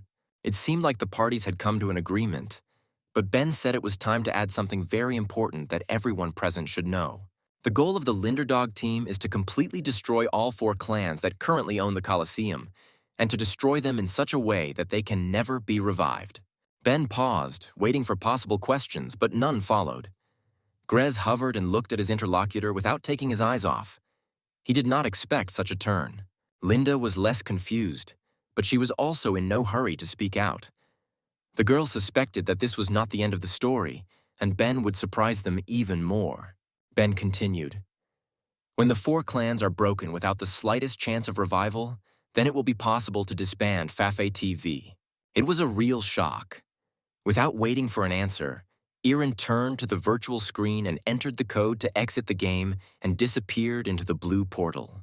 Ben and Linda and Greg, who were standing opposite him, looked at each other silently, as if trying to read the hidden thoughts of their interlocutors from their facial expressions. Linda thoughtfully noted that it turned out that Linderdog had a terrible plan from the start, which meant there was a reason to accept almost any conditions of these negotiations. However, Greg seemed less surprised. According to him, Linderdog is a strong clan that is not part of the alliance, and therefore is not bound by any restrictions. However, they don't have a high ranking within the game, so it becomes clear why Irene, with her abilities, is stuck at the lowest rank. Ben didn't try to hide this from his friends, to which Linda grinned with satisfaction. Now she understood that the intrigue was even more complicated than it seemed. Attacking the main clans that dominate Fafe TV automatically raises the rating of all players participating in it and opens up huge prospects. And even newcomer Sunny, who can't yet claim anything other than a low rank, gets the chance to literally soar up the rankings. Nodding in response, Ben replied that it was indeed true. This was a great opportunity for all of them to take high places, of course, if this adventure was successful.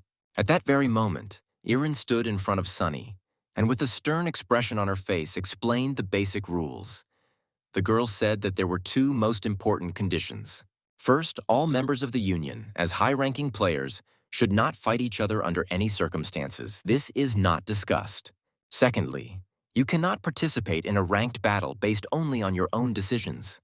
Participation is only allowed with the permission of the Ben clan master. Hearing this, Sunny became like a fish out of water. He did not expect such restrictions at all and understood that it deprived him of freedom. Finally finding his voice, the boy declared that he was the first to hear about this. Important points must be discussed in advance, otherwise it is simply unfair. No, of course, Sunny already knew a lot of important and even secret things, for example, about the desire of the Linderdog members to disband Fafe TV. But such a thing. Irina tried to calm the enraged newcomer.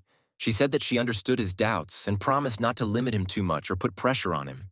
Sunny remained silent, realizing that he had no choice. He was already up to his ears in Linderdog's affairs and owed them a lot, so he would be forced to accept any conditions. This conversation was also not easy for Irina. The girl understood that the boy had the feeling that he had been deceived, but she could not do anything about it. A gloomy Sunny sighed, and then, strangely enough, smiled. The teenager stated that this situation could be for the best, and he did not hold any grudge against Irina at all. This was a real shock for the girl. Irina was already prepared to make long and tedious excuses, explaining the necessity of this measure, and suddenly a surprise. Yes, everything is fine. We have been through a lot lately, so we forgot how much these guys have done for Sunny and how much they are going to do. However, the next question stumped Irene. Sunny asked if Black Mamba's attack could be explained by the fact that they knew about Linderdog's plans. Yes, that's true. Irina has long suspected this.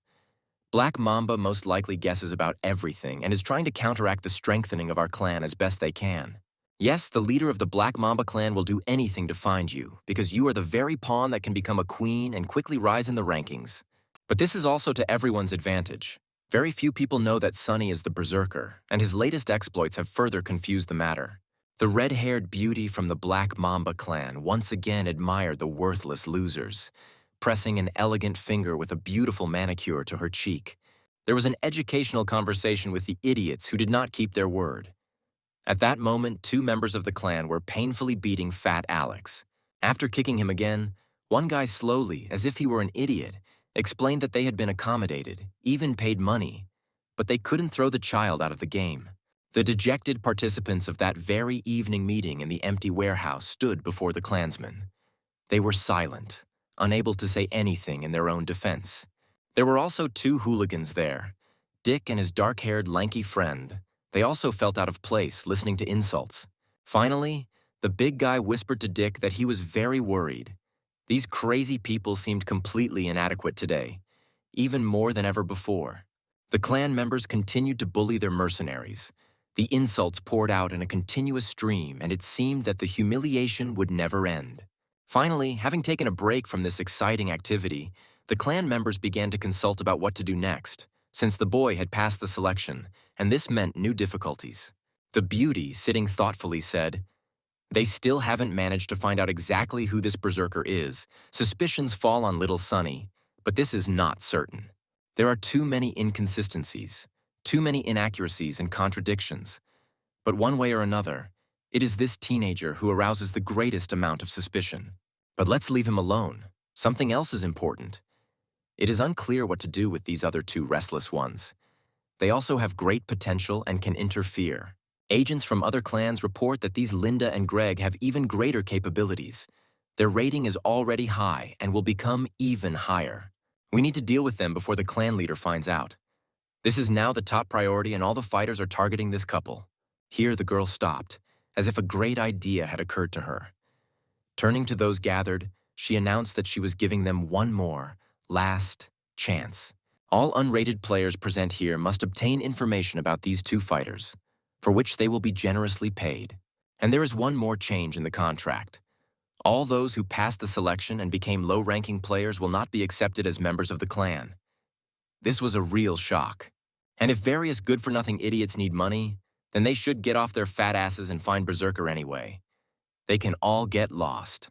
The hooligans walked across the yard on unsteady legs, their knees still shaking, and their souls filled with emptiness and a feeling of endless dissatisfaction. The fat man thoughtfully mumbled something unintelligible. He still did not fully believe that this disgrace was over and that their plans had failed so miserably. It was hard to believe that just because they couldn't find some worthless boy, they were thrown out like mangy dogs. Dick, who was walking ahead without turning around, casually said, "It doesn't matter. Black Mamba isn't the only thing in the world. We can look for some other clan. And yes, maybe there will be no need to look for anyone." Dick has thought over the new information well and now seems to guess who this mysterious berserker is. The fat man was beside himself with rage. He sharply told his friend that he did not understand why he was silent, because he could make a lot of money on this. Dick also had something to say to this. He also does not understand why his friend is hiding important information from him and intends to clarify this issue. Verzila made a surprised face. It was unclear whether he really didn't understand what was being discussed, or was playing to the crowd like a talented actor. Dick, without saying a word, dealt him a powerful blow to the chest. It was a spinning attack, strong and effective. The dark-haired man was literally slammed into the wall. Pressing his elbow to the giant's throat, Dick slowly explained that he had thought the face of the puppy they had beaten looked familiar, but it was his accomplice who had distracted his attention. He suspects that he knows that this little weakling is the berserker, but for some unknown reason he is hiding it. The only question is, why? The dark-haired man denied it as best he could. He really was a bit of a dullard. Complex reasoning and guesswork were beyond his capabilities. He explained to Dick, incoherently and with his words confused, that he had no idea about the real Berserker and was ready to do whatever he ordered. Dick was really going crazy. It felt like someone had possessed the guy. His face was distorted by a terrible grimace, and his eyes were sparkling with a feverish fire. 2 weeks have passed since the FFA TV placement exam and the Linderdog clan meeting. They flew by completely unnoticed. Finally, the first event in the game has arrived for new members. First and foremost for Sunny as an officially recognized player. Despite all their experience, Linda and Greg ended up in the rookie category, having saved the famous Berserker during the competition. The top brass of the Linderdog clan spent all their time in the gym, preparing for future competitions, but most importantly, helping Sunny prepare. He gave it his all, not sparing himself at all, and achieved considerable success in training, noticeably increasing his strength, speed, and reaction. A pretty, dark-haired girl with an elegant ponytail on her head announced the start of the competition in a clear voice. She would be the host today. Today's map is Jelly Jelly Map. It is very simple and easy, which will appeal to beginners. Its secret is the elasticity, which can be used for rebound. The girl was simply stunning. Stretching out to her full height, she raised her hand expressively and demonstrated her flawless figure. Whether these new players will be able to use this excellent feature to win is the question. They may simply not have enough experience to do so. The girl introduced the first player, the highest-rated player in today's round, the charming Linda, a real rising star. All the screens showed the face of a girl who looked simply amazing. She smiled brightly and was wonderfully beautiful. The second contender is a representative of the little-known Red Clan from the Central District, Jason, famous for his irresistible high-speed strikes. The other pair of players are no less talented and promising. They are just waiting to realize their chance for success, regardless of any difficulties.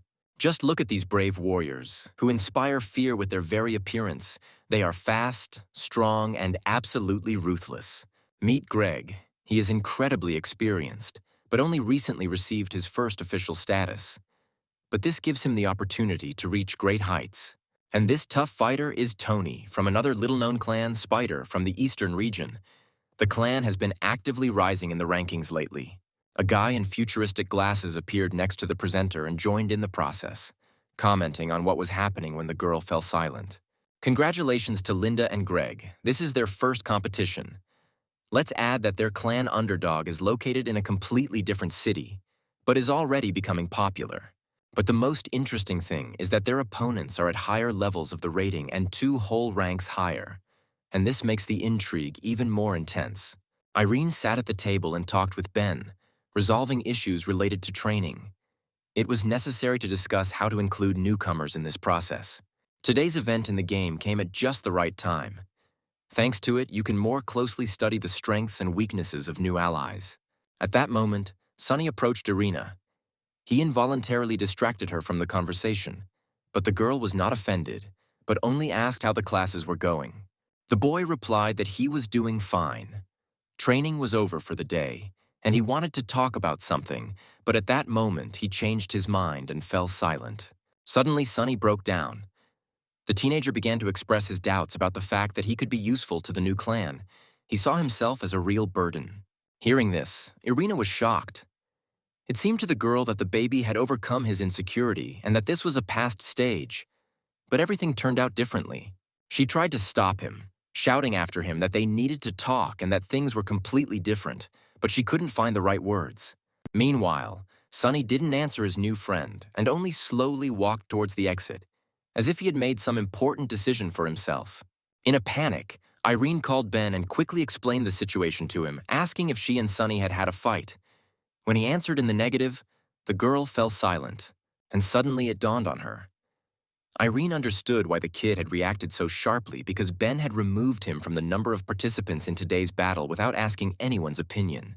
She reminded her brother what he had promised when he had negotiated. He had given his word that Sunny would participate in all game events if possible. The recognition of his elders gave the little boy even more confidence in his abilities. He tried very hard, did everything he could, but was not allowed to participate in the very first game. Ben faltered, making excuses. He thought the extra time would allow Sunny to improve his basic skills and gain the necessary experience. Irina turned into a real fury. It seemed that her eyes were about to start glowing. The girl was beside herself with anger that overwhelmed her.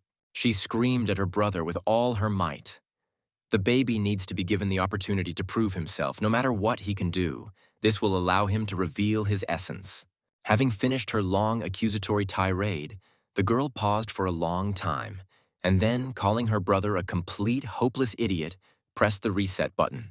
At that very moment, Ben was in the middle of a new negotiation, sitting at a table with a middle-aged man who was asking him about Sunny, asking him questions actively. After telling what he knew, Ben also asked the man to share information about the boy. From the question, it was clear that he knew the child well. Surprisingly, in front of Ben sat Sunny's former coach, who led his team to victory in that very same long-ago esports tournament. Sunny walked through the noisy streets of the city and talked out loud to himself, reproaching himself for inaction, laziness, and a complete lack of talent. Passers-by paid attention to the strange boy, looked around in amazement as they passed by, but this did not bother him at all. He walked on, noticing nothing around him. Even when Sunny became the object of close attention, he simply walked past, immersed in his own heavy thoughts. How he wanted to turn back time and never get involved with any computer game, never know or experience everything that happened to him. Because of the headache, the last few weeks have passed in a fog. I don't remember anything at all. I had to act in a complicated, automatic way. It's like spending the whole day pointlessly kicking a ball, or juggling cucumbers, or doing something equally pointless. The most unpleasant thing was the headache. It did not subside, and sometimes became even stronger, disrupting normal vision and distorting the surrounding reality. What worried Sunny was that the headache became more severe when he was nervous, and the worry took it to a new level, making it almost continuous. The boy was sad because he was angry at the very people who cared about him. Jim, Ben, Irene, Linda. They all did not deserve such treatment. Engaged in self-flagellation, the teenager wandered down the street, barely dragging his feet, and gradually came to the conclusion, "What can I say? He is truly terrible." Who knows what else Sunny would have thought of if he hadn't been attracted by the phone call. The smartphone had been ringing for several minutes, but the boy didn't hear it. Who could it be? The teenager was confused. Actually, no one should bother him now, especially since the incoming number was familiar. The unfamiliar number puzzled the boy even more. The fact is that only friends called him, and all their data was entered into the phone's memory. The thought of ignoring the call flashed through his mind, but curiosity got the better of him. After all, it could be the FAF-ATV organizers or someone else calling him. Picking up the phone, Sunny listened, preparing to start a conversation. An inner feeling told him that this call was really important. The premonitions were not deceiving. The insolent, very familiar voice of Dick was heard in the receiver. The same hooligan with whom he had already had to meet more than once. Sunny couldn't believe that his number had somehow ended up with this scoundrel. He was so confused he didn't know what to say and only mumbled something unintelligible. The other man launched into a series of insults that made it clear he expected nothing less from a useless idiot like Sunny. Realizing that the conversation was not going well, Dick turned to threats. He promised the boy that he would greatly regret it if he hung up now. Moreover, after a dramatic pause, the bully mockingly called Sunny's nickname, Berserker, and stated that the consequences could be even worse. Sunny was told to drop everything he was doing and come to school within 10 minutes for a serious talk. It was in his own best interest. Dick, becoming more sophisticated in his expressions, showered the teenager with new threats, promising all possible punishments that could be if he still did not show up for the meeting. The boy said almost nothing and listened to the bully without interrupting. The situation made him extremely angry and instantly pulled him out of his state of depression. Dick put his smartphone on the desk and pressed it with his hand, thoughtfully recalling the details of the past conversation. Did he do everything as planned? He knew in advance that despite all the agreements with the stupid teenager, he would still hand him over to the Black Mambas, who would be overjoyed to the point of madness. The big guy was also pleased in his own way, filled with a dark joy and anticipation of the future reward that they would finally receive. But one important point needs to be clarified once again. The bully turned to his friend and asked again if he was sure that the puppy was Berserker. Having received an affirmative answer, the dark-haired man got excited. Emotionally, he suggested immediately informing the Black Mamba clan of the news. And he was surprised to the depths of his soul when he heard a negative answer from Dick. The hooligan said this with complete confidence and demanded that he mind his own business. Dick condescended to give a detailed answer. He believed that all their troubles were the work of Irina and her idiot brother. They were simply using them in their own affairs. If anything, this is the perfect opportunity to kill two birds with one stone. Get revenge on the Linderdog idiots and settle accounts with one little scoundrel. The idea was simple and elegant. Challenge Berserker to a fight in a way that he couldn't refuse, humiliate him, and throw him out of Fafe TV, thereby taking revenge on Irene and Ben. Looking at his friend with a strange fire in his eyes, Dick explained that if everything went as planned, they would literally destroy this entire company. Verzila completely agreed with his friend. The idea was so wonderful that it was hard to believe. He was only envious that he hadn't come up with such a great plan. Stretching his lips into a sinister smile, Dick added, "After all, it is possible to make it so that everyone will think that it was the Berserker who attacked them, and not they him." Once again, the dull school corridor. Sunny walks past empty classrooms in search of the one where this unexpected and unpleasant meeting will take place. Finally, stopping in front of one of the doors, the guy froze. He was still tormented by the same thought. What exactly was the interest of the scoundrel Dick? Finally, having made up his mind, the boy entered one of the doors. He understood that it was too late to refuse the meeting. All that remained was to listen to the hooligan's demands. The big guy standing against the wall came as a complete surprise to Sunny.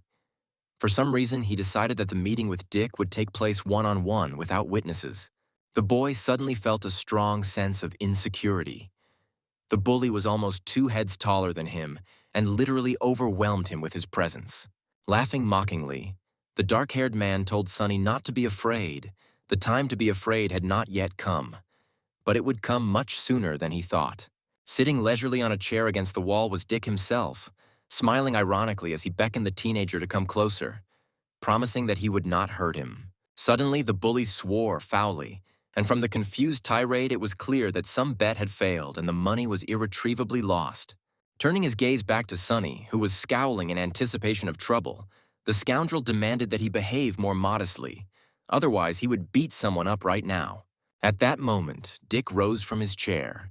Demonstratively and very slowly, he pretended that he was going to carry out his threat. Heading towards the boy, he continued to speak. The bully was interested in what claims the Black Mamba clan could have against such a worthless person. And there are other participants, other clans, and they too, for some reason, are focused on one little bastard who is literally worth nothing. They must not know about his insignificant, vile essence and mistake him for another person. But he, Dick, found out about it and can tell absolutely everyone. The bully reveled in his superiority over the weak. He liked such moments the most. He literally lived for the need for self-affirmation. Meanwhile, Sunny realized that by coming here, he had made a big mistake.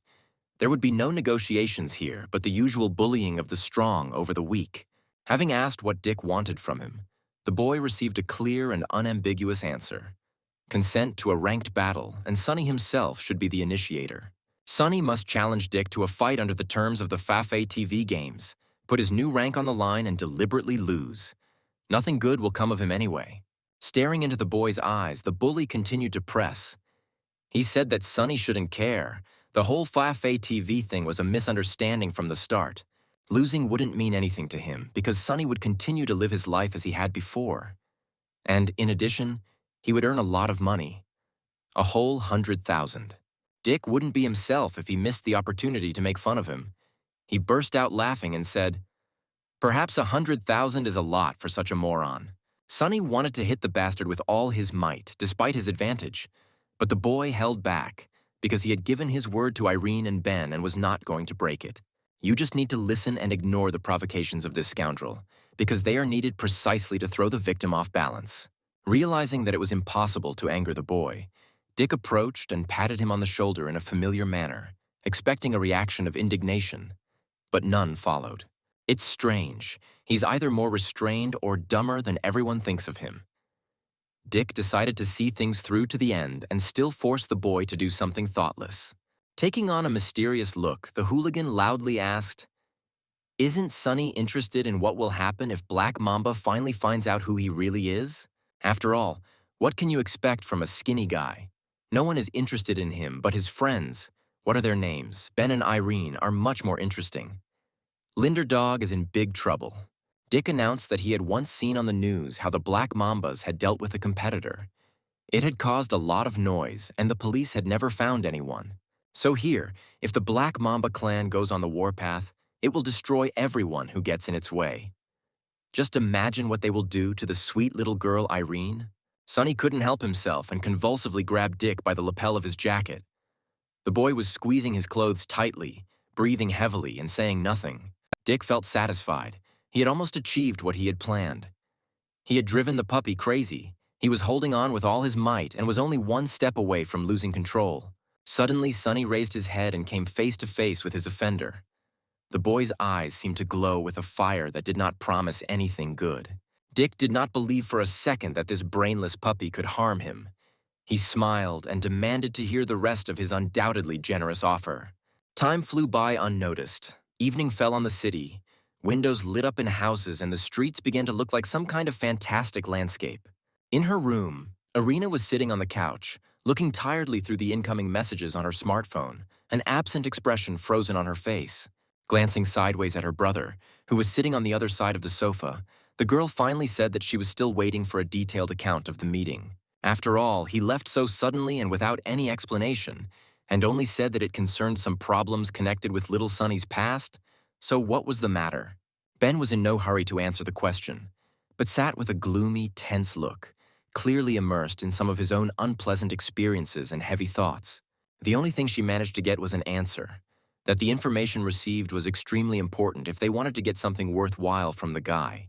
However, Irene did not see any particular problems. The only thing she did notice was Sonny's health. He had been having headaches all the time lately. It is Ben, as the head of the team, who must take care of all its members, and first of all, the smallest and most inexperienced. But the guy couldn't get the words of Sonny's former coach out of his head, who said that they were essentially talking about two different people.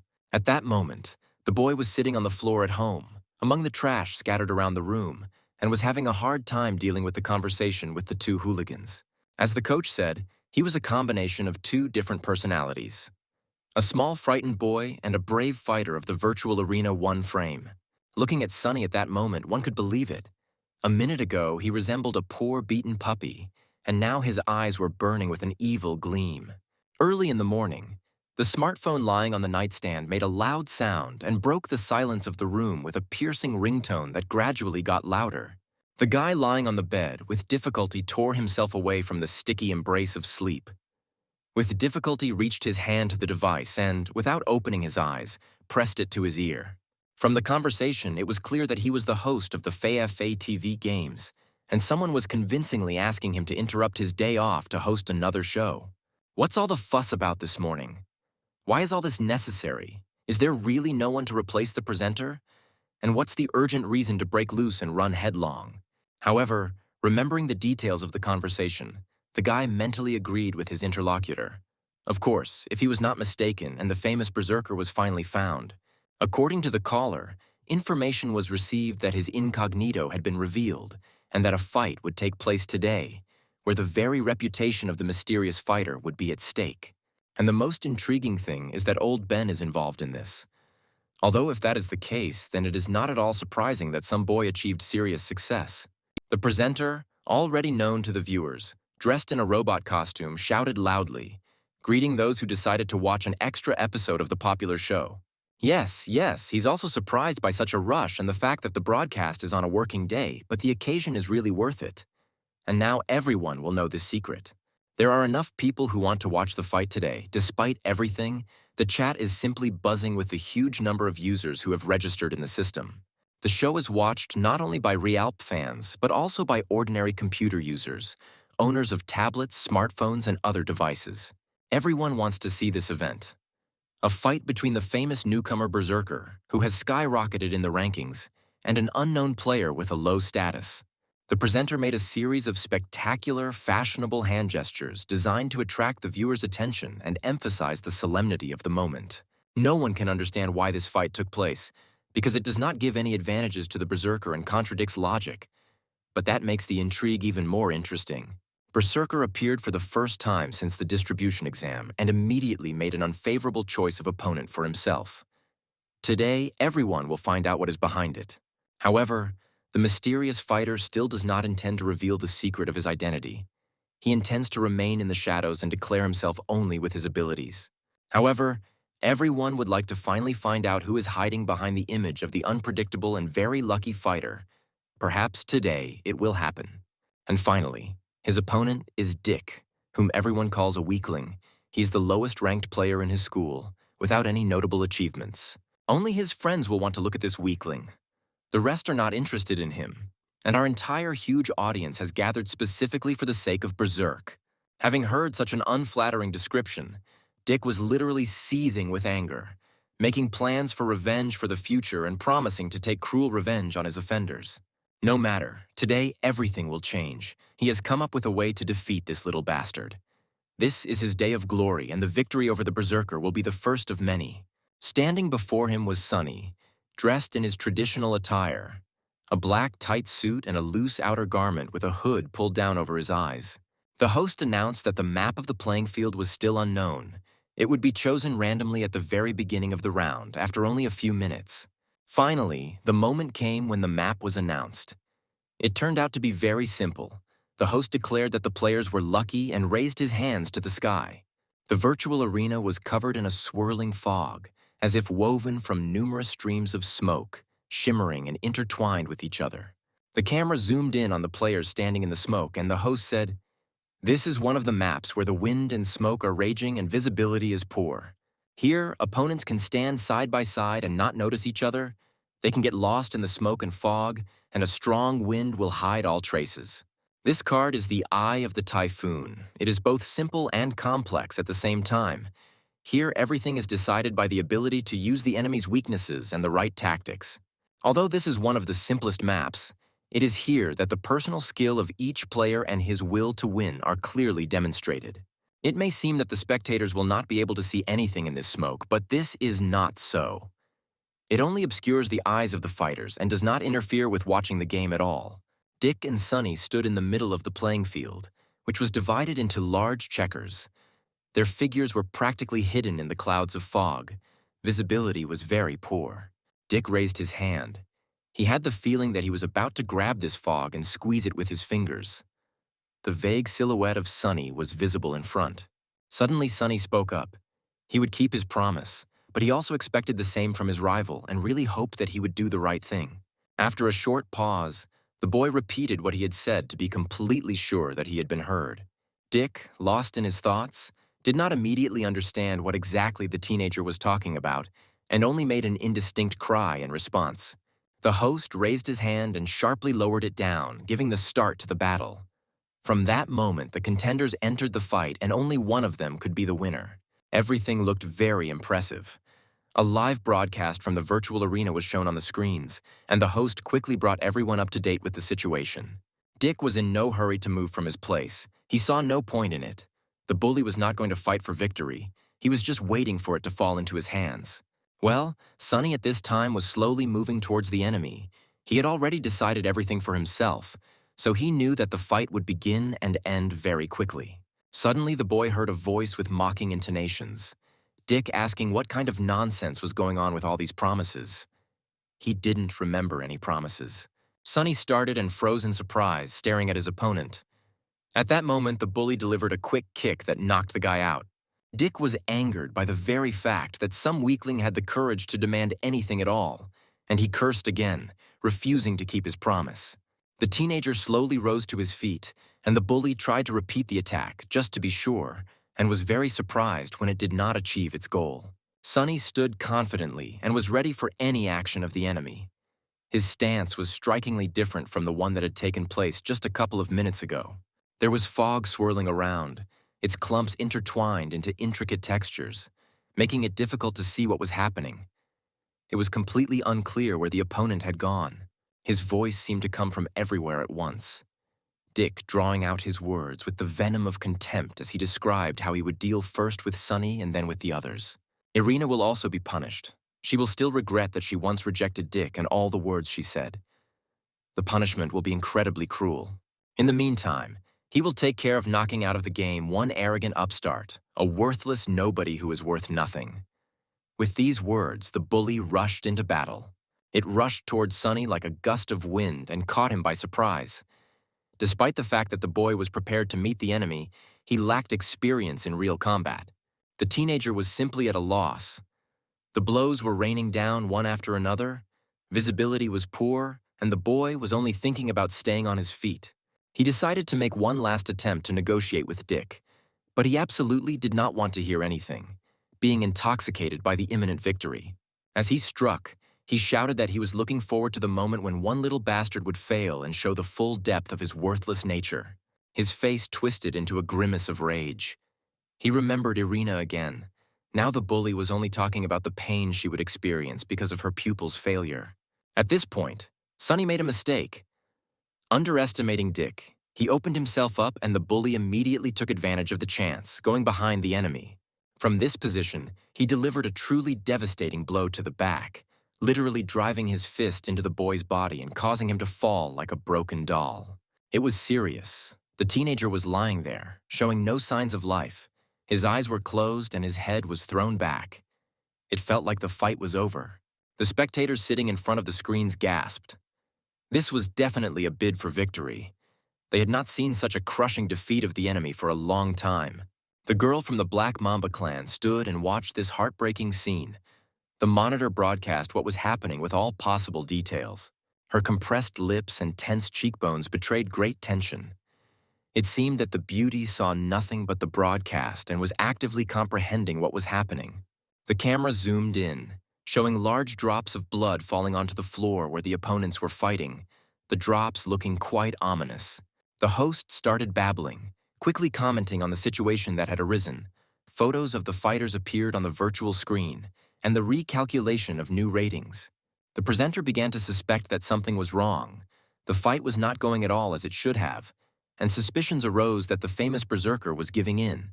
And the bully sincerely enjoyed his superiority, telling how he studied the tricks that Sunny used and came up with ways to deal with them. In response to this, the boy declared that it was impossible to negotiate with scoundrels like Dick, so he would do everything to win today. So the bully's next attack was unsuccessful. Sunny was on guard and easily dodged the beautiful sweeping blow. The game of giveaway was over, but the problem remained. For the boy, this map was really very difficult. The opponent was not visible and it was unclear what to do. The teenager wandered through the fog, trying to navigate by hearing, peering into the bumpy, swaying gloom, looking for an enemy. But all was in vain. A quiet, indistinct sound was heard nearby, making me wary. A feeling of someone else's presence appeared, and it grew stronger, becoming clearer and clearer. Dick burst out of the wall of fog and attacked the boy with lightning speed, trying to knock him down with one blow. However, this action also did not achieve its goal. Sunny dodged to the side and prepared for a drawn-out fight, going into hyperspeed, but Dick disappeared into the fog and never reappeared, leaving him alone. Ben was deep in thought.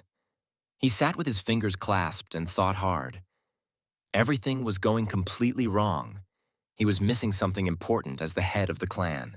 The boy went into a serious fight without even asking his older comrade's opinion. Moreover, he didn't even consider it necessary to tell anyone about it. True, he immediately pulled himself up short. No, something was wrong here. Whatever kind of rebellion Sunny wanted to start, he would hardly have done it without a serious reason.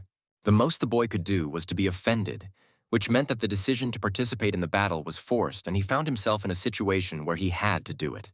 Remembering the guy and thinking about what he learned from the coach, Ben realized with surprise that this situation is all to their advantage.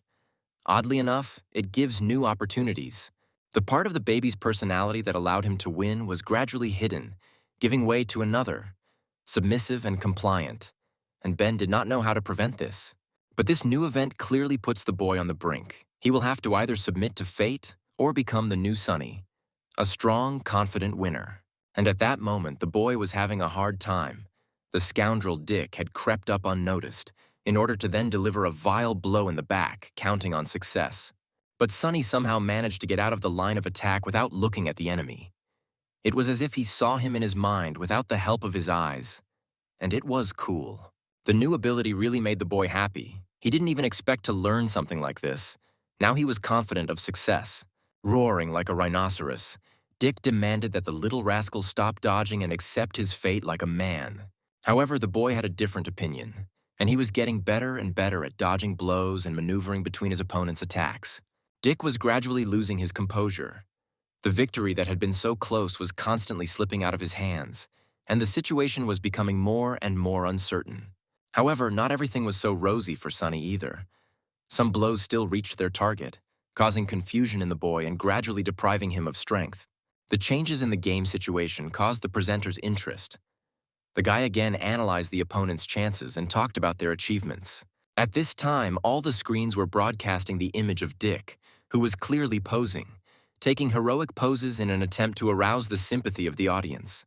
If the bully had heard how the host described him, he would have been furious. Dick was described as a complete mediocrity and the weakest player in his area. But he didn't know this and tried to assert himself in every possible way. At this moment, like a movie villain, the bully told Sonny how he was able to catch him. It turns out that the boy was very predictable. Despite his cowardice, Dick was quite smart and easily figured out the tactics used in battle. The fighting methods were too obvious. Sonny never attacked himself or finished off the enemy. He always played defensively, passively reacting to the situation. The secret of the boy's success was the ability to react and move at high speed. But to do this, he needed to see his opponent. This was not taken into account by the opponents that Sonny managed to defeat. Very strong fighters lost due to a simple misunderstanding, just due to carelessness. Dick took great pleasure in telling how he analyzed the boy's fights, looked for his weaknesses, and developed his own tactics for victory. That's why Dick did everything he could to negotiate with the game organizers and choose this card. It negates any advantages the boy has. If the enemy simply reacts to your actions and does not have his own tactics, reflecting your own actions like a mirror, you just need to behave correctly. This map with fog and poor visibility is ideal for this purpose, and there is no need to delude yourself. Dick has prepared other surprises for the presumptuous, impudent fellow. The beautiful girl from the Black Mamba clan was now in virtual space and was also watching the game on a holographic screen. Suddenly, a tall, smiling guy appeared next to her and confidently greeted the beauty. He clearly wanted to impress her. However, the efforts were in vain. Without turning to her interlocutor, the girl sharply asked why he had come here and why he was wasting her time. Continuing to smile sparklingly, the guest smugly announced that he had come here for a very important and, most importantly, interesting matter for the girl. The girl turned around and stared at her interlocutor with disbelief. It was Sebastian, the master of the Wolf clan, which controlled the western district of the city. At that very moment, a battle was taking place in the virtual world of Fafe TV. The bully's powerful attacks were being broken by the stubborn resistance of Sonny, who did not want to give up. Dick felt very unsure. Despite his bravado, the guy was not at all confident in victory. It seemed the victim had found a way to resist him. The battle had been going on for a long time, but neither side had gained an advantage, and Sonny's tactics were becoming more and more effective, even though they were quite simple. Dick would not have been himself if he had not prepared insurance for such a contingency as this, and he wondered if now was the time to put it into action. The bully was still hiding in the fog beyond the boy's visibility, and seizing the moment, launched a new attack. Now he was running at full speed towards his target. It was not possible to catch the victim by surprise. Having instantly determined the direction of the attack, Sonny turned around and met the enemy, who was running with all his might, face to face. Dick decided to change the style of the fight. This time he started with a grab to use the difference in weight and deprive the boy of mobility before the final blow. Accustomed to the usual manner of fighting of the bully, Sonny was unpleasantly surprised. It was very difficult for him to dodge and impossible to get away at a long distance. Dick was triumphant. He had achieved what he wanted, and the picture of the battle was completely clear. A little more, and the minor misunderstanding would get what it deserved. Another turn, a punch, another punch. Sonny gets another kick right in the chest, and then flies backwards, as if he was shot out of a cannon. Continuing to build on his success, Dick skillfully closes the distance and then begins to methodically finish off the boy with straight punches to the head. The bully has almost won. Ben watches this closely, gritting his teeth in extreme tension. He is sincerely more for Sonny. Sebastian and the gloomy beauty are looking at the screen. The guy doesn't care about the teenager's fate. He sincerely enjoys the picture of the fight. The presenter does not take his eyes off what is happening on the screen. He's very disappointed. The guy was counting on a much more spectacular fight than this misunderstanding. Dick grabbed Sonny again, preparing for another blow, but he suddenly burst into loud laughter in his opponent's face, completely confusing him. The bully froze. He did not understand the reason for this strange laughter and tried to get his bearings in the situation. Finally asked the boy if he had gone crazy. Stopping laughing, Sonny replied, "Not at all, he is completely sane. He just finds what is happening so funny that he simply cannot help but laugh." Chuckling in response, Dick remarked that yes, in his opinion, it was indeed funny to watch the senseless misunderstanding and all this clowning. And then the bully launched into a swift attack, raising his fist for a finishing blow from above.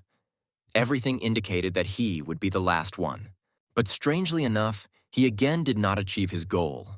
Sonny easily, as if dancing, walked away and again burst out laughing in his face, declaring that the game of giveaway was over. Dick became wary, looking at the boy's expression. He felt a strong sense of uncertainty. His attacks were not reaching their target, and the enemy was learning on the fly.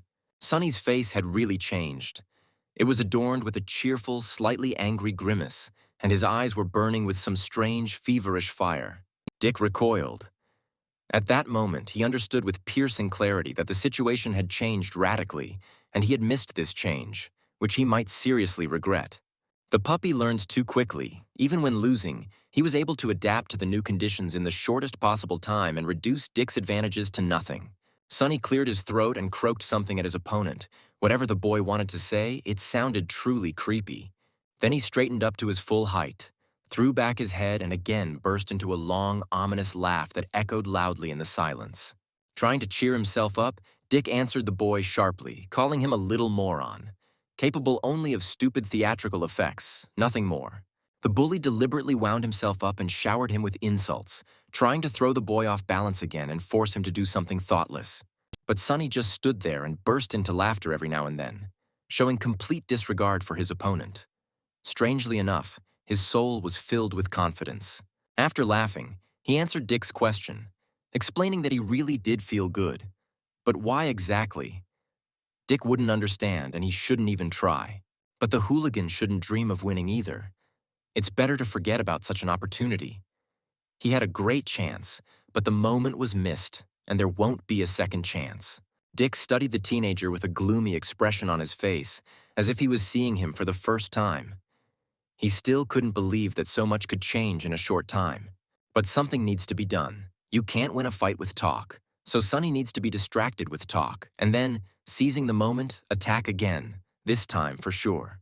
While talking to the teenager, the bully slowly and imperceptibly, step by step, approached him closer and closer, trying not to alert him ahead of time. He talked a lot and constantly changed the direction of the conversation, trying in every way to chat up his opponent, and apparently he succeeded. Sonny stood completely still and silent, not making a sound. Not even his face was visible. Only the outline of his figure could be seen in the fog. Finally, the boy spoke up, explaining that Dick had better keep the terms of the agreement because he could forget about winning. Just today, Sonny was ready to voluntarily throw the fight in order to avoid possible bad consequences for his friends. But now this will not happen. And from now on, he will do everything to smear one scoundrel who does not keep his word and imagines himself to be the arbiter of destinies. Dick can guess who we are talking about. Forgetting his plans to unbalance the boy, Dick himself rushed into the attack, throwing aside all curtsies. This time he decided to crush the boy with his weight. Having practically reached the teenager, the boy made a powerful jump with his fist extended forward and concentrated his entire body weight on it. But everything went wrong. Instead of falling down as if mown down, the puppy instantly dodged the blow and delivered his own, kicking his opponent in the jaw. Dick was thrown aside. He experienced on his own skin all the sensations that the boy had experienced a little earlier and was completely confused. And Sonny at this time was smiling and openly amused by what he had seen. He no longer wanted any compromises, but simply enjoyed a good fight. He didn't even finish off his opponent, stepping aside and letting him come to his senses. Dick took advantage of the respite to prepare a new attack. And again, the guy rushed forward.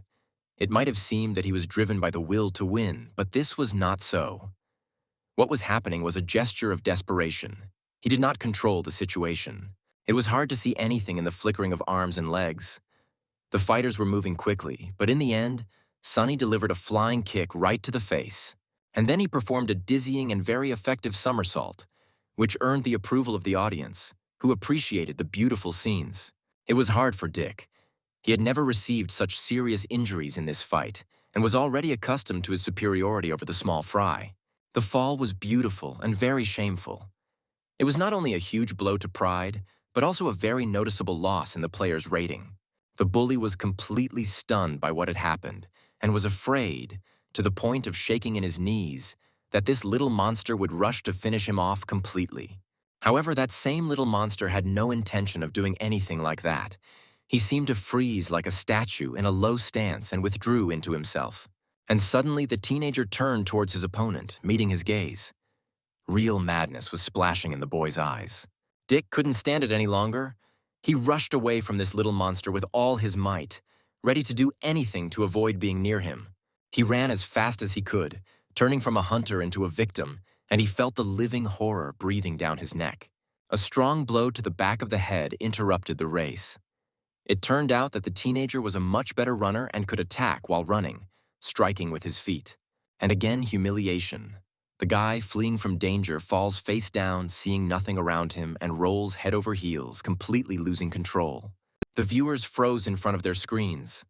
No one expected such a turn of events. Just now the game was something endlessly dull, but now it keeps you in suspense every second.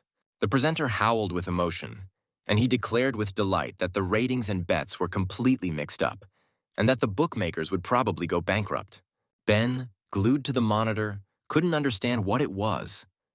Why had Sonny pretended to be a weakling all this time, only to then completely change his battle tactics? The only assumption is that everything was without deception, and the boy really found the strength to turn the tide of the fight in his favor. But in that case, it does him credit. It turns out that the boy is learning on his own, on the go, and much more effectively than his older comrades assumed. The kid has moved from a deaf, albeit very effective defense to using attacks and now controls the battle himself, using all the advantages. Sebastian, who was watching the broadcast, also couldn't help but comment, noting that the boy has enormous potential and is becoming truly dangerous. Sebastian mentally imagined the image of the boy as he was before and compared it with who he is now. He categorically did not like it.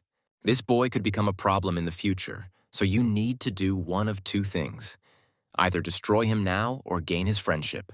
Dick slowly came to his senses. The sensations were not pleasant. It seemed like every cell of his body ached and his legs refused to hold him up.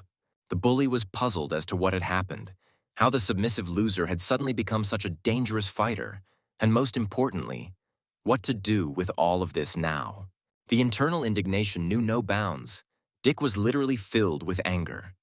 He was especially angry at the disgrace that the guaranteed victory had turned into. He relived his shame over and over again, literally fixated on his every move. This torture seemed to last forever.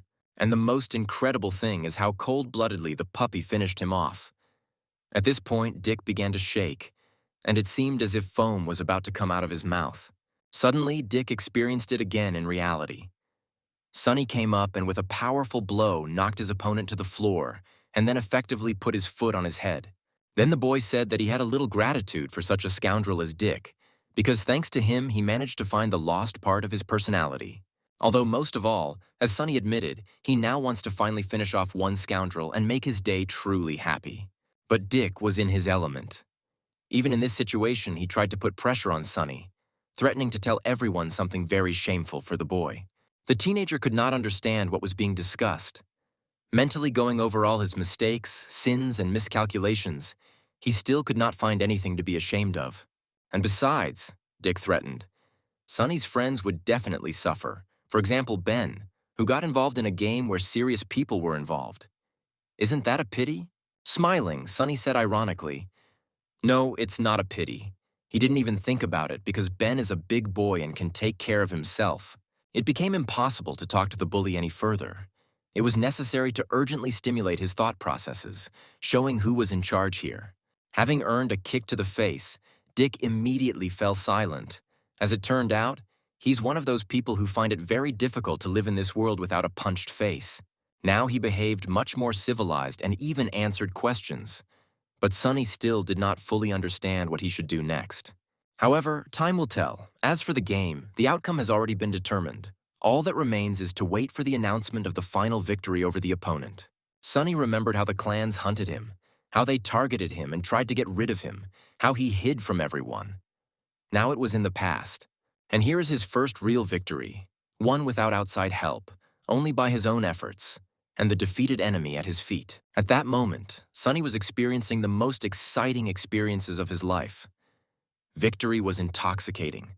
The boy was struggling with the temptation to beat Dick to death. His eyes continued to sparkle with a feverish fire. The boy was filled with energy that simply needed some kind of outlet. Sensing something was wrong, Dick glanced at the teenager and began to beg him not to do anything stupid. The bully understood that his reputation had been dealt a huge blow. Meanwhile, Sonny no longer heard anything. Giving in to anger, the boy gathered all his strength, jumped, and fell upon his prostrate enemy. The spectators gasped. They were surprised to the depths of their souls. Having become accustomed to the boy's passivity, the last thing they expected was a brutal finishing blow. The presenter appeared on all the screens. This time he was uncharacteristically silent. Without a single sound, he crossed out Dick's photo on the board. Then, after a meaningful pause, he shouted, "The game is over. Its ending is so unexpected that it will go down in history, and the bookmakers will probably go broke after all." The fight was incredibly interesting, full of incredible, fantastic plot twists, and the finale became a real gem of Fafa TV fights. The spectators, still glued to the screen and sitting as if hypnotized, saw the fog begin to recede. Finally, they began to discuss what they had seen, and from the many remarks it was clear that they had never seen such an interesting battle. But the most interesting thing is that now everyone has seen what that same berserker, who was previously a dark horse with no experience in real battles, is capable of. And Sonny himself was smiling again. His cheekbones were hurting from the constant smile. But the boy couldn't stop. Now he felt like he was on top of the world. It's the same morning. Sonny slowly climbs the stairs of the business center where the gym is located, where they train together with Ben. As he moved step by step towards the glass door leading to the gym, Sonny felt less and less confident. He was hunched over and didn't know what to do. Stuttering and stammering slightly, Sonny apologized to Ben for breaking his word and deciding to participate in the fight without permission. Frankly speaking, the teenager did not know how to behave. Only now he finally realized what a serious mistake he had made by starting to act willfully. Ben was silent and scrolling through the screen of his smartphone, as if he had not heard what was being said to him. It seemed that the guy was incredibly angry. After a while, Ben glanced sideways at Sonny. His gloomy gaze did not bode well, but the young man still did not say a word. Finally, Ben reached forward and pointed to the chair opposite him, demanding that the boy sit there. Sonny decided to comply. The teenager walked slowly into the hall and sat down on a chair in a tense pose. He no longer resembled the brave winner he had been just recently. After some time, the boy again muttered some unintelligible words of apology, expecting some kind of reaction from his friend. But Ben remained silent. "Yes, that's right," Sonny repented. There is no excuse for such an act. He broke his word, let his friends down, and went into a fight that could cost everyone dearly. And even at this moment, Ben remained silent, refusing to say anything at all. He only looked eloquently at his repentant pupil. Finally, breaking the silence, the guy asked Sonny if it was fun to pretend to be the clown he saw in front of him now.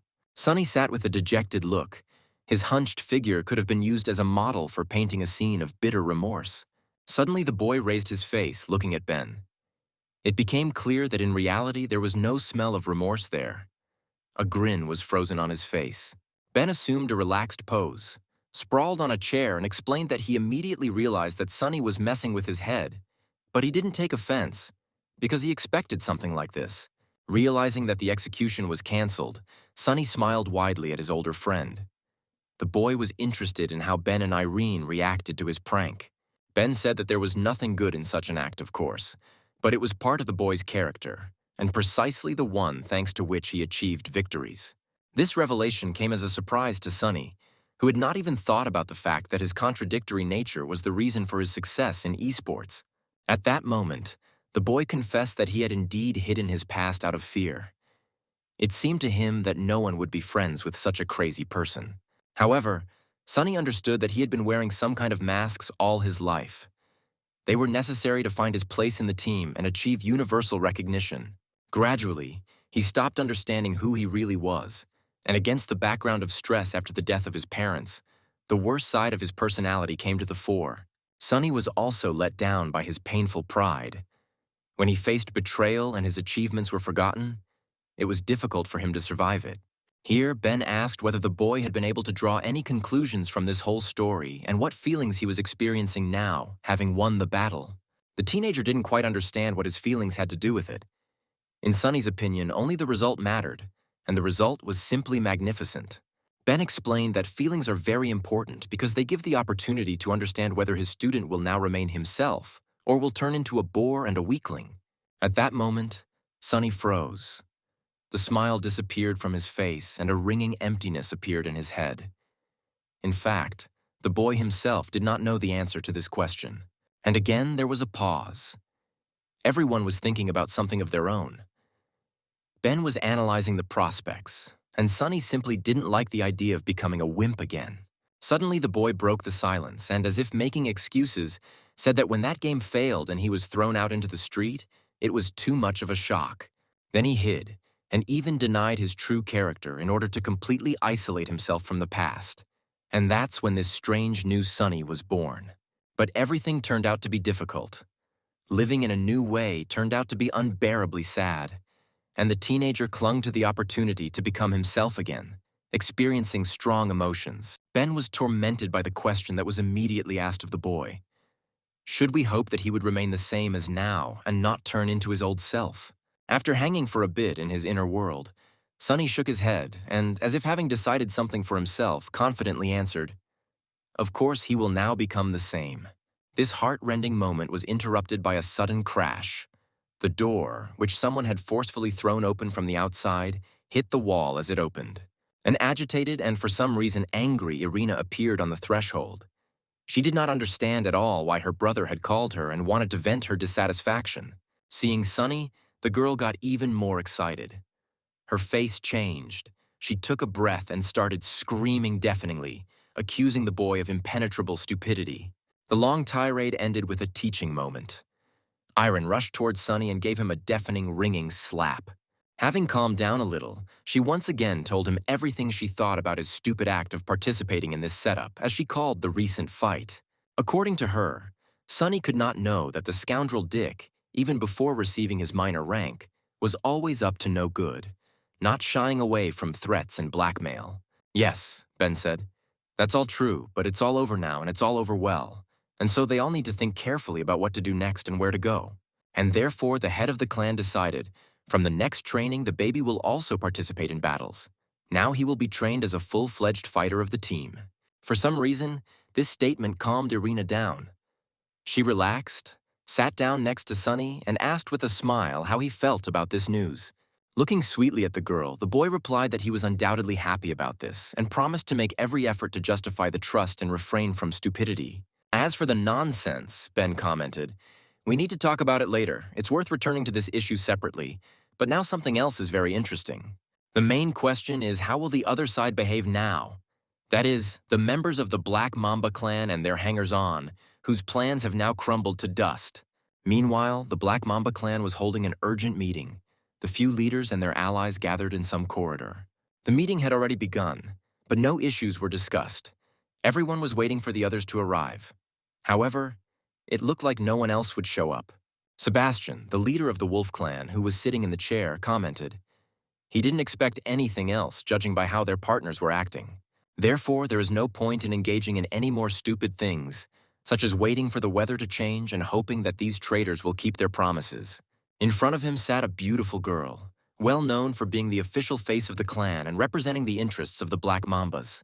According to the guy, the situation has clearly gone somewhere wrong. All plans can be thrown in the trash and something completely new needs to be urgently invented. Suddenly, the usually unperturbed girl lost her temper and said very emotionally, She warned about such a possibility. Berserker had to be taken quickly. But no one knows exactly who he is. The guy spoke as if explaining the obvious. Grabbing everyone in a row is also not an option. It would not achieve anything. Of course it didn't, the girl replied. We should have looked more actively, checked everyone personally, and not hired a crowd of idiots to do this job. However, the situation has changed. It is no longer so important who this berserker is. Other strong contenders have appeared who can turn the entire rating table upside down. As it became known, Linderdog entered into an alliance with the newcomers, and this gives them strong advantages, allowing them to become almost on par with the leaders. The guy opened the folder with documents with interest and read the papers carefully. It felt like they were selected specifically for the confrontation with Black Mamba. It turns out that the situation is getting worse every day. The clan is being surrounded from all sides and they are doing it on purpose. This is a war, and we need to decide what to do. At that moment, the office chair turned around and it became clear that a very dissatisfied young man was sitting in it. He was angry, and this anger was reflected on his face. Rick, the leader of the Scorpion clan, was beside himself with emotions. Today's meeting with Black Mamba brought a lot of anxiety. Turning to his interlocutors, he demanded a clear and precise answer. There's only one way to quickly and reliably push the newcomers down the table. The girl thought about it. There is certainly a possibility, but it is limited by the rules of the game, and the newcomers are strong enough fighters not to expose themselves through stupidity. The fair-haired boy perked up as if a great idea had occurred to him and declared that it was absolutely not necessary to act as usual. You can approach the issue from a different angle and be creative. If there are those who don't want to negotiate, then you need to look for someone who will do it. Taking another folder in his hands and looking closely at the photo on the cover, the guy noticed that this was the very respected person they needed to talk to. Rick was still a man of few words, sitting in his chair and frowning, letting his guests take the lead in the conversation. He was interested in where they would end up. Finally, the guy said that everything the guests offered him was absolutely correct, but their main enemies were not them, but the Linderdog clan. We must not forget about that. The two stood opposite each other in some strange, gloomy place where it was raining continuously. It was clear that the guys were fighting with each other. One of the opponents raised his head, and it became clear that it was Ben. The leader of the clan demanded to continue training and reminded that this is the only way to gain strength. Another spring morning. Great weather. Sunlight breaking through the treetops and painting the whole world in bright colors. There was not a soul in the schoolyard. Classes had been going on for a long time, and it seemed that everything was going as usual. However, this was a truly special day. After all, it was the last day of the school year, and tomorrow the long-awaited holidays began. When the students received permission to go home, their jubilation knew no bounds. They were so happy that they simply could not sit still. However, the guys were in no hurry to leave. Usually they wanted to leave as quickly as possible, but the very knowledge that the holidays had begun lifted their spirits. The boys and girls were whispering in the corners, discussing the latest events, and as usual, one of the favorite topics was virtual games in Realp. After hearing Sonny share his plans to watch Fafe TV with Jim, his classmates mocked him for being a show-off. The boy did not argue with anyone. He was simply happy about the upcoming holidays and calmly went home, happily breathing in the air of freedom. As he left the schoolyard, Sonny felt movement behind him. A soft, pleasant, and somehow familiar voice greeted him in Spanish. Turning around, the boy saw a striking tall girl in a tracksuit, a white baseball cap, and fashionable dark glasses. She was standing and smiling. Adjusting her cap, the beauty looked at Sonny as if he were an old friend and made an unexpected comment, noticing that he was significantly taller than in the game. Only now did the guy realize who the guest was. It turned out that he had been honored with the presence of the incomparable Linda, who had helped him pass the selection. A little embarrassed, Sonny noticed that he deliberately does not update his profile, so in the game, his old image is there. And since then, he has changed and grown. Well, yes, it's not according to the rules, but who knows? The boy looked Linda up and down, and then asked why she suddenly came to him so wrapped up. This caused a loud laugh from the girl, who immediately responded. Does her dear friend know how famous they are? She does not want to fight off crowds of fans. In addition, the current situation among players is such that it is possible to figure out who is who just by the circle of communication. so Berserk's incognito will suffer. Even though Sunny doesn't look like his game character, even the dumbest schoolboy can put two and two together. The boy will be instantly identified, Linda added, putting her hand on Sunny's shoulder. She was very glad to see him, and especially glad to see him like this. He looked much better in reality. But according to the girl, she would still recognize him by the way he moves and some other features of his appearance. She is very observant. Sunny glanced sideways at his companion. Yes, it had already been 3 whole months since they had all officially joined the FAFI TV team and received the first rank. It was a difficult time. Everyone had to train very hard and for a long time to prove themselves worthy candidates for the status. Everyone confirmed their rank, and some, under Ben's leadership, were able to raise it and reach a confident average level, strengthening the position of the Linderdog clan. They have shared their impressions more than once and said that Ben's training is different from that of everyone else and much more effective. In response to the sly questions and statements, Ben only grinned and promised to show something even more interesting, and then increased the load. He didn't forget about Sunny either. Ben no longer made mistakes. He didn't ignore the boy, but paid him a lot of attention, which gave excellent results. The training sessions sometimes took place in the most amazing places. The mentor seemed to have an inexhaustible imagination, creating incredible conditions. Overall, Sunny was pleased, but he was even more pleased with his new rank.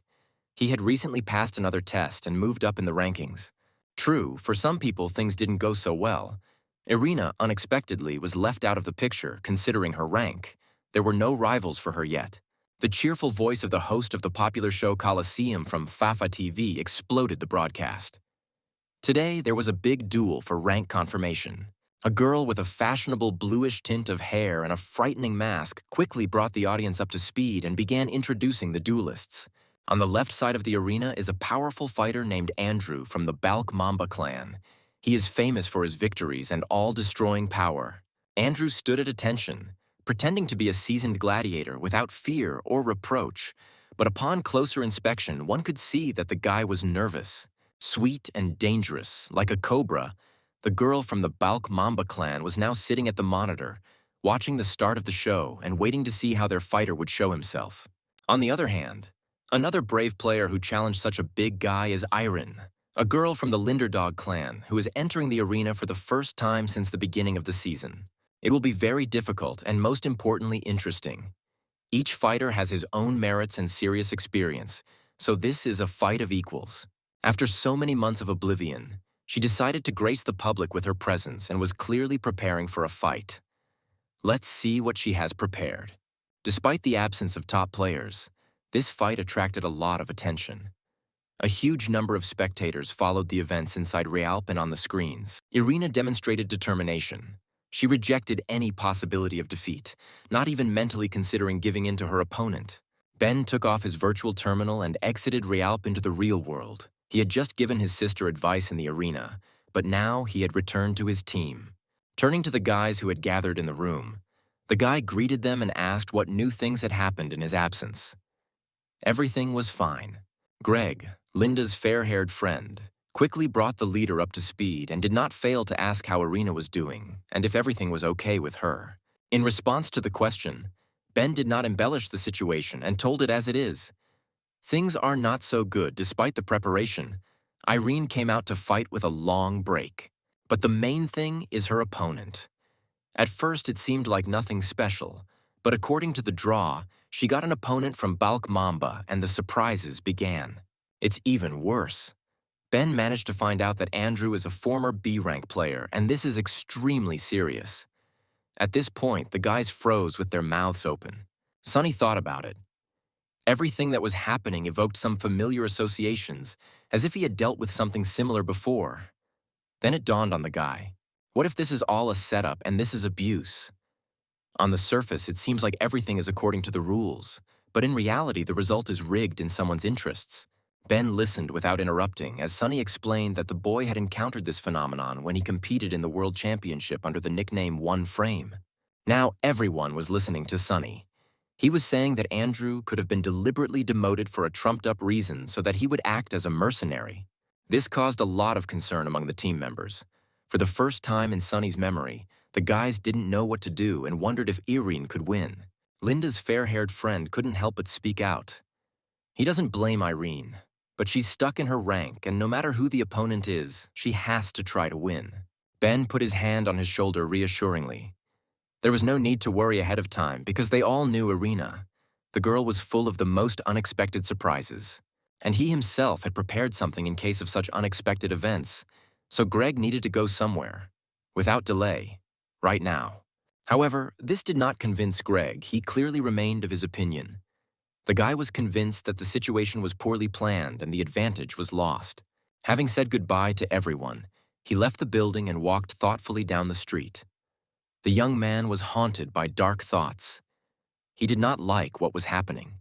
The further he went, the gloomier he became. It was unclear what was on Greg's mind.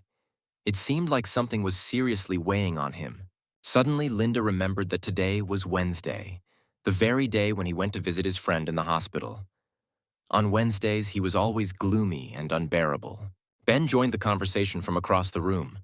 The leader admitted that he had not just sent Greg to visit his friend. There was another reason for it. He didn't have to come today. They were doing some procedures at the hospital, but Ben strongly recommended that he go there anyway. The last words puzzled Sunny and Linda. They looked at each other in confusion, then turned their gaze to Ben and fell silent in anticipation. The leader did not remain silent. Ben shared that he was worried about Greg's desire for revenge, but he understood that even the desire for revenge can be used. So Ben follows the old adage. If you want to catch a wolf, you have to use bait, and in this case, the bait is Greg himself. At that very time, Greg was sitting by the bed of his friend, who had been in a coma for a long time. The silence was broken only by the signals of medical equipment.